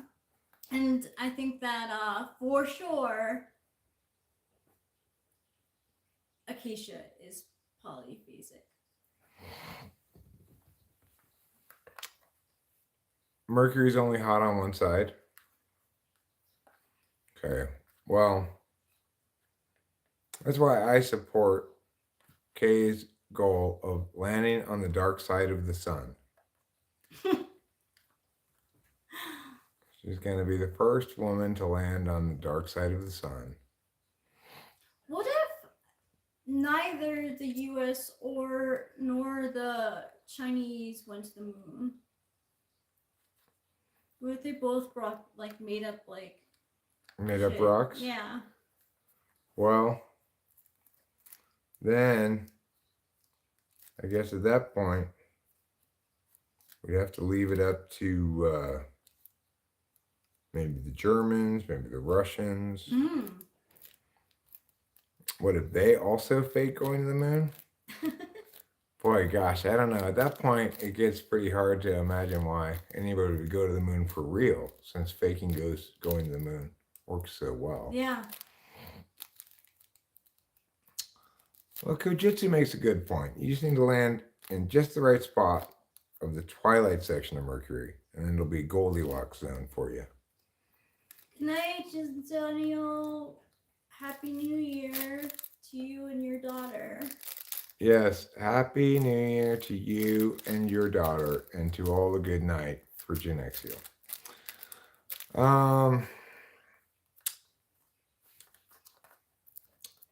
I would like to land on one of Saturn's rings and ride around on the ring as it goes around Saturn.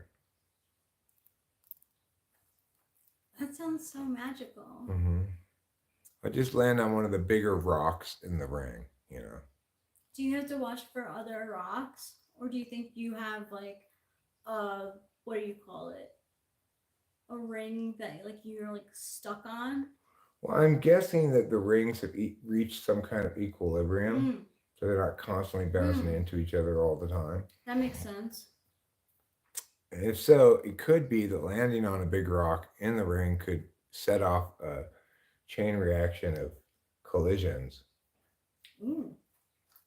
It's hard to say. But I'd also like to go methane gas ocean diving on Neptune. That's pretty cool. It Yeah. is gaseous. It's very gaseous. It, Neptune. Neptune's gaseous, but maybe it's underneath there are oceans of methane I in think liquid so. form. Yeah.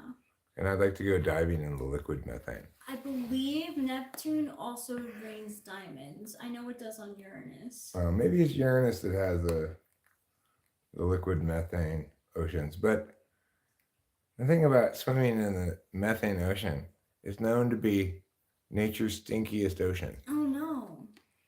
It's a whole ocean that smells like farts.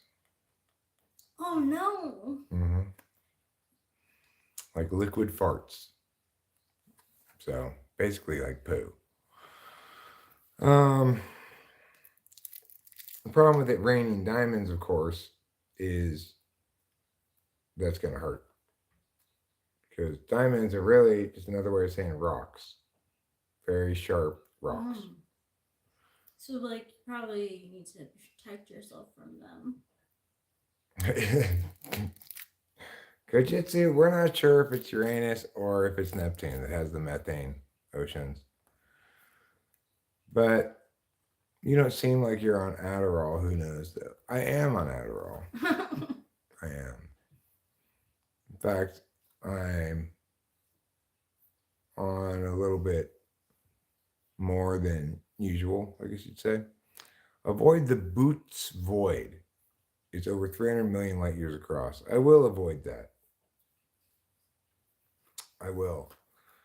To be like, if you want me to bring that energy to my next position, you got to pay me this much. Two words are powerful persuaders: because and usually. I read. So you frame the raise as because I usually, or because usually. Huh. Interesting. Well, that's why there's a big no smoking sign also on the surface of Neptune. If you smoke in an ocean of methane gas. Oh, shit. Yeah. That's what killed the Neptunian dinosaurs, actually. One of them took up smoking.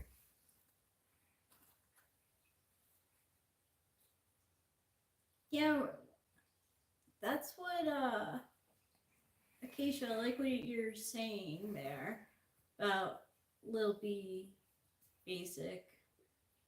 What do you think about Lil B's Basic? I think that's an album. Oh. Probably, or a song.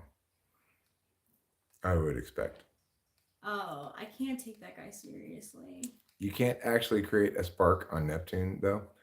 Okay, well, what if you first bring a bunch of oxygen tanks and fill up the atmosphere just above the water with oxygen? And you shoot a bunch, you oxygenate the methane. Shoot a bunch of oxygen in there. Well, I'm bringing my own oxygen, okay? Obviously, you need to have oxygen to smoke. And if you're going to go to Neptune, there needs to be a smoking spot. Otherwise, there's no way I'm going to Neptune. There needs to be some sort of area where you can go smoke and not get in trouble, you know? And also not cause the whole planet to explode. So I'm thinking a good place would be by the methane ocean because oceans are wet. Eric, says everybody with their hands on their hips. So, I think this fact about Mercury is boring, but the sun makes up 99.86% of the solar system mass. Mercury is named after the Roman messenger to the gods. Venus spins in the opposite direction to most planets.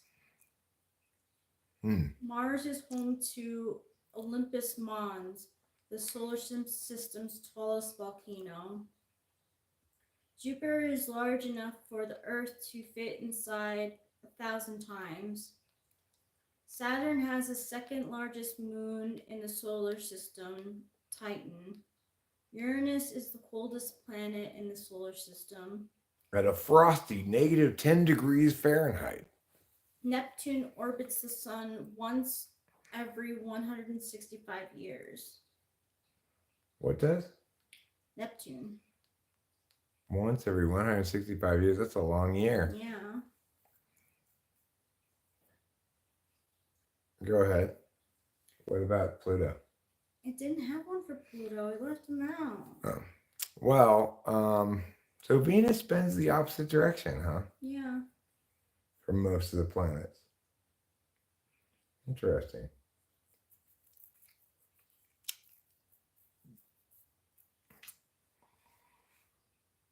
Interesting. Well, the thing that both KE and Kojitsu have failed to recognize is that I'm bringing super huge oxygen tanks. So Neptune is made up of mostly gas. Almost the entire planet is made up of hydrogen, helium, and methane. 2 of those are flammable with a little oxygen mixed in. Uranus is also made up of mostly gas. Almost the entire planet is made up of hydrogen and helium with traces of ammonia, water, and methane. That's where helium balloons were invented, actually. Oh, really? That's what caused the the Uranian dinosaurs to go extinct. Was they all choked on Mylar balloons.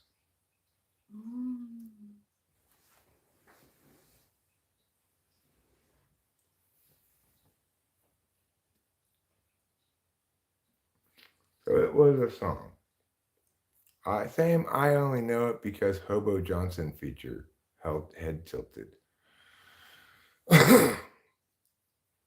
You're talking crazy talk, lady. I don't understand what that means. Pluto is also tidally locked to Charon, so it always presents the same face to its moon, too. Oh. Tidally locked, huh? Are there tidal... Is there anything to be impacted with tidal forces on Pluto? I guess probably it flattens out the planet or something. Pluto's not that big. Have fun, Luminex. Happy New Year. Thanks for being part of our chat. All right. Well, you have a good time in your venue. And don't forget to party all the time, party all the time, party all the time. Freedom's a good song, or I Hate Myself. Well, I'd have to listen to them, I suppose. But across the board, he seems to not feel the need to care very much or try very hard. And that's kind of cute for a track or two, but not much beyond that.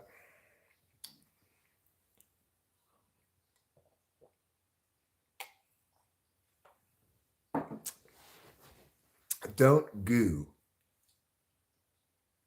There we go. Don't put goo on your face and go outside. Don't put goo on your face and go outside, because then you'll be called gooey face all of the time. What if you do clay on your face? Well, don't go in a kiln with clay on your face. Don't go in a kiln with clay on your face, because you'll find in the end you've got a vase instead of a head. Shouldn't go in a kiln regardless, really. I came back home and forgot I had no groceries, and today everything is closed. Well, likely everything will be closed tomorrow as well, which is New Year's Day. Rachel and I have sufficient stuff here to make it through till Tuesday, which has the benefit of being a regular day, January 2nd. I mean, not a fully regular day until the kids go back to school, but nevertheless, a pretty regular day. The best planet for Elon Musk, he likes shit, big. I think let's put him on Jupiter. He can build a Jupiterian space station that's situated right in the middle of the big red storm on Jupiter. Yeah, that's where I pictured him too. You can just sit in the eye of the storm, enjoy watching the winds pass by, go look how red this spot is from inside of the spot, and probably see some pretty cool rainbows. Because there's not the same law on Jupiter that there is on Earth. On Earth, rainbows never last very long. Mm-hmm. But that's probably not true on Jupiter. If they have a single red storm that lasts for hundreds of years, then they probably have rainbows that last a little bit longer than Earth rainbows as well. It's interesting that Jupiter has like such a positive connotation in astrology, but in real life, like that hurricane or tornado, whatever, is like we found out like way more dangerous than we ever could have imagined. Well, I mean, it's way too dangerous for human beings to go onto, for sure. But it was like they did some study on it, and they're like, holy shit, it's full of lightning and flying stuff and whatever. They didn't understand how like Jupiter still exists, basically. You mean why the weather's still active like that? Like, probably that. Yeah. You don't have pasta? The banger bus is coming and everybody's man.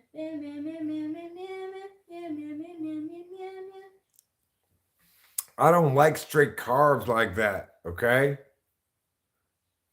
I don't roll like that. What about like as a side? Like our chicken parm meals have a side of pasta. Like spaghetti to be more accurate. Spaghetti. Yeah. Like would you eat the spaghetti too or just the chicken? Or would you not even get it at all because it has pasta in it? You know, buy pasta or bread, filler foods. I mean, bread's good, obviously. That's why it says in the Lord's Prayer, give us this day our daily bread, That's okay? true. Not give us some stupid vegetables.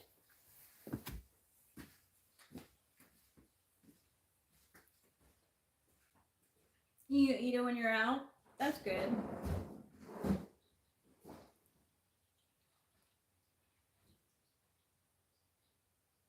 We go out without cereal for some time, but lately I've been liking having something in the morning. It gets my like stomach churning, if you know what I mean. You're a huge fruit lover. I love ravioli, Boba Fett. Now that I know that you like ricotta cheese, I would suggest getting ravioli sometime, or just getting. Well, what's the one we got last time? Manicotti. Those yeah. are really good. You know, that's so funny. You honestly like two things that my mom ever showed me how to make, and ravioli and lasagna are both of them. I mean, manicotti and yeah. Well, I'm currently making a Mexican casserole, which is really like basically a burrito without a tortilla on it. Yeah.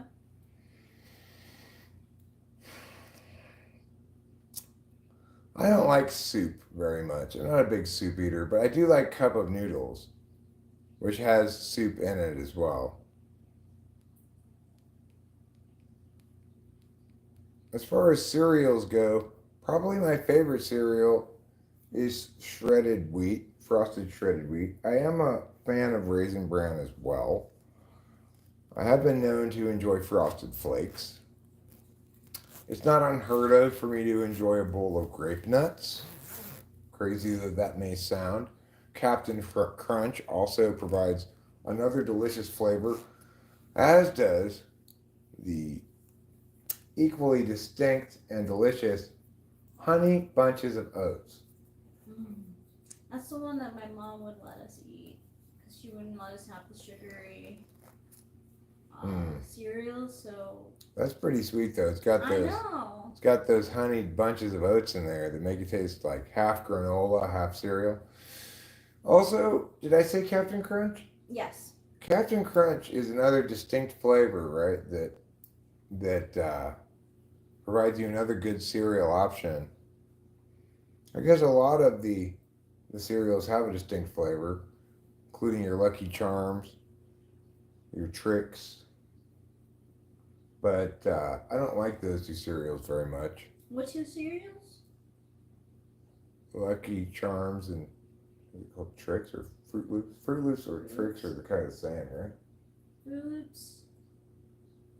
Fruit Loops are like closer to Fruity Pebbles. Okay. And I think we can all just toss out any Special K or Total that we have. Nobody wants to eat that. Oatmeal can be good if it's got some flavor to it, some flavorings. It's also good with a little bit of cream on it. I like it with honey. Honey's fine. Honey's good. Or agave. Oh my gosh, it's really good. Not oatmeal, but cream of wheat is really good with agave. Agave? Yeah. Wow. Oh my gosh, agave sugar is so good. Okay, well, agave sugar is some kind of sugar that's derived from agave. Yeah. But that's different than straight agave flavor, which would be really strange tasting. I'll show you. These are like cereal being corn people. Are we corn people? Well, not all cereal's made out of corn, you know. Plenty of cereal's made out of wheat. It's nectar, officially. Agave nectar. Agave nectar, okay. Cactus sugar. Yeah.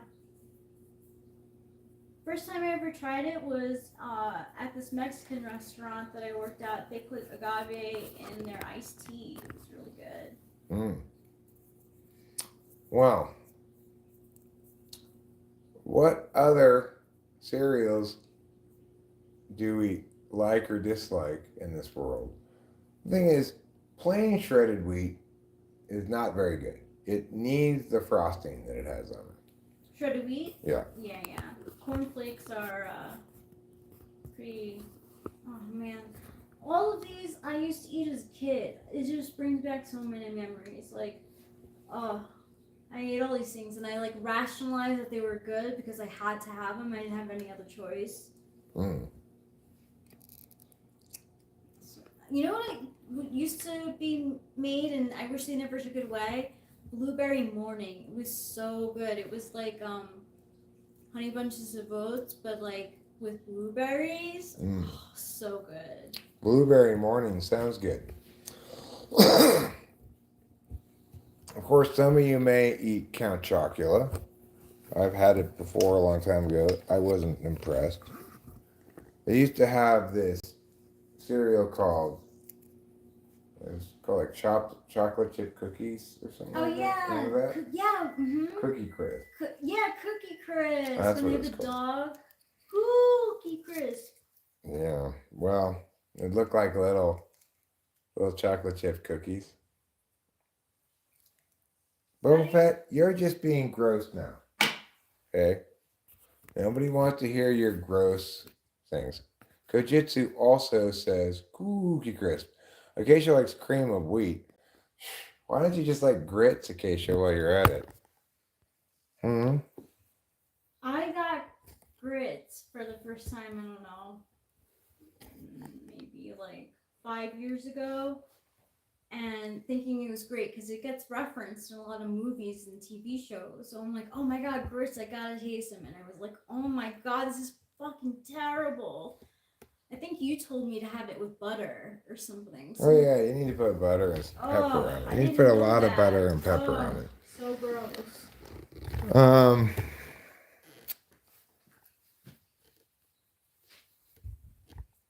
What the fuck was it gonna do? I don't know.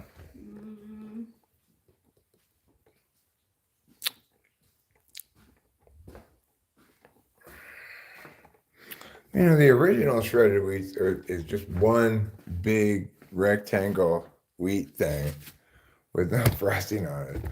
It's kind of crazy if you get the OG shredded wheat. It's like this big thing. You're supposed to eat one of them for breakfast. Most of us sane people get mini shredded wheats, which are sized in a way that's consistent with most cereals. But the OG shredded wheat, you just had one of them with milk on it for your whole breakfast.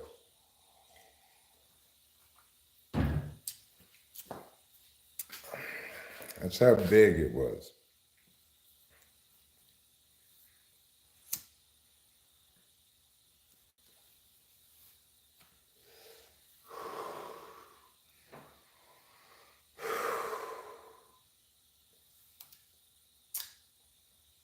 What other cereal can I think of?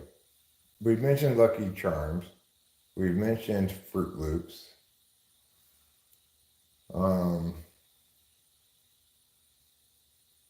Trix is for kids. Do they still have Trix cereal with the rabbit?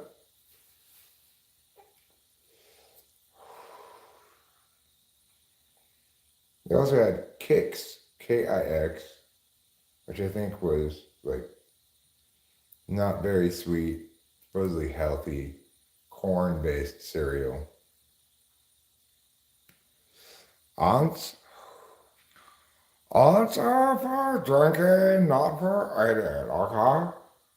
You can only drink things that you pour. And you can pour aunts. Can you please pour a tall glass of ants onto my cereal? That's how I like it. I like Raisin Bran with ants. With ants and sand. Speaking of ants and sand, I've got a lot of gravel in the back of my car that I need to pour on the mud up there by the mailbox. I got a whole lot of gravel in the trunk of my car, and I want to spread it near and I want to spread it far.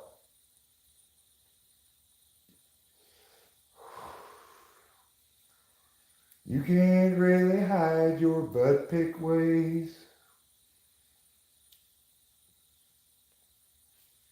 My New Year resolution is starting off on the wrong foot. Now that's how you want to start the new year, on the wrong foot. Do you resolve to wake up on the wrong side of the bed tomorrow accordingly? Do you think that people who wake up on the wrong side of the bed are likely to wake up also on the wrong foot or start off on the wrong foot?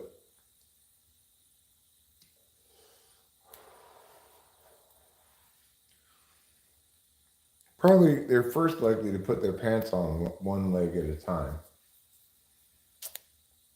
You know, he's like anybody else. He puts his pants on one leg at a time. Well, that's not the case if he sits on his bed and pulls his pants up like that. And he probably puts them on both legs at a time. Especially if he's wearing short pants.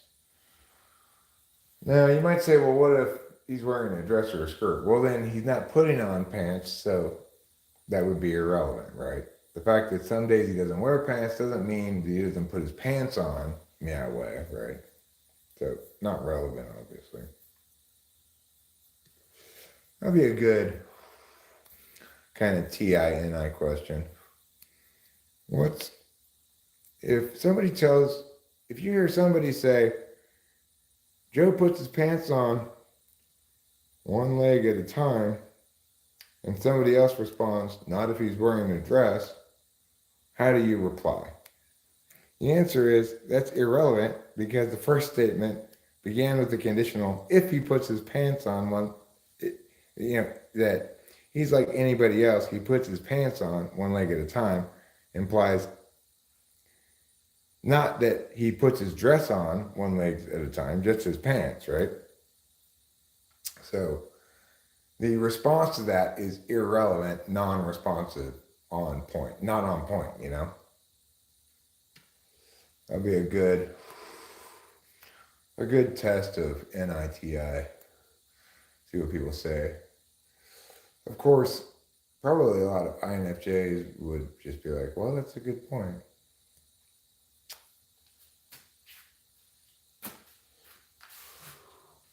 Be a good way to distinguish, I guess, probably NETI or TINE from other things.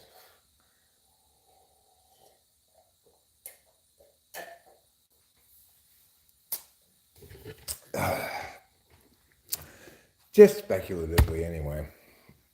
I have to test out the questions a bunch of times before I feel as though they meaningfully link to anything in particular. And certainly there have been plenty of examples of questions that after using them some, I end up trashing because they don't meaningfully link as expected.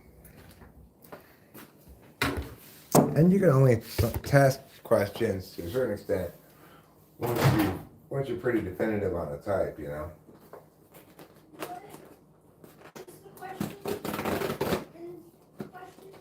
I was saying a question, if somebody says, well, Sally puts her pants on one leg at a time like anybody else, and somebody else says not if she's wearing a dress, what's wrong with that answer?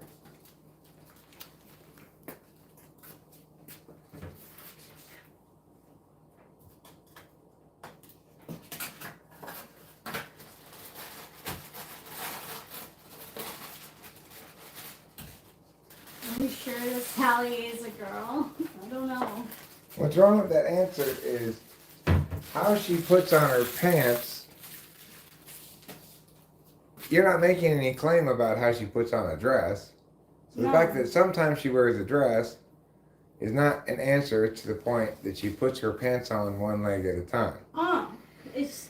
I see. Right? Because it may be the case that sometimes she wears a dress, but when she does wear pants, your claim is that she's going to put them on one leg at a time. You're not making any claim about what she's going to do when she doesn't wear pants.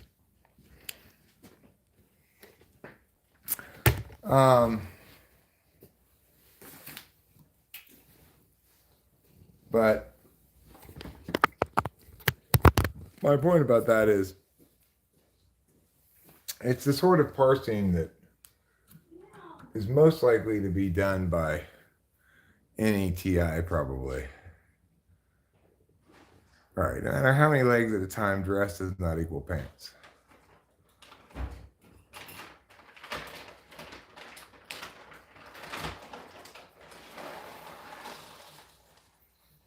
Nudes or nerds?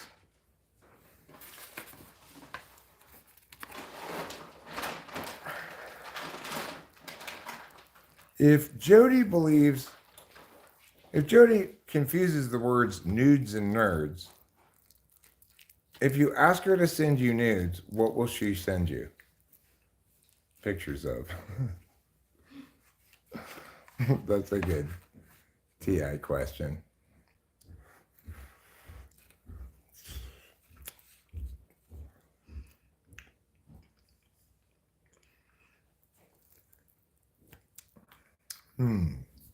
This is good. This fills my belly with warmth and deliciousness. And one doesn't just get energy from sleep and Adderall. One also gets energy from food.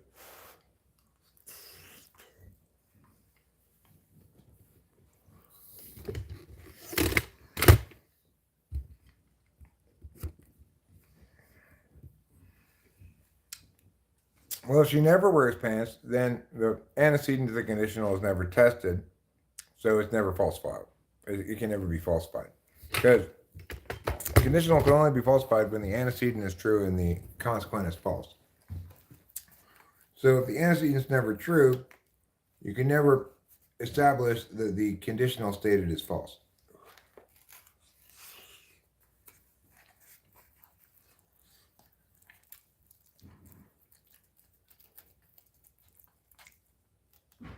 Yes, exactly, Coach Jitsu. You ask for nude, she replies with picture of a nerd in glasses.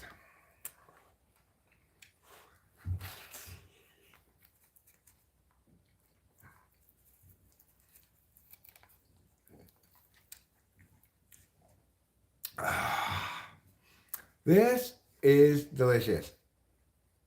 If the antecedent to a conditional is true, is never true, then the conditional as a whole can never be falsified. In other words, the truth table for conditional is true, false, true, true. It's only false when the antecedent is true and the consequent is false.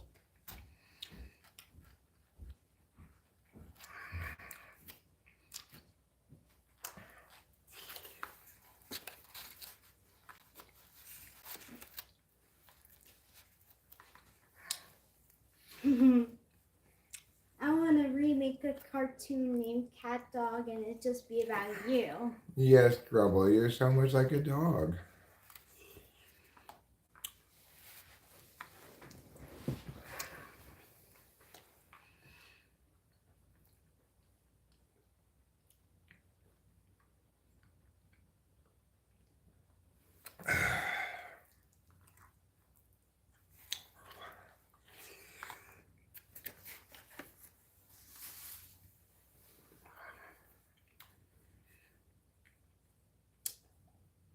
Rachel, I'm going to ask you to do me a favor. I don't want you to think that you do too much stuff for me, okay? Okay. Would you mind terribly? I don't know if this is mine or yours. But if it's mine, would you mind terribly refilling it with more iced tea? It's not yours. I don't mind filling it up with tea. Where's your glass? I don't know. Probably out in the garage. Maybe I left it someplace. Can I just have a plastic Yeah, cup? I'll give you a plastic cup. It's fine. Thanks, darling. You're welcome. You're a wonderful lady. Thanks. Sometimes I don't really feel like getting up. Every once in a while, I'll ask Rachel to do something like that. But I don't do that very often.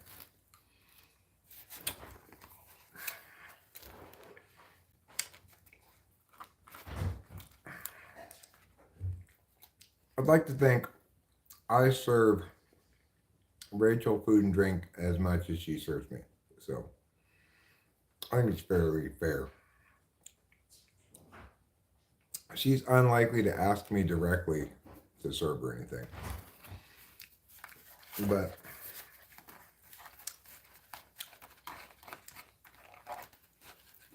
I think we're both likely to say when we think about making something for ourselves, like to the other person, do you want me to make you something?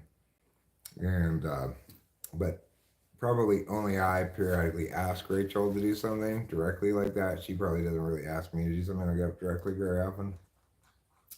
I don't know. I'd say it equals out as pretty fair, regardless. Yeah, you too.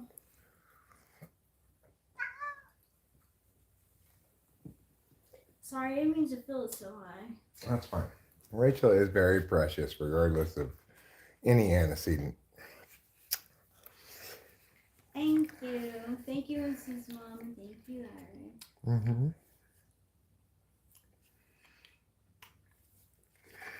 You were declared the most precious of the angels at Angel University. Thank you.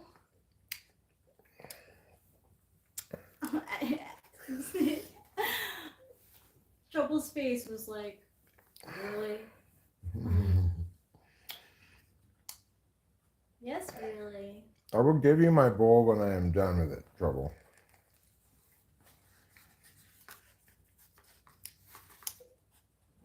And you can realize thereupon that you don't like it.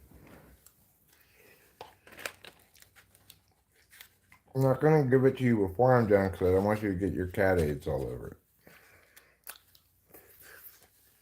There you go.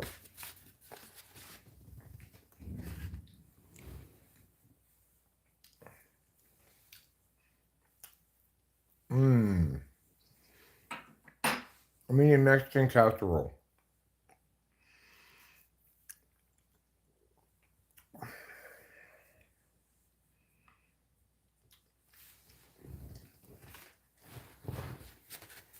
It's a lot like green bean casserole, except with regular beans.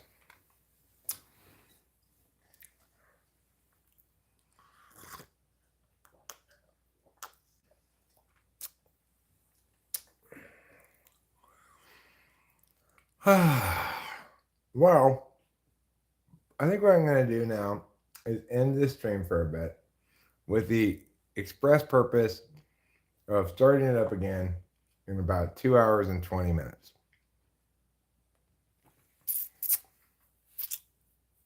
It's P if and only if Q. Conditional is if P then Q. Biconditional is P if and only if Q.